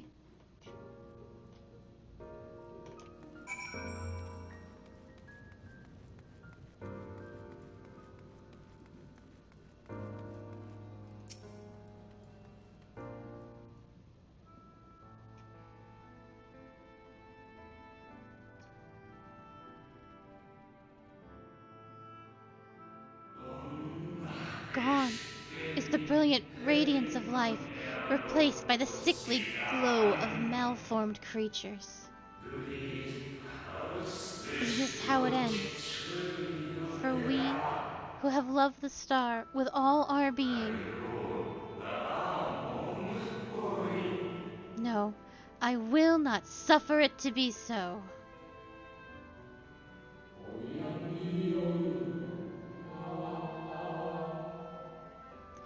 Well, well, my new old friend.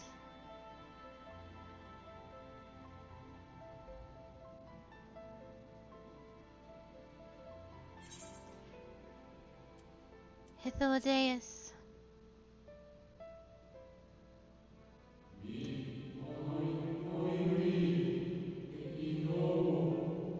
How, how good of you to remember.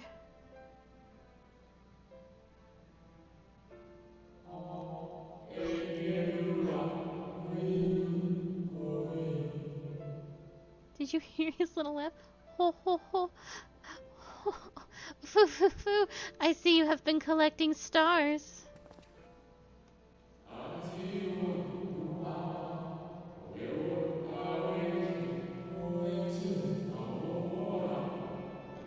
I speak of those crystals. They have constellations etched upon them, yes?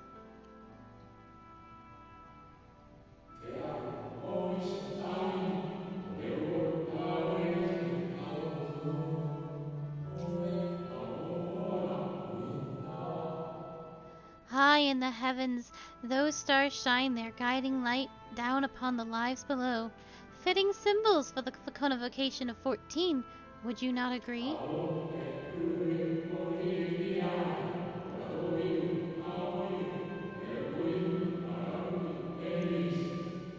As you have gathered, each crystal bears an account of the life of a member of the convocation as remembered by the Unsundered.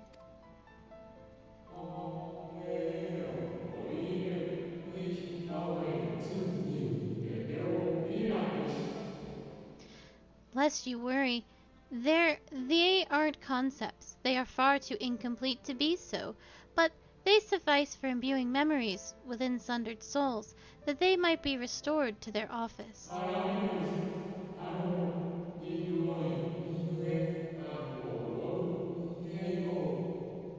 Keep them. I am sure Emmett Selk wouldn't mind.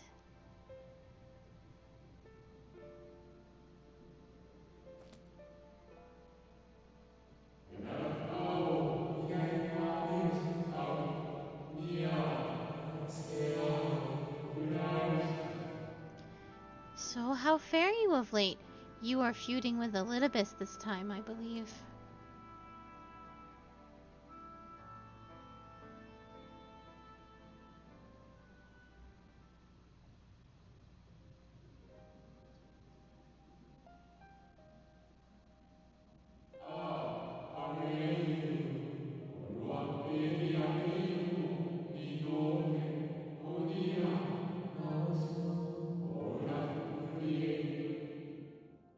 Huh. I shall refrain from passing comment on your struggle. It is not my place to do so, long departed as I am.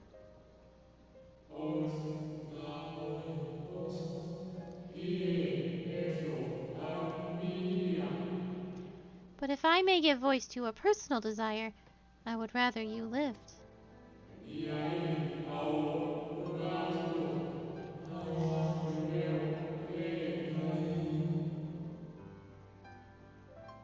If you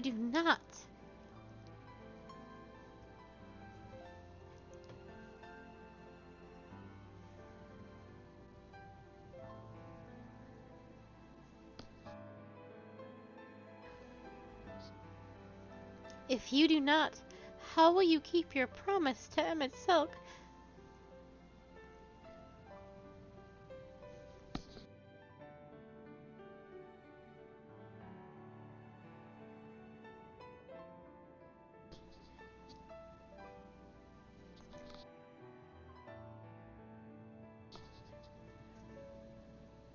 The promise to remember.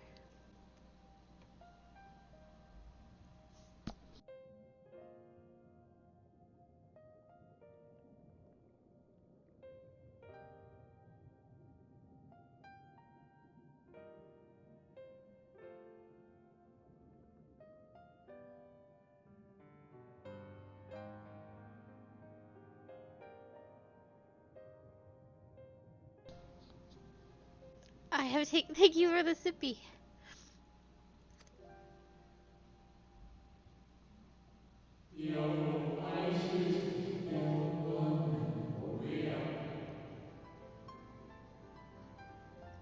must weigh heavy, the burden of all those memories.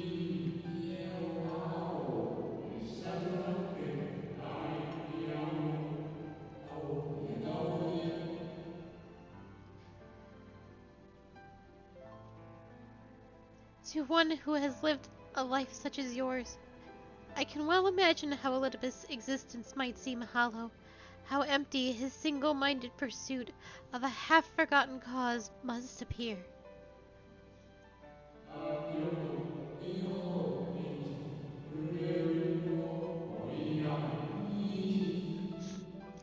But know that his devotion is not without reason, even if he himself can no longer remember what that reason is.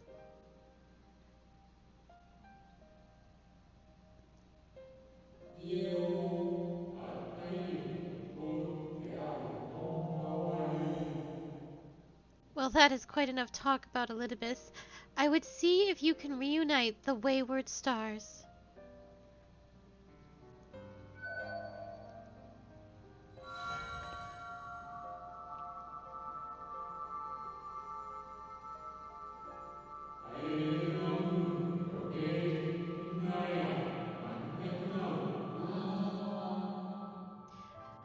I mentioned before that there was a member of the Convocation who opposed Zodiark summoning and defected, one whose office was left vacant.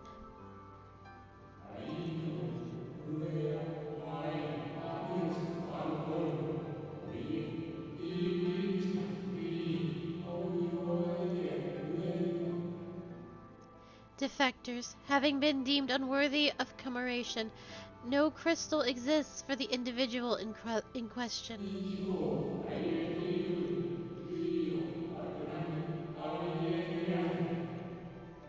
Or shouldn't exist, at any rate, and wouldn't, had a friend not created one in secret.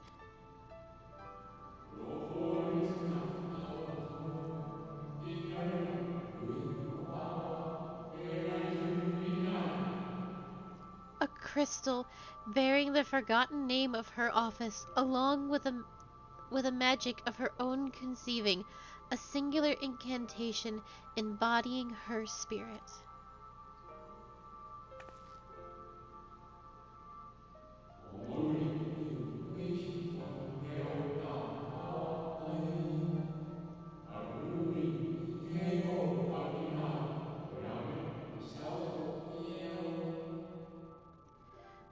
Among all the offices, the 14th was the most unusual, for while the rest sat in Emirat, its holder was charged with gaining an intimate knowledge of the wider world.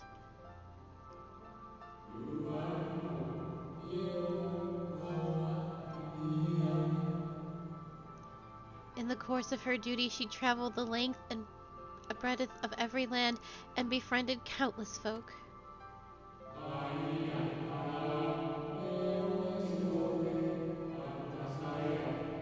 She encountered troubles too, of course, matters which she could simply have referred to the Convocation, but that was not her way.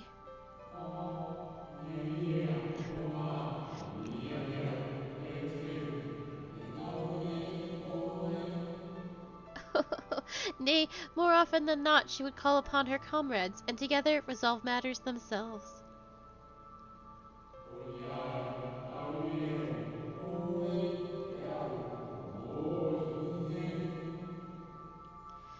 Such is the magic sealed within that crystal, the magic to summon the stars to your side.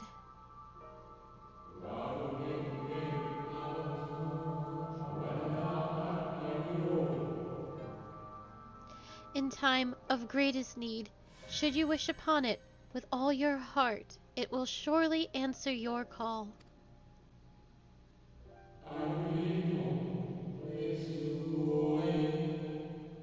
And now it is where it belongs.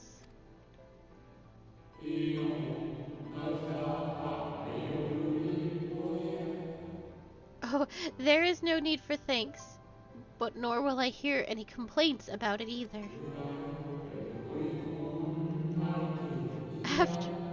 After all...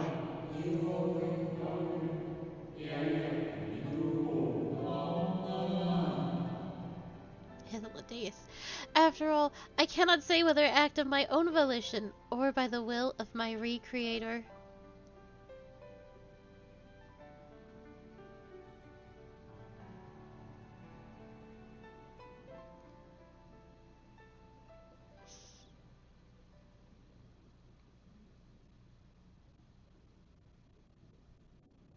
I was wondering where you'd disappeared to. Is something troubling you?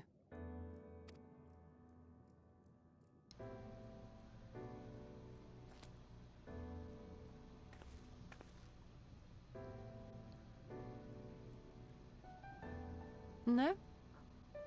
Very well. I have everything. Let's hurry back to the surface.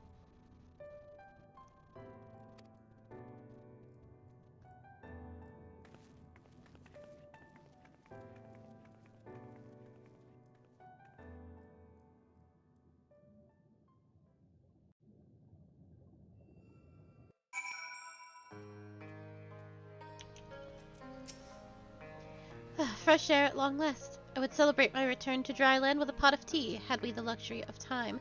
But we must be prepared for Elidibus. Given what we know, it is plain he will not be deterred from his course. And nor were I him. Not if it meant forsaking everything I loved. That said, I have not forgotten how Emmett Silk sought to find common ground with us, for all our misgivings. Ultimately, our differences were not to be bridged, of course, but one must always try. Emmett Selk understood this, and if his gesture resonated with you, perhaps you might consider reaching out to his brethren. Though it may all be for naught, you of all people should know there is no such thing as foregone conclusion.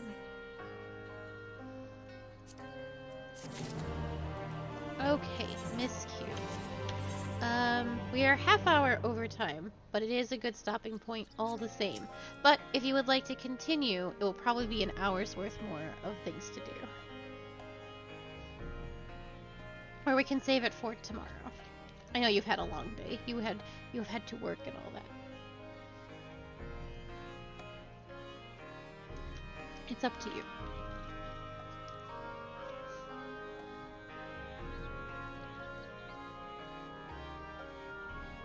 Yes. We probably still will not finish the patch, but we can get over some of the bigger things to do. Y'shtola gazes out into the distance. Right, no more musing. We have taken far too long as it is. Our friends await us in Yulmore, yes? Let us hurry and join them.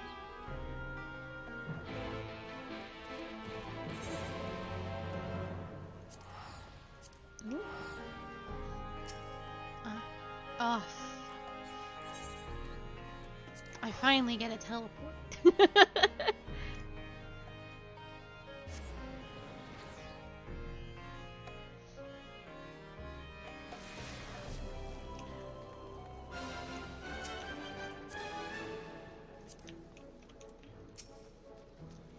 It appears we are fashionably late. Come, our tale will not wait.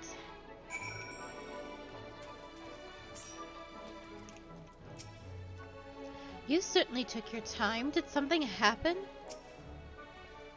Ah, there you are. Eventful trip.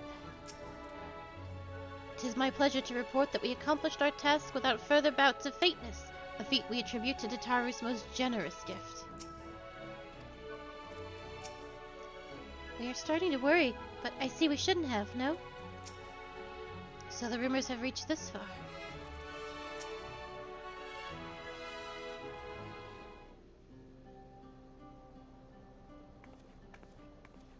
Forgive us our lateness. Master Chai, my congratulations on your appointment. By all accounts, you are a capable mayor. Oh, I have capable friends, my lady. I must say, it's good to see you looking hale and whole again.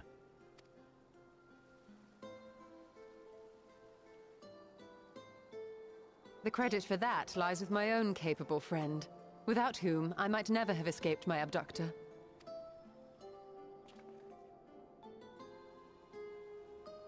Oh yeah, she got kidnapped. Don't worry about it.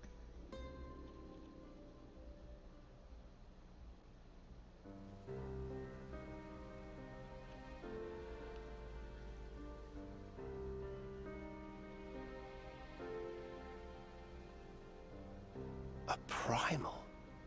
I suppose that would explain why Elidibus has been fostering faith in the Warrior of Light. While you were enjoying your audience with the Wandering Heart of Zodiac, we were busy dispatching the last of the Black Master Ascians, a task which proved almost insultingly easy. Formidable though we undoubtedly are, they were obviously sent to provide encouragement for budding heroes. One cannot help but wonder how many times the ploy has been used before. Master Chai, you mentioned that the people of Calusia are similarly enamored of the Warrior of Light. Indeed, though it's hardly surprising given the state of the world. Many are still struggling to find a purpose, and it's only natural that they should take comfort in the tales. Then the fever has spread to every corner of Norvrent. We may have dealt with his black-masked minions, but it is plain Elidibus has yet to show his hand.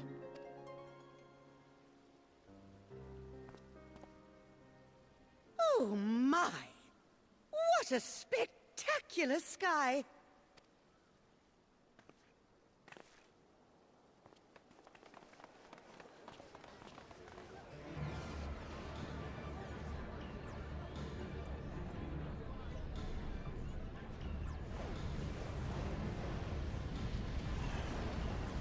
Another star shower.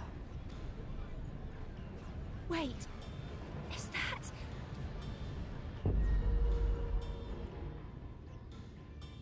Amaranth?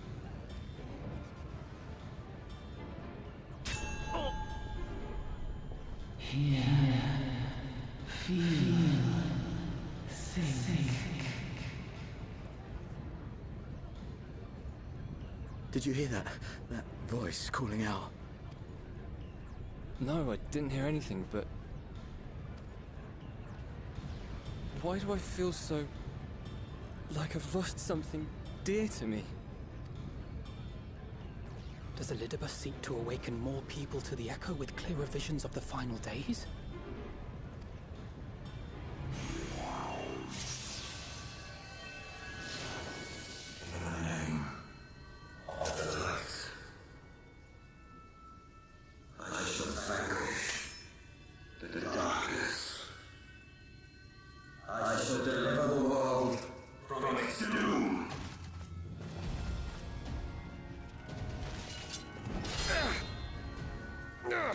And who might you be?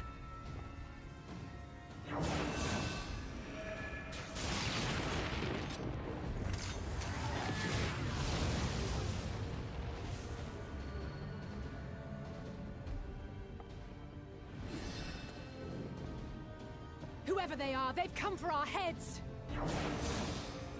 No, you don't! Ha!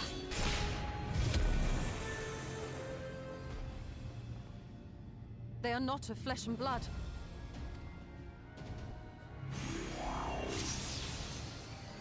I know this magic.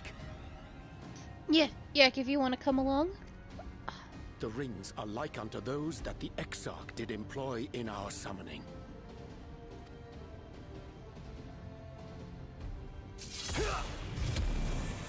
Are you saying the Exarch is summoning them? Nay, yet the similarity can be no mere coincidence.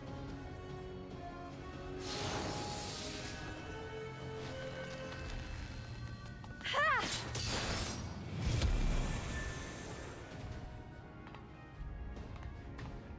Should we make a stand here, or retreat to the Crystarium?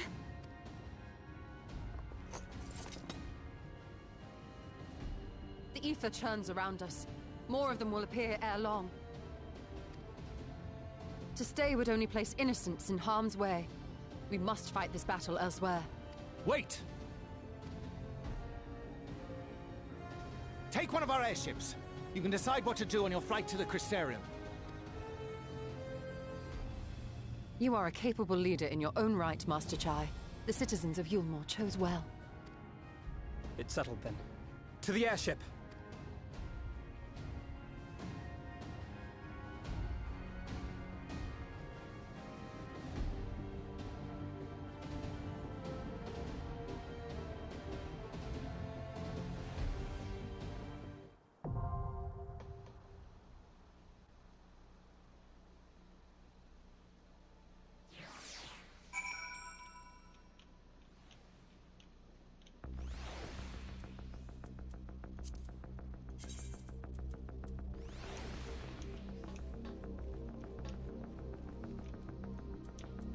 gotta wait for Yak to get on.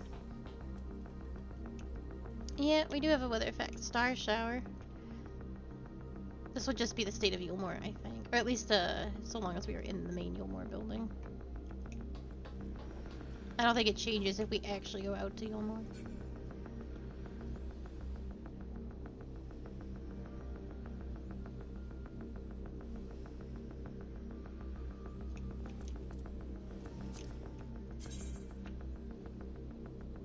Oh, it's outside too? Hold on, let me see.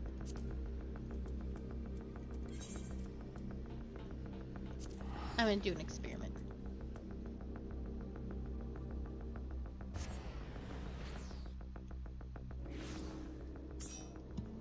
Oh, yeah. That is very cool.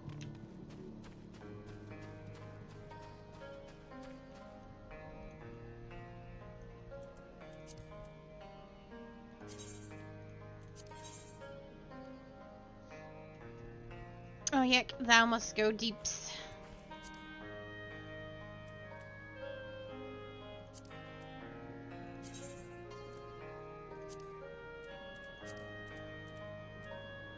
Okay, it said on my ready check that you were still a healer.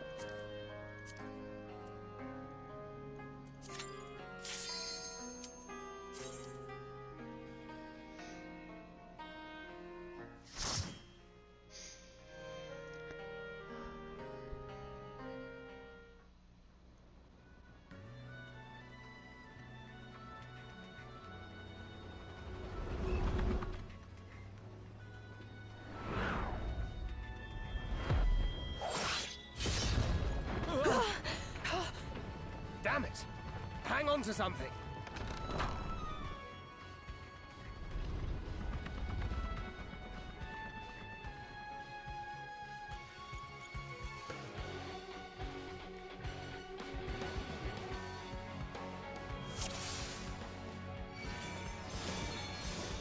We all get dance partner.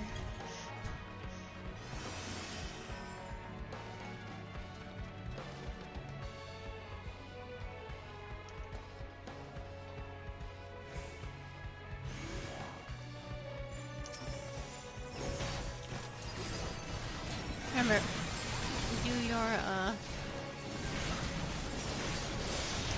AoEs. We have 2 dancers, so if you wanted to pull more, you could. They will go very fast.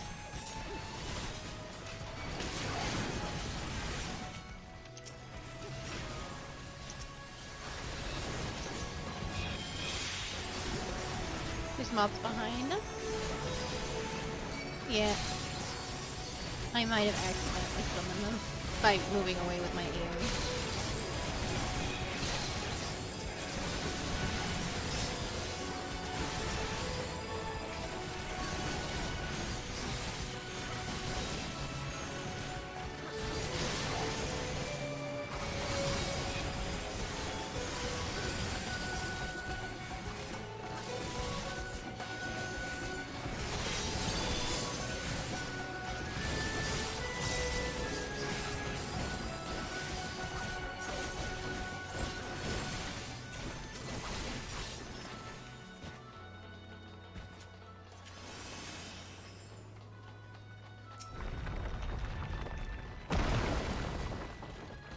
It's our friends from Amarane.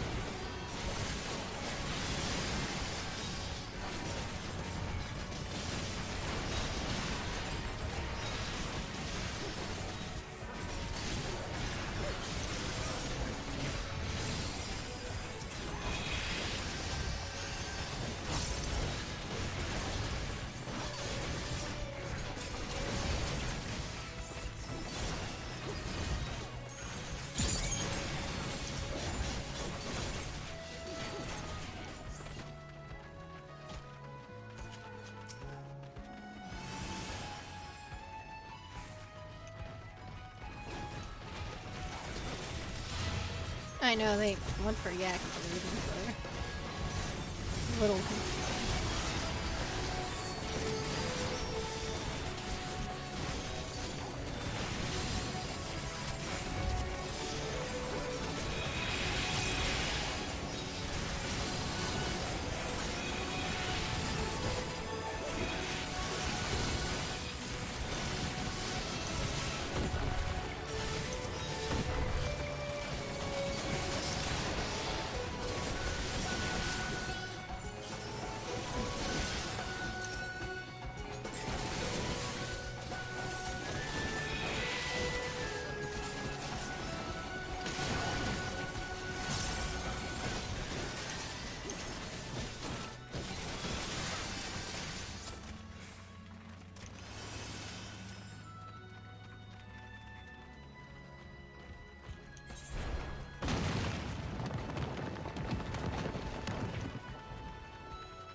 Alright. No, it's fine. It's Dancer. It's very hard to screw up.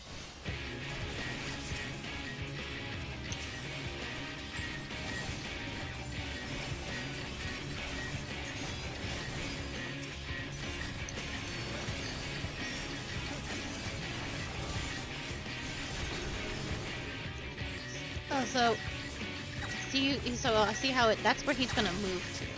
So we don't want to be where that's like, does that make sense? Okay.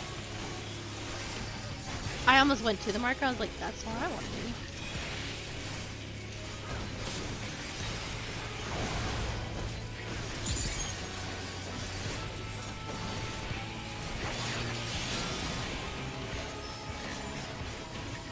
Yeah, you stay where you are. Yeah, good. You do have right. Yeah, you stay with the ball. So that's gonna move where I'm standing, so we're gonna go over.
I know.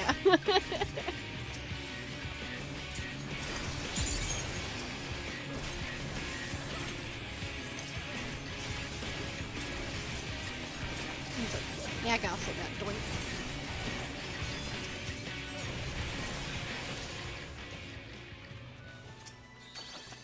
So we probably 475.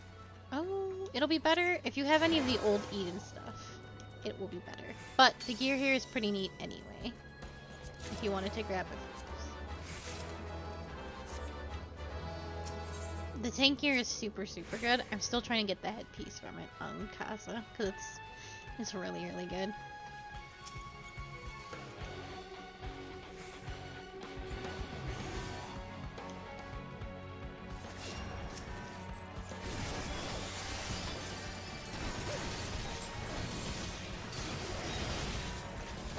If you can pull a little bit more. Like I said, we have two dancers and they do a lot of damage.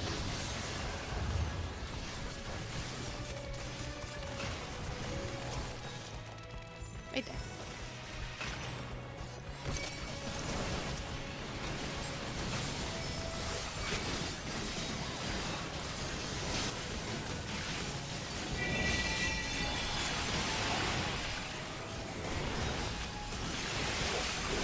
They all became frogs. So you like to do this pull big because he turns them all into froggies. And so they do. It's way more efficient to do damage to them. Plus, you're not taking any damage, so you save cooldown.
That's okay.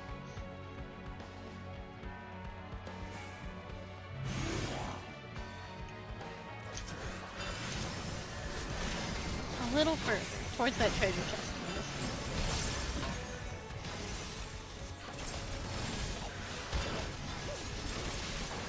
Because we have mustard seed and all them as helping us.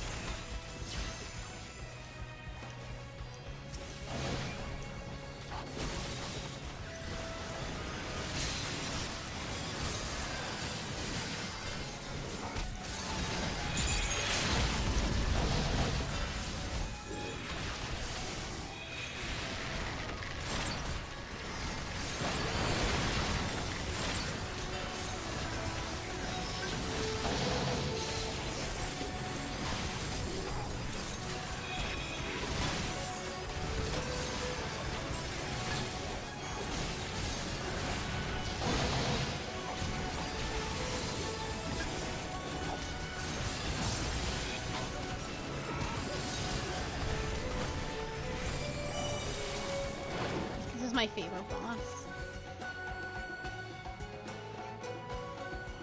The necromancer. I love her. Her dialogue's so good. I shall fight for the world and for you, my hearts.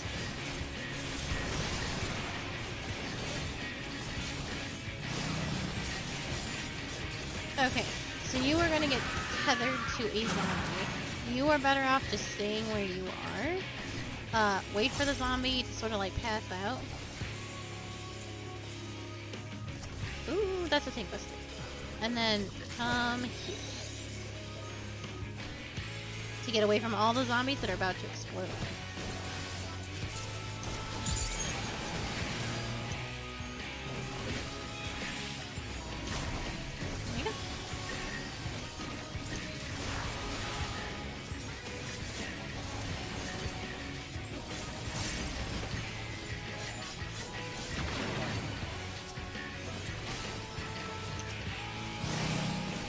So these are zombies that are going to tether you. You should stay where you are. The dancers will adjust.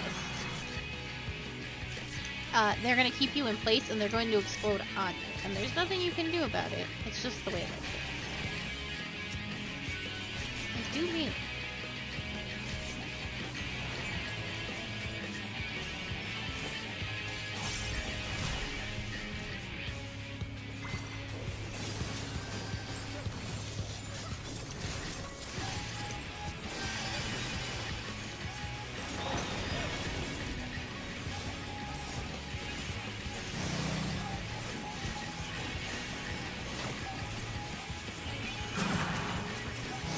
Now we're gonna get a mix of those zombies. So drop your first one right away. He's gonna drop in a second. And then... Okay, put a bunch of your defensive cooldowns in. I may also be hit by your zombies, so yeah. We're okay.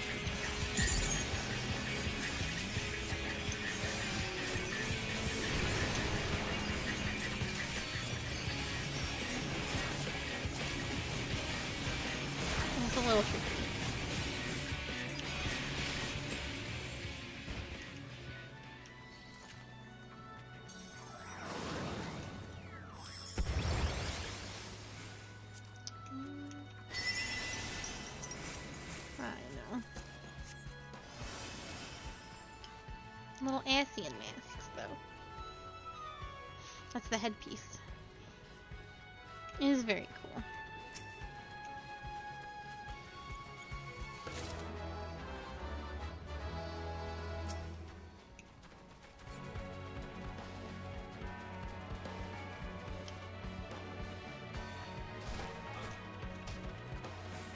These are all our the role quest givers.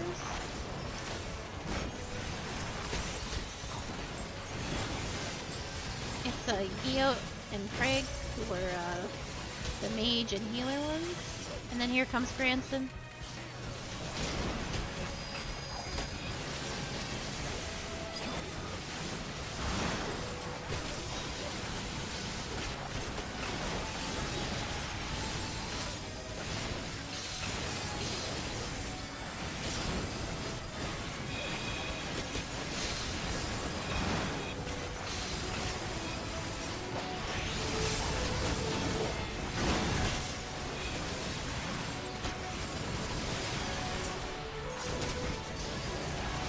You can also sometimes find Hildebrand in here, as he has also been summoned as a warrior of light. But I have not seen. I have not genuinely been.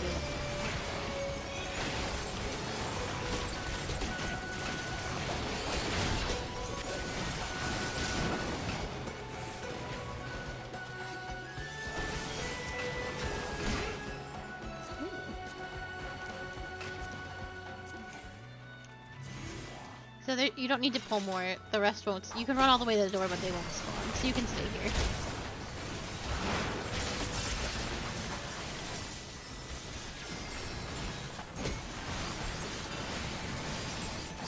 Oh, is Hildy here? Where is he?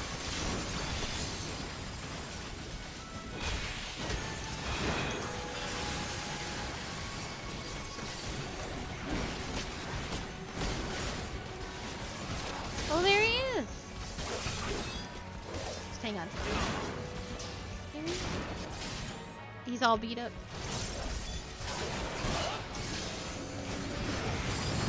I've genuinely never seen Hildy before. That's very cool. Do you want to see Hildy? It's over here.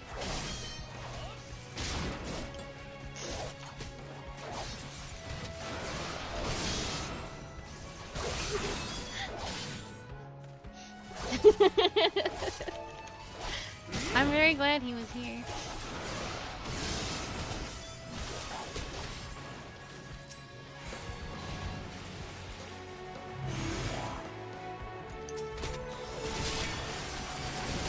Did you not see them?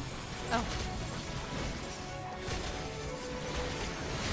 No, I said they won't spawn yet. So you can only do the, oh yeah, we have to kill the paladin before we can kill the others.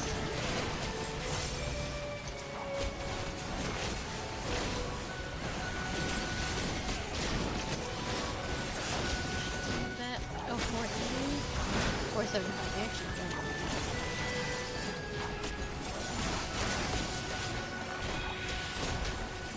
No, I double checked. I have the second tier Eden stuff. We can replace the first Eden tier and probably any near stuff we have. So I don't think you've been so lucky. Necklaces get hidden a lot by clothing. Like you can't, if I was wearing a necklace. Oh, it's just a necklace. If it was cool, yes.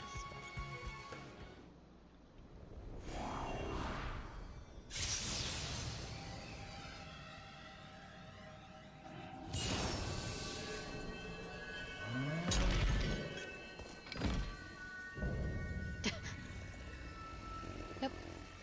That's the bitch.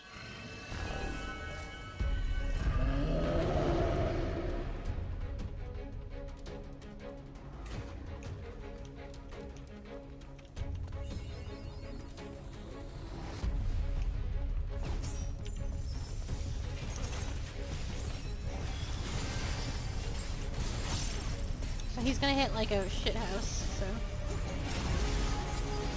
Be prepared. think the next thing, don't remember not to touch the white. It's probably bleed.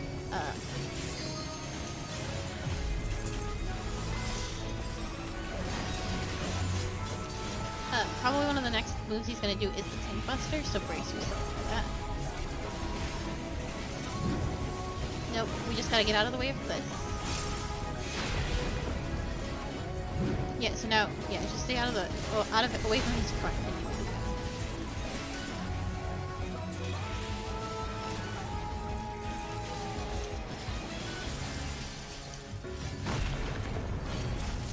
Well, he might not do it because of the nature of the thing.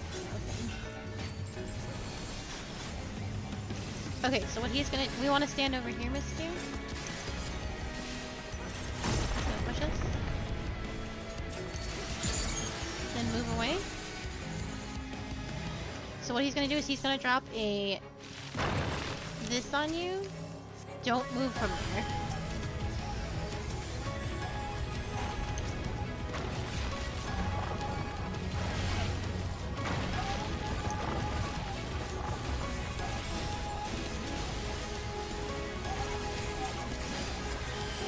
You would have probably. I mean, you might have been able to survive it. Alright, give this a second. Wait, don't go to him. Get in the pit. Get in the pit. Get out of the pit quickly, quickly.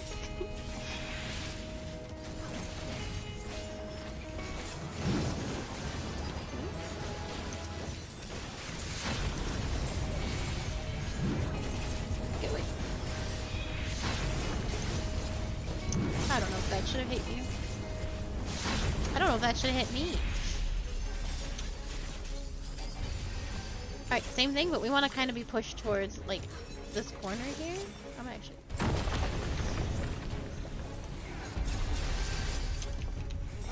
And then give it a few seconds. Now go into one of the pits. There you go. And then same thing again.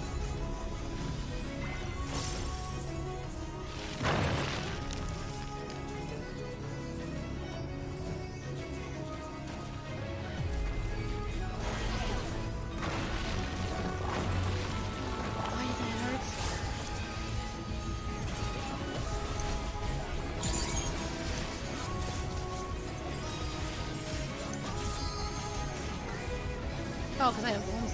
That makes sense.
The robes of healing dropped. Oh, I'm so fucking excited.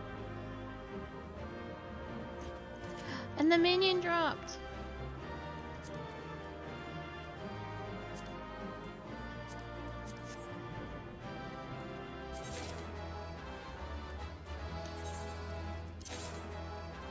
Fuck yeah.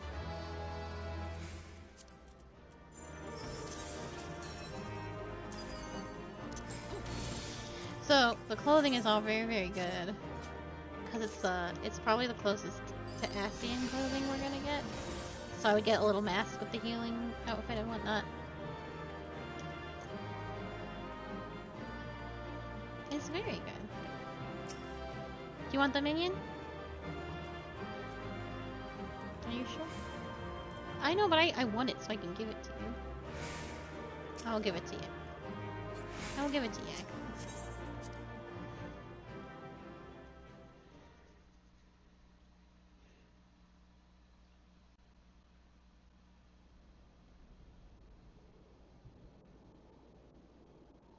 I think that's the last of them.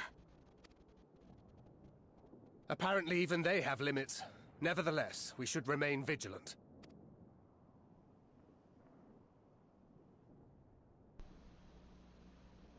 Urianger, something occurred to me while we were fighting.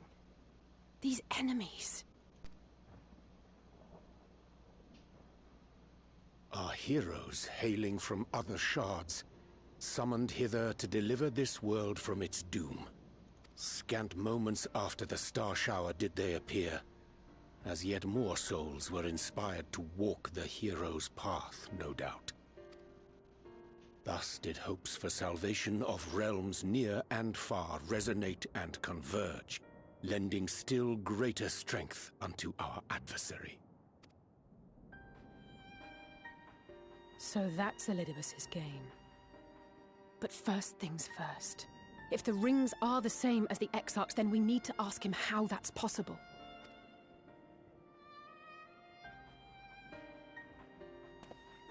The Crystarium is close. Let us press on.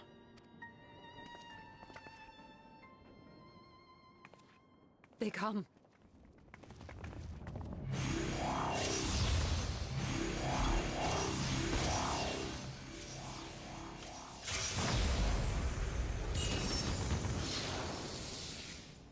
So near and yet so far.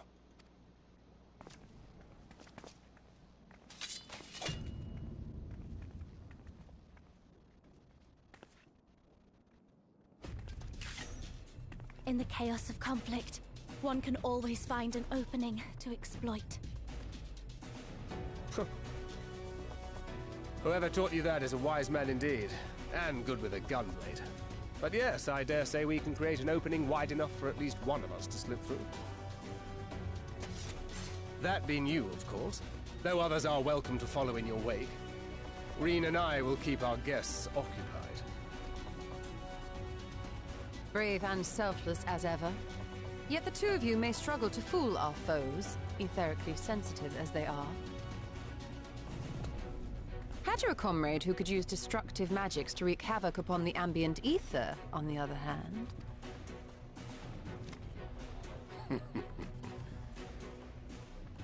Very well. I too shall assist in the diversionary effort. Oh, not this old dance again. Yes, obviously I'll stay and fight. Alphino, I'm about to do a great many stupid and reckless things. Watch my back, would you? And there you have it. Take care of yourself, my friend.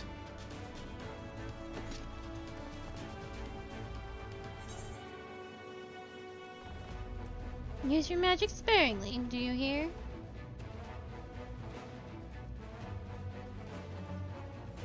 I shall not overexert myself without good reason. As for the others...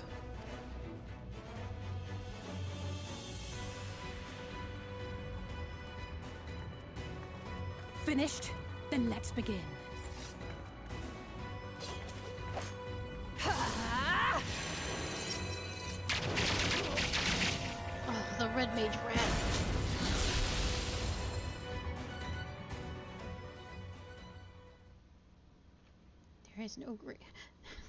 There is no greater sin to commit than casting the LV3 red mage.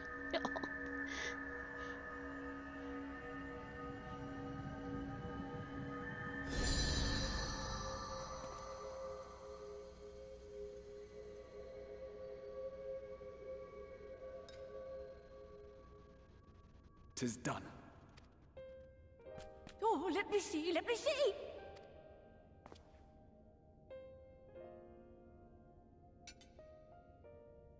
Oh, yes!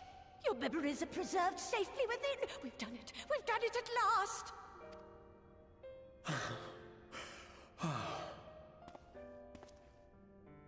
I have inspected the other vessels. They are all ready to receive of our friends' memories. Oh, excellent! Excellent! I shall have my familiars bear word to them at once!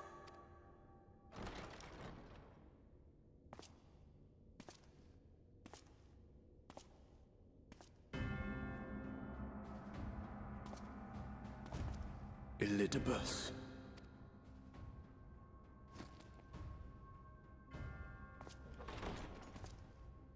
It was not until I observed the battle between Emet-Selch and the Warrior of Darkness that I realized what I must do. I will summon heroes from other worlds unto the first, just as you did. Their presence shall serve to empower me, granting me the strength to crush my enemy. Though it pains me to disappoint you, I feel compelled to explain that the magic in question requires no small amount of preparation.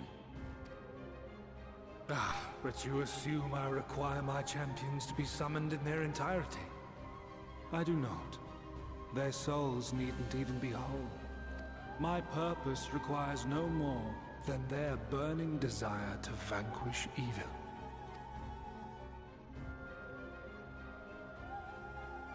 This I shall sear upon the ether, raising thereby an army of phantom heroes to whom I shall whisper, as I have to so many over the ages. Here lies darkness. It must be destroyed. And you expect me to cooperate? I do not require your cooperation. Your death will suffice. The magic I shall have from your corpse. Go, Lubus!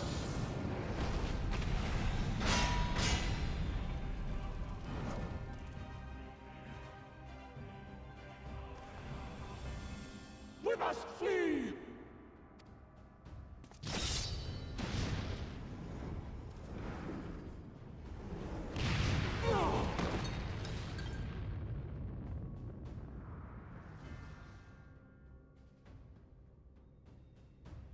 But what is this?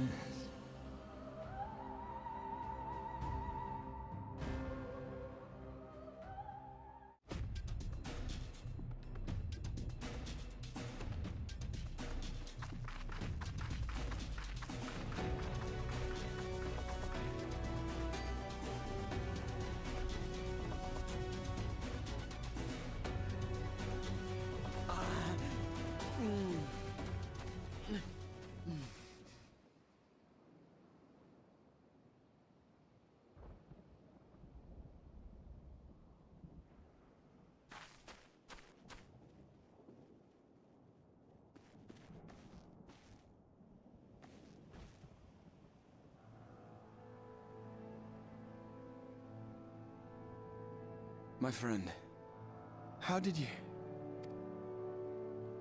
No matter, Elidibus, he took us unawares.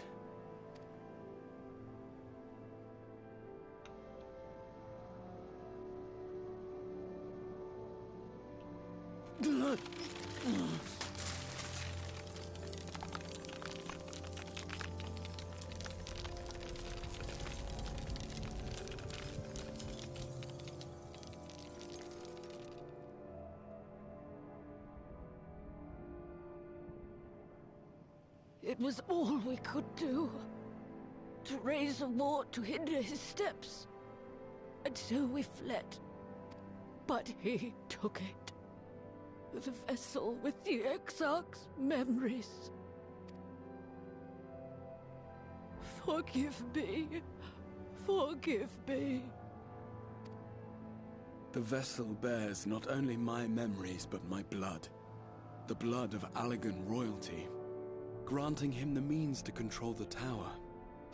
With it, he has performed I know not how many summonings, calling forth heroes from across the rift. And, as you can see, the burden upon the tower is beginning to tell.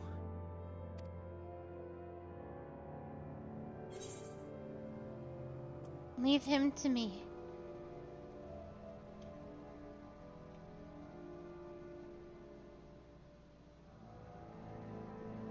No, I won't let you go alone. Not this time.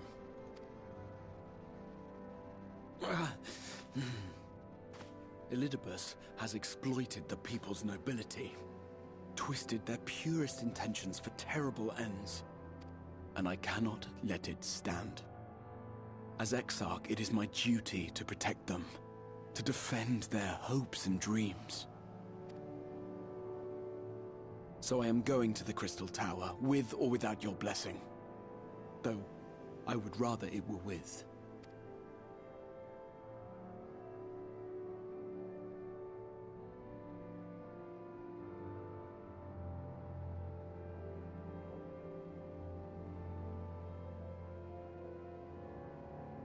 Thank you. I joined you, but I would only be a burden. Better that I remain here with my gremlins. I shall send help. Stay strong, my friend, and take heart. By binding Elidibus within the tower, we have done more than simply delay him.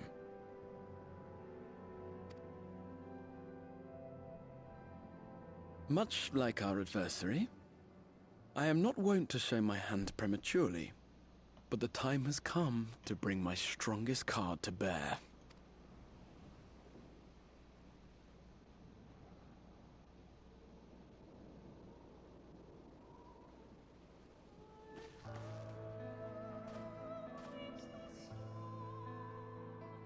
To the tower!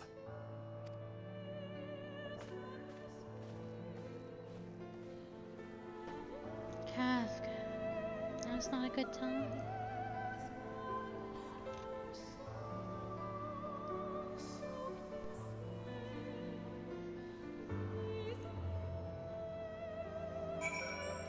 Kafka, yeah, he wants attention.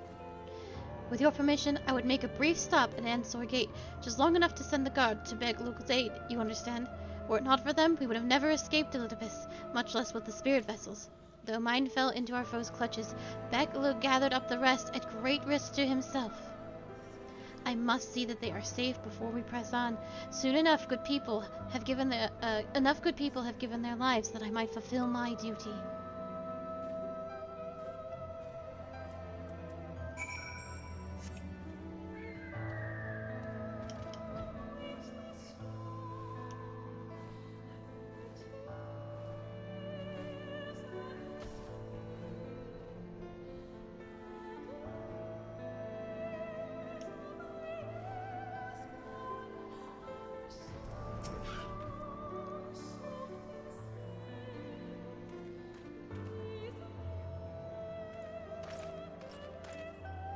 Warrior of Darkness, Agazard, forgive us this paltry greeting. We were not notified of your coming. It wasn't planned. I need you to assemble a rescue party. Our friend Luke lies wounded in a clearing to the west. Pray go to him with aid at all haste. At once, my lord, may I ask how they came to harm? I've seen reports of enemies in our midst, specters who appeared after the star shower. Do they have anything to do with it? Yes, the man who attacked Luke is also responsible for the star shower and the appearance of the specters. I have no time to explain, but I know that the individual in question does not seek to do indiscriminate harm. If you do not bar his servant's path, they will not turn on you. You are to leave this foe to us, understood? Meanwhile, I ask that you alert the rest of the guard and focus on maintaining calm in the city.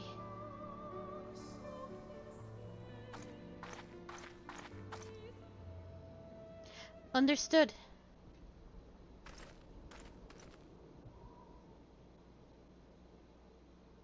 Lena.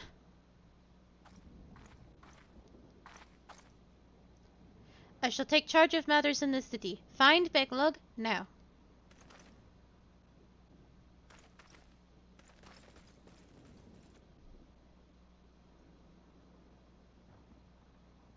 No time to explain.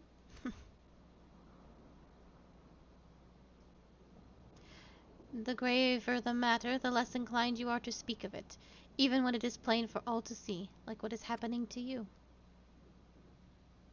Lena, there truly is no time. I know, my lord. Were matters otherwise, I believe you would be willing to speak of your past if pressed. Yet I remain afraid to do so. Afraid what I might learn would make a stranger of you. Forgive me, there is no time.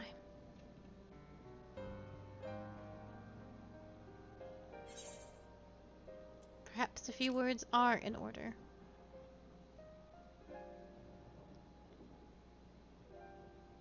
Indeed, time must be made. Lena, do you remember the time you got lost in the tower when you were little, and I searched for you for hours on end? And the cake I baked for your 10th name day, the hideous lump the good people of the mean covered up with beautiful candles. And your hapless first encounter with the Sin Eaters as a guard. Afterwards, you threw yourself into your training, pretending nothing was wrong, though I could see the tears in your eyes. All these moments that we shared, all the feelings that accompanied them, they are as real as aught that came before, and nothing will ever change that, will ever change what we mean to one another. If I have made you worry, then I beg your forgiveness. Heavens knows you deserve better. Though through the darkest of times you've kept your faith with me, standing tall as a proud daughter of the Crystarium, as an example to us all, I count myself blessed to have had you in my life, and I want you to know that.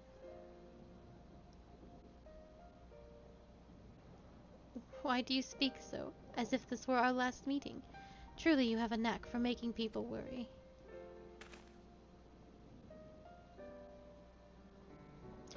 Besides, it is you who are an example to us all. You who have led us through countless trials, and you who will lead us through countless trials to come. So go, my lord. Do what you must, but take care.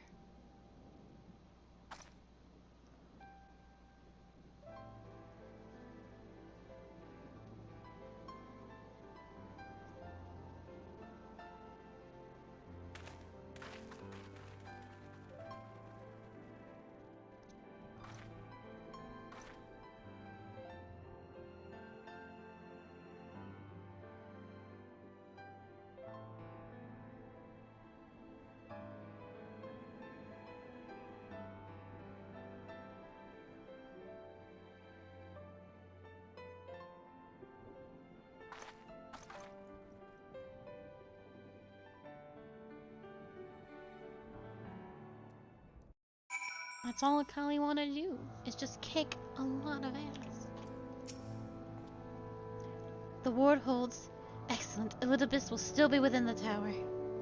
Our foe's sole purpose is to destroy you, and to that end he has summoned heroes from other reflections, empowering himself with the hope, even as they occupy your comrades, you will not best him as easily as you did in the depths. By any measure, the odds are now stacked firmly in his favor. Lena does deserve better. To wit, spare no preparation, my friend. I shall lift the ward only when you are ready.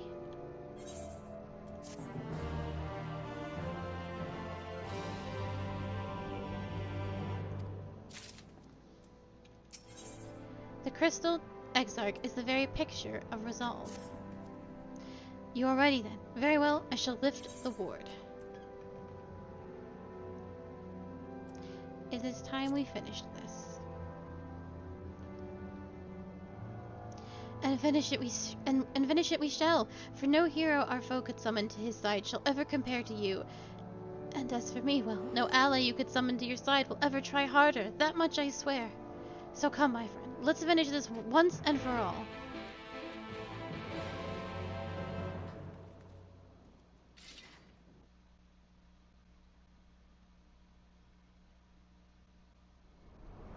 Is it Kafka?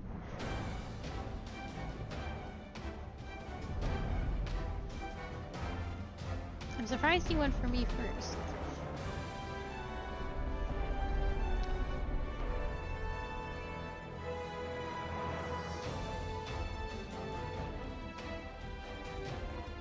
Not here either. We must keep climbing.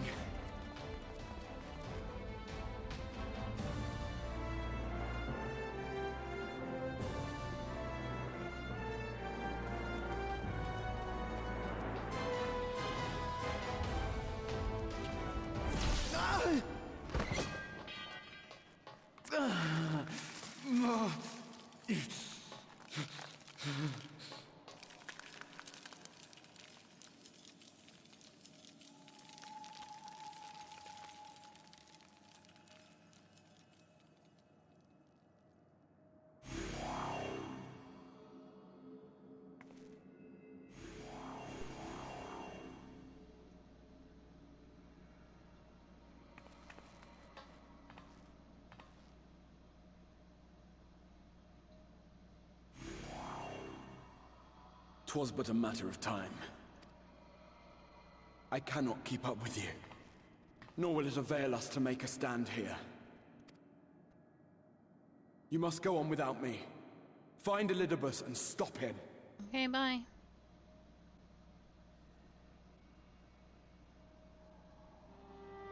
Worry not, my friend.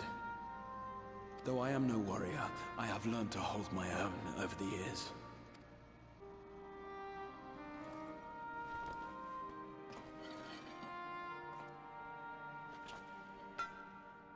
When first we explored this tower, you and your fellow adventurers formed the van, while I was left to follow in your wake. Suffice it to say, I was not best pleased with the arrangement. How I wished that I could join you.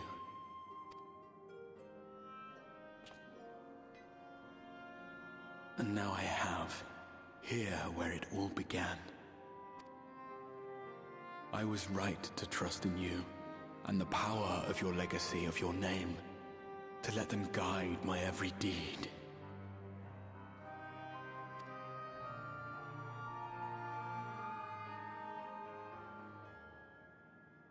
For Elidibus is my name, and my mission, guiding my every deed.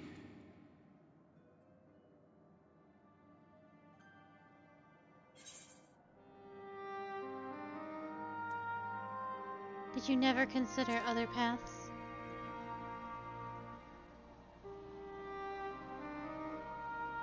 I did, but I chose not to walk them, thank the gods.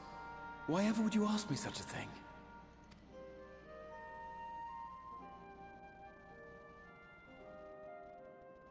Elidibus spoke in similar terms, you say?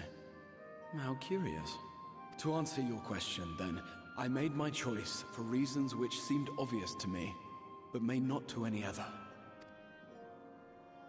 There were the expectations I placed upon myself before beginning my slumber, and the expectations of those who roused me.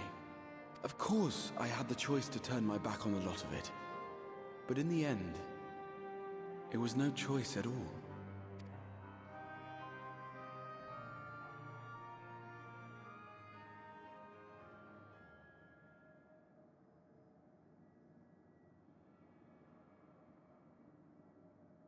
I cherish the time I spent with you and the others. What I wouldn't give to return to those halcyon days. Chasing ancient secrets, overcoming trial after trial with the aid of like-minded comrades. And what remarkable comrades they were. In such company, I felt as if I were a character in the epic tales that had stirred my heart as a boy, as if my dream had come true.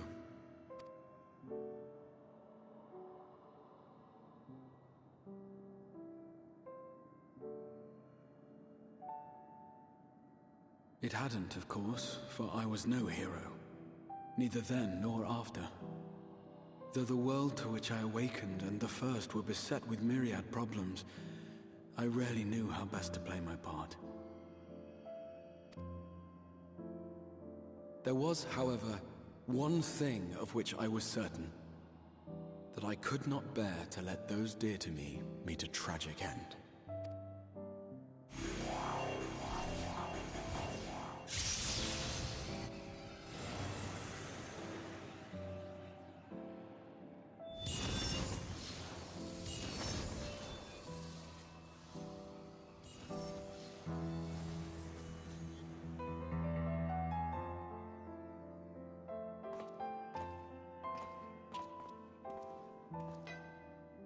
I'm afraid our time is up. Go!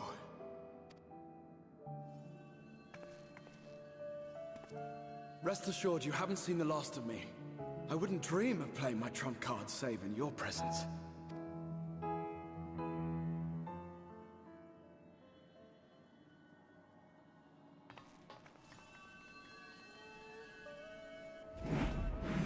Break!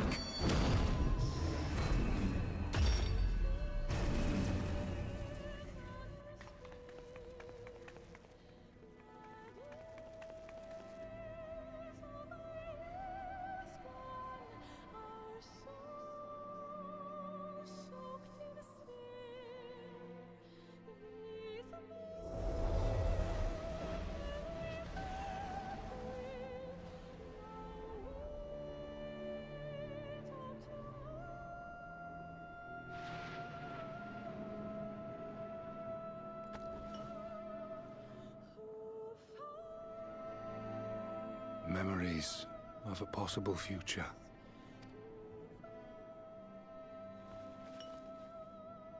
Worthless. All.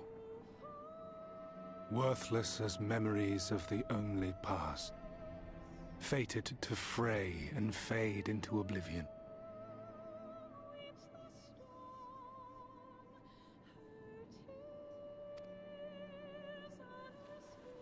Leaving naught but a gaping void.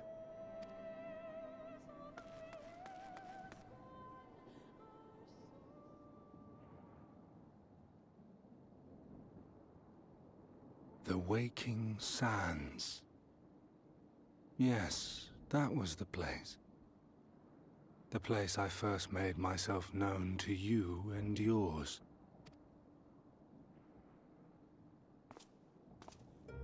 The Seventh Rejoining had left the realm listing dangerously towards darkness, and events were unfolding that threatened to push it over the brink. Thus did I approach you in my capacity as emissary, thinking that you would make a useful pawn. But I was wrong. And for my misstep did La Habrea and Emet-Selch pay the ultimate price, leaving me the last of the Unsundered. My remaining brethren, fragmented as they are, cannot hope to see our mission to its end. It falls to me alone. Defeat is not an option. I will strike you down. I will resurrect Lord Zodiac, and I will bring back those who sacrifice themselves to call him forth.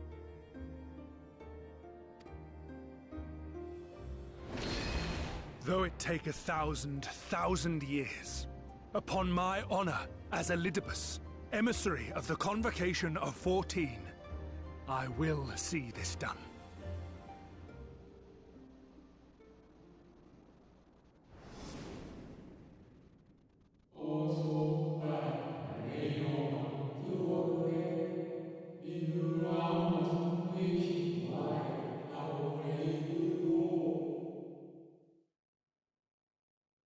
But know that his devotion is not without reason, even if he himself can no longer remember what that reason is.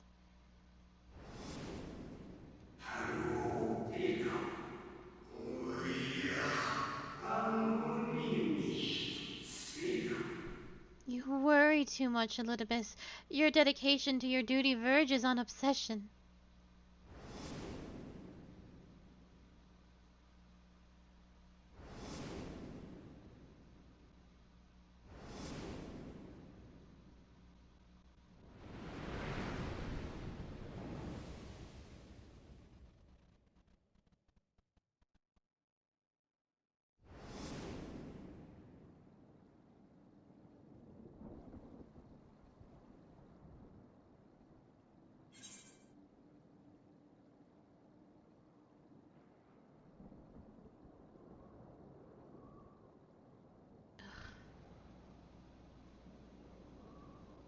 Those who once relied upon you are no more.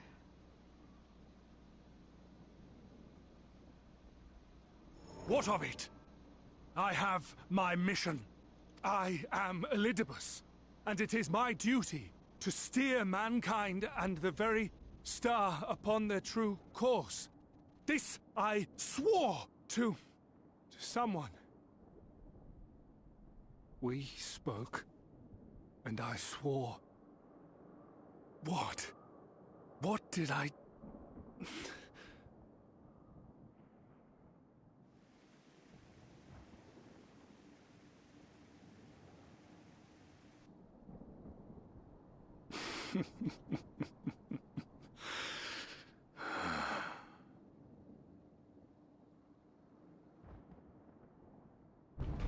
This pain, this torment, is nothing. No more than must be suffered to deliver the world from its doom. No more than any of you malformed creatures have known. Even should you lose all that is dear to you. even should it cost you your life. You bear the burden and fight on, kicking and screaming until your last breath is spent!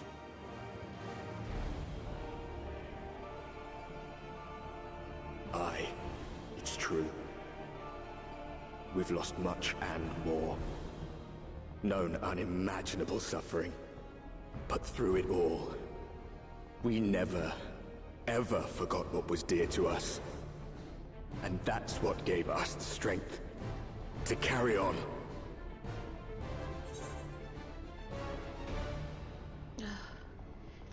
You've no fight left to fight. Weary wanderer. No. No! It will not end here!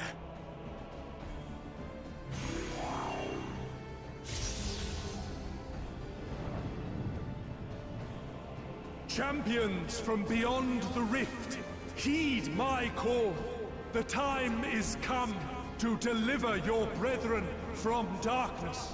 My heart's sole desire is a world free of sorrow. Join with me now in hope and prayer for the salvation of all.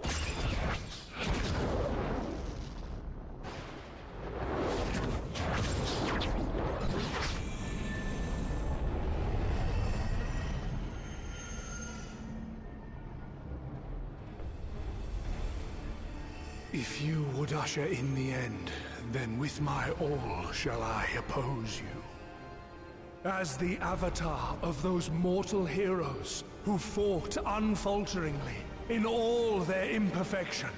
As the warrior of light incarnate. Come, warrior of darkness. Let us finish this.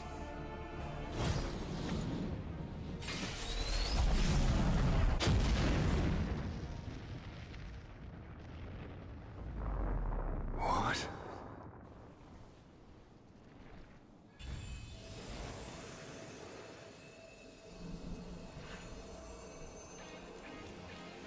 Can't see it because of my stupid sleeves. Herein I commit the chronicle of the traveler, shepherd to the stars in the dark.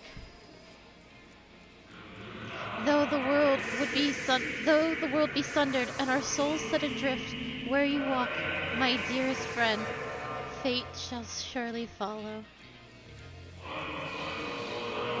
For yours is the 14th seat, the seat of Azim.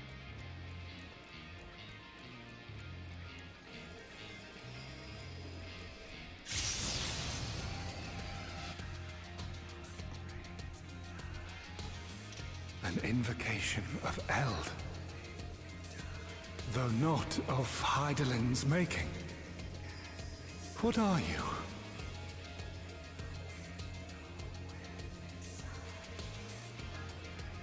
No, it matters not. You are the enemy, and you will fall. Even should it cost me everything, I will not forsake my duty.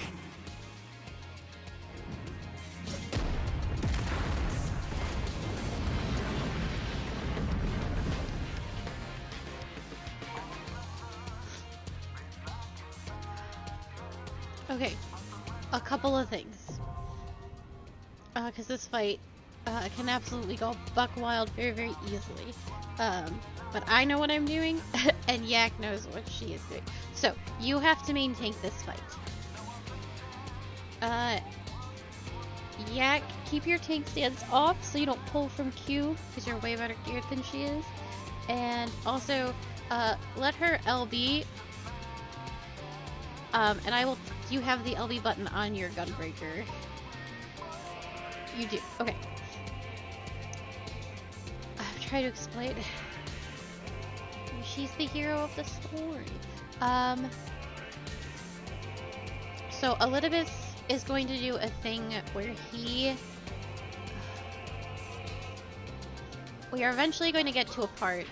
Don't worry about it for right now. I'll tell you when it's important. But we're eventually going to get a part where he's going to have a limit break bar over his head, and there's going to be 4 bars.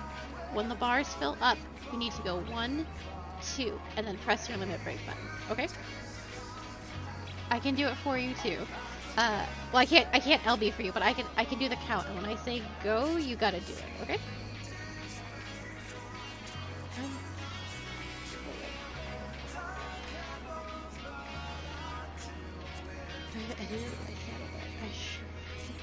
Alright, come on.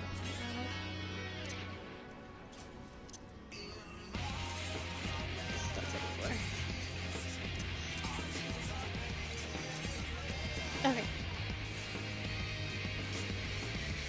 Alright.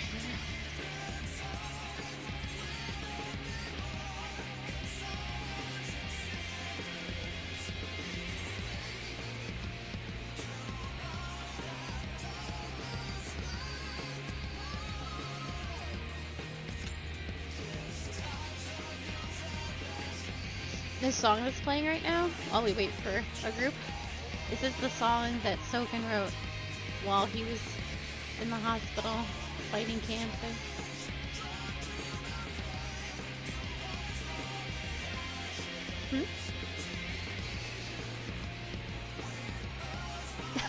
What was your joke?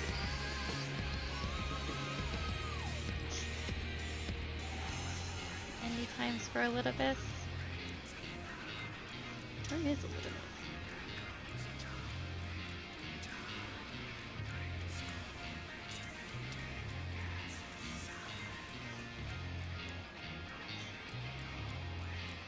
I know, you love the gobbies.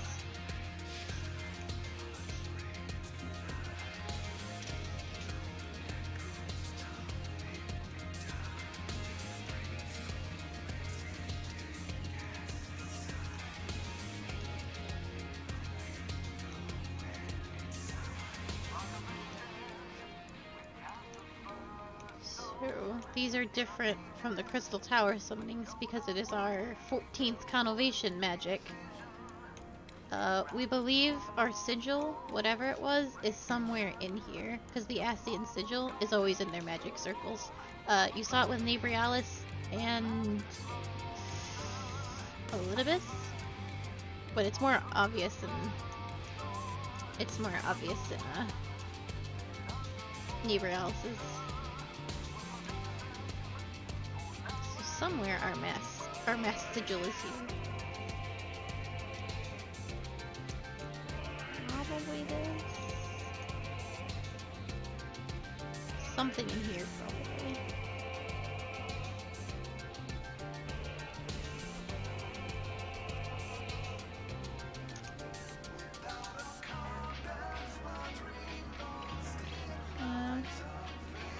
It's something like this. We don't know yet.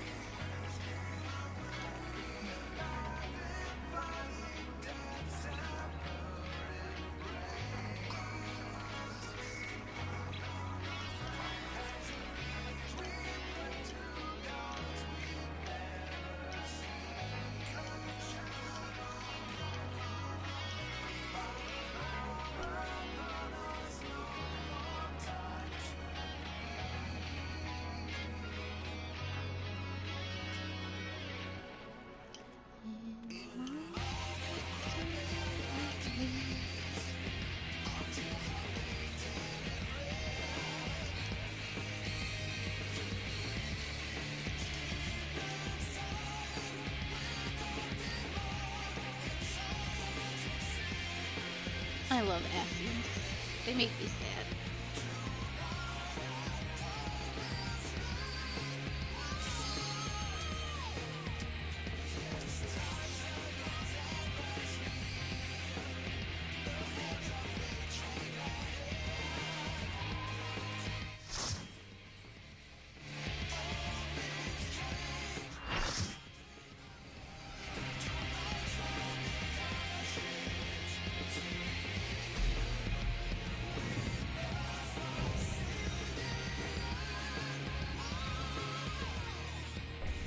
For my people, for our world, I will strike you down.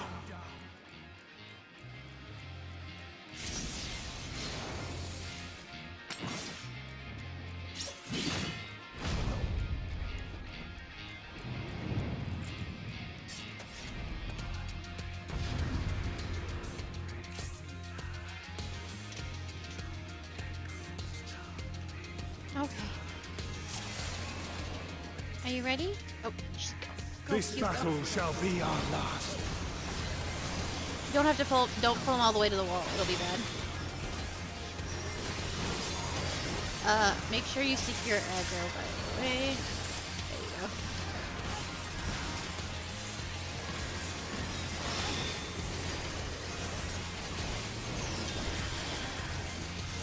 Way of circles. Get in.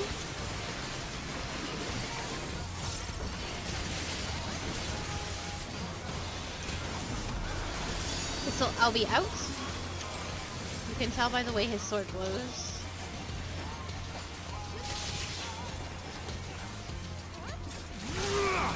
This is fire and move once the countdown stops. 1. Do not move. Do not even auto attack.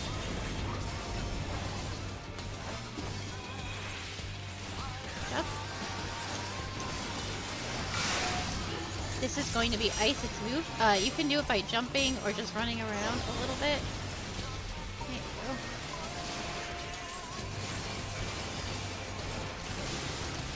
Begone! Sword of Shadow! So he's gonna do ice again. Darkness must be destroyed! And it's gonna be hit. So move inside the circle.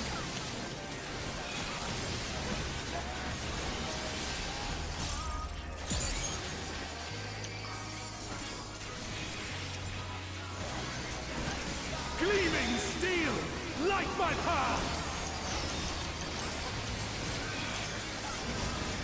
There's going to be a safe spot. A sword is going to move across and it'll create a safe spot. So right here in this corner.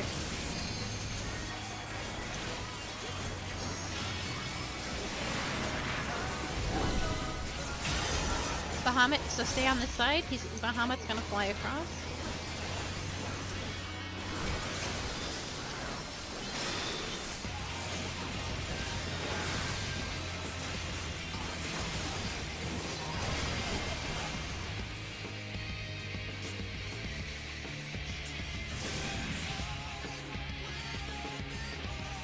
Yeah, button mash with all your heart.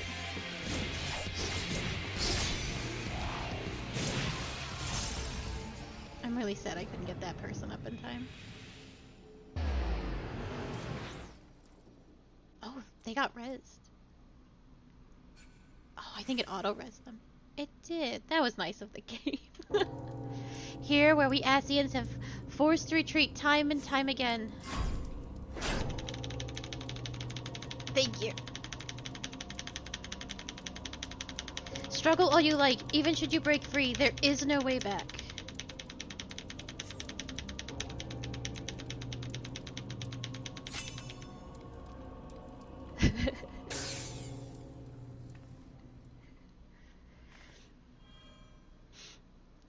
You clutch the crystal of Azim to your breast and wish upon it with all your heart. And so it ends in unceremonious silence.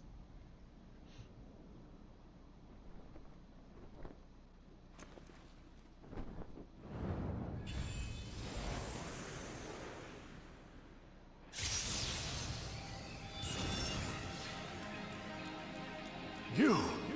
It cannot be!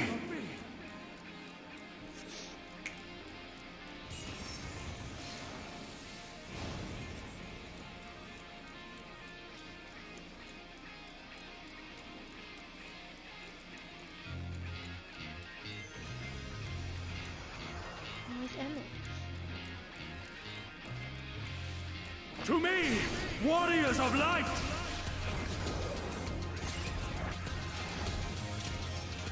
I am salvation given form. Mankind's first hero and his final hope. For victory, I render up my all. Okay, so this is what I'm talking about. Your demise will be ours. 1, 2, 3, 4. 1, 2, press it.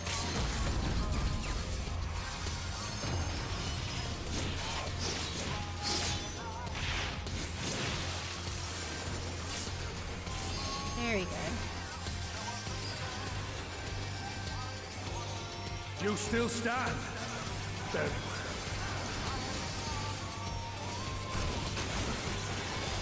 Begone! Sword of Shadow!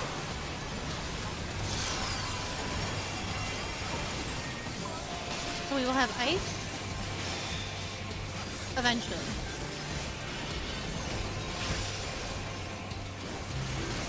But first, this will be black and white.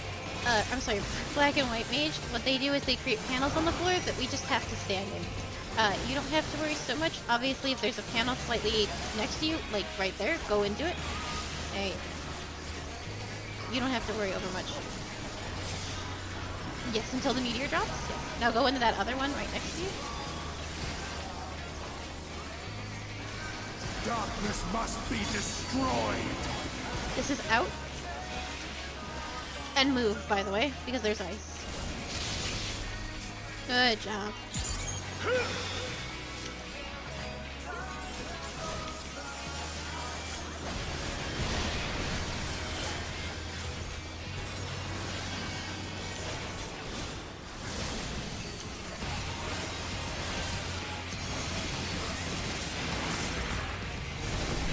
Bahamut, so you're gonna come over here with me, Q, to the far corner. I'm actually gonna rescue you, I think. This way.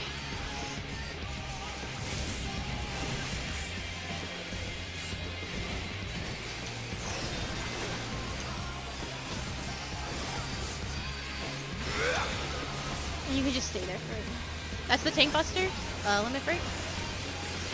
There you go. Or, yeah, mitigate. Sorry, I didn't mean limit break. I meant mitigate.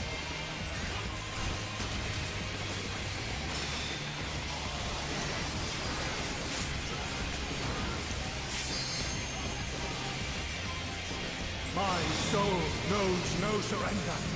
These are for... Yeah, so we're fine where we are. Hope, grant me strength.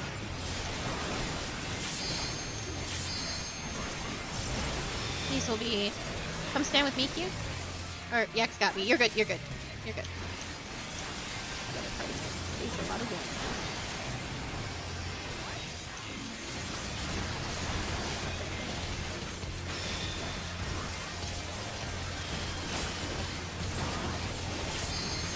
Remember, you're main tank, so... If you've got one of those, take it to a far... Oh,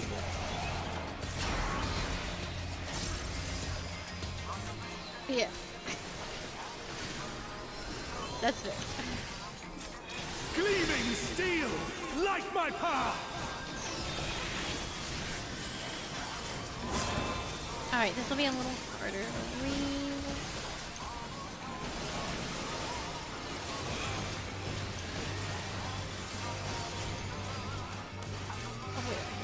And we go. Move. There we go. That's the tank buster. So, mitigate. There you go. Begone! Sword of Shadow! Okay, so this will be fire eventually. That means don't move and don't auto attack. But it eventually.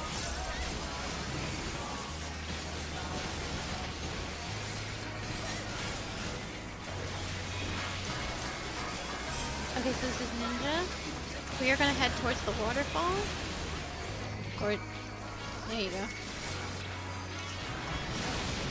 And then there will be a stack marker. We gotta gather up. Darkness must be destroyed. There we go. And then out, and then don't move.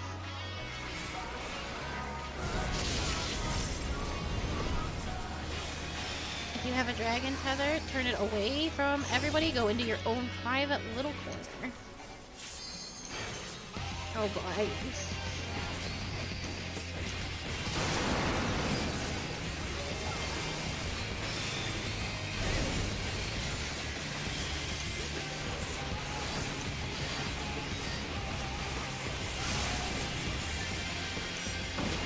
And then don't move. Auto attack. No, not yet.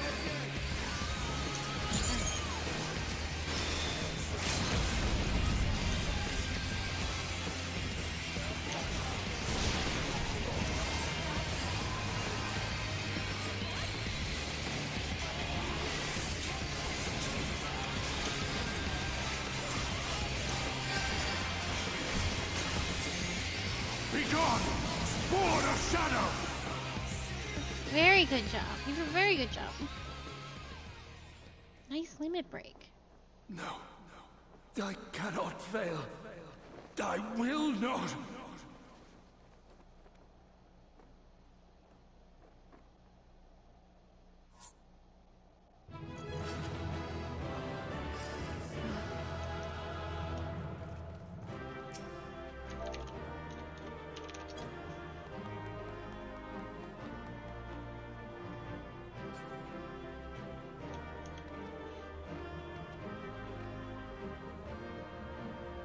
You ready? Nope. Nope.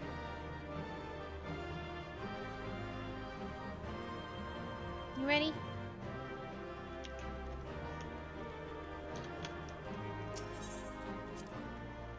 Ooh, I got 2 combos.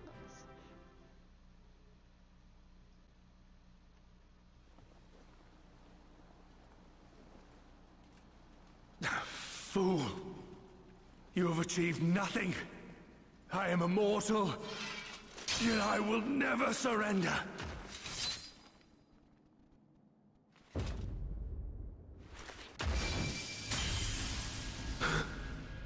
Elidibus, so fixated were you on my memories of the future, you failed to heed the lessons of the past. Your obsession blinded you to the true nature of this tower, this beacon of hope for mankind.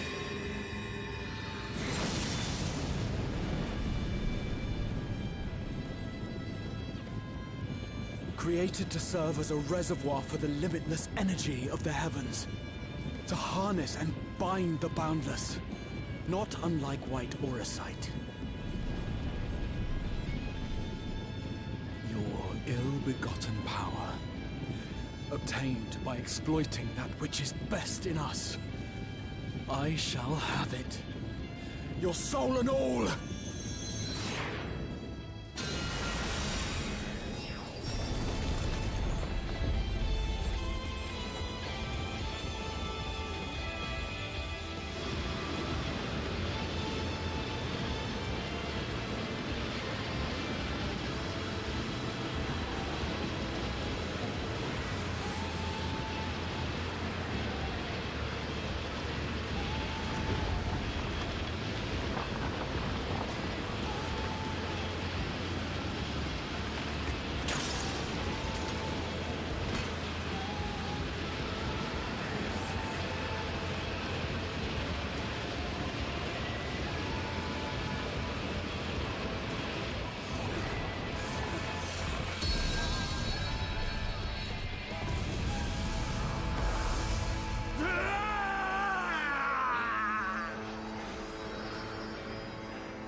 This...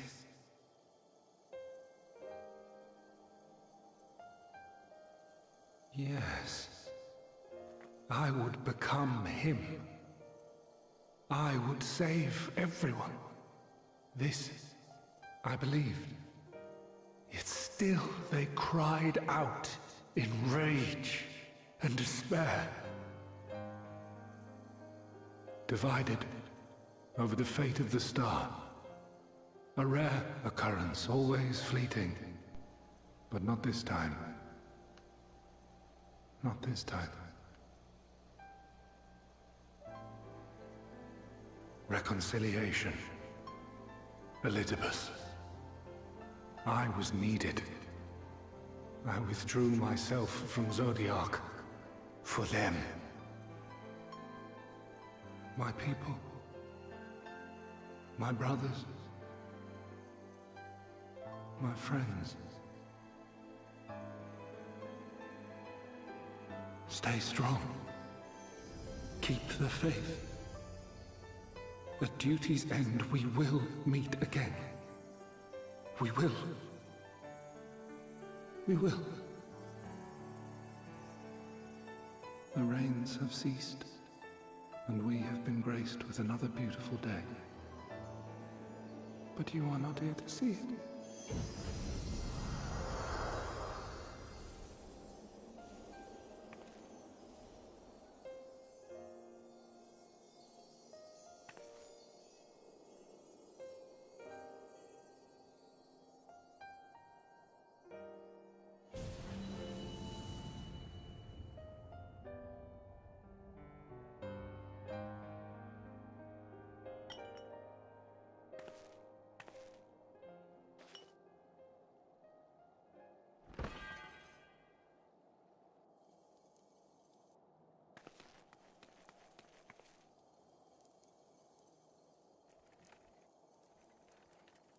I concede I may have overexerted myself.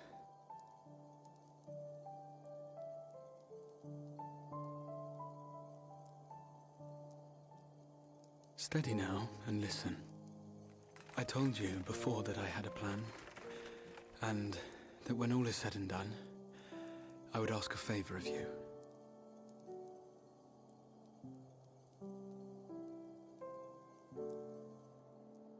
We have averted the 8th Umbral Calamity, found a way for everyone to return to the source, and, last but not least, we have secured the future of all the people of Norvrand.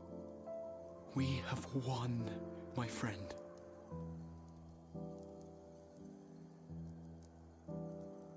So, I hope you'll forgive me this moment of selfishness, and while I wouldn't want you to feel obliged,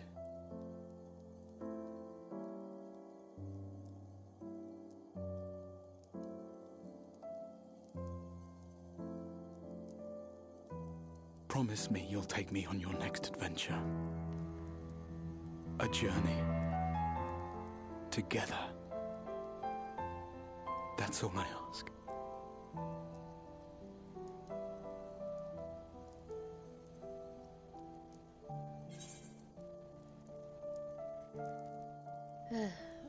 You could have asked me earlier.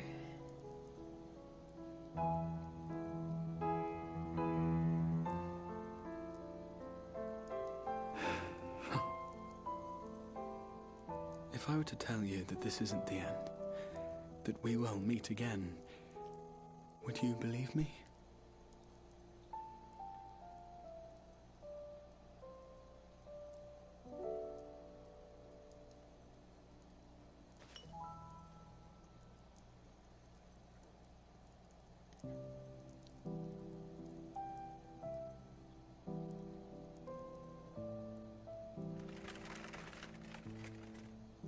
Thank you.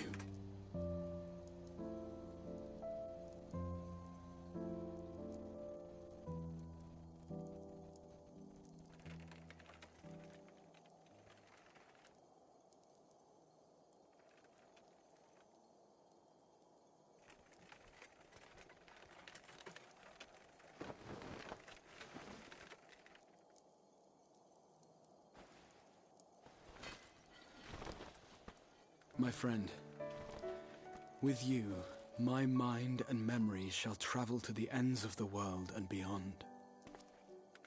But in this place shall my body stand immovable. May it serve as an undying promise, not only to those who look to me for leadership, but to any soul who has known despair, that hope is everlasting.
There, the Exarch would remain, keeping his silent vigil.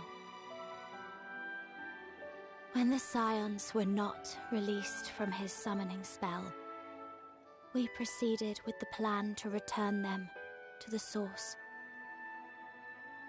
The Warrior of Darkness, however, retained her ability to traverse the two worlds at will.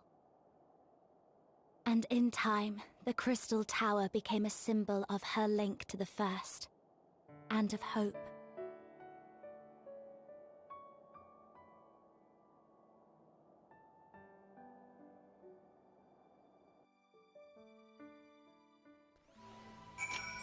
Okay. That is where we are actually going to stop. There's no way to finish the patch. It would take it like another hour. So, but we did the tough stuff. You did a very good job tanking. Also, you're at 6 hours and I need to eat food. I will go eat our food. But good job, Miss Q. You and I will probably talk about some stuff, and if you have any questions, I usually clear things up off stream.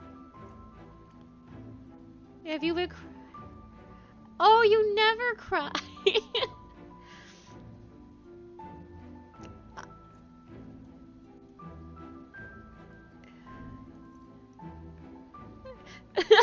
Elidibus, yeah. Elidibus got me too. It was real sad.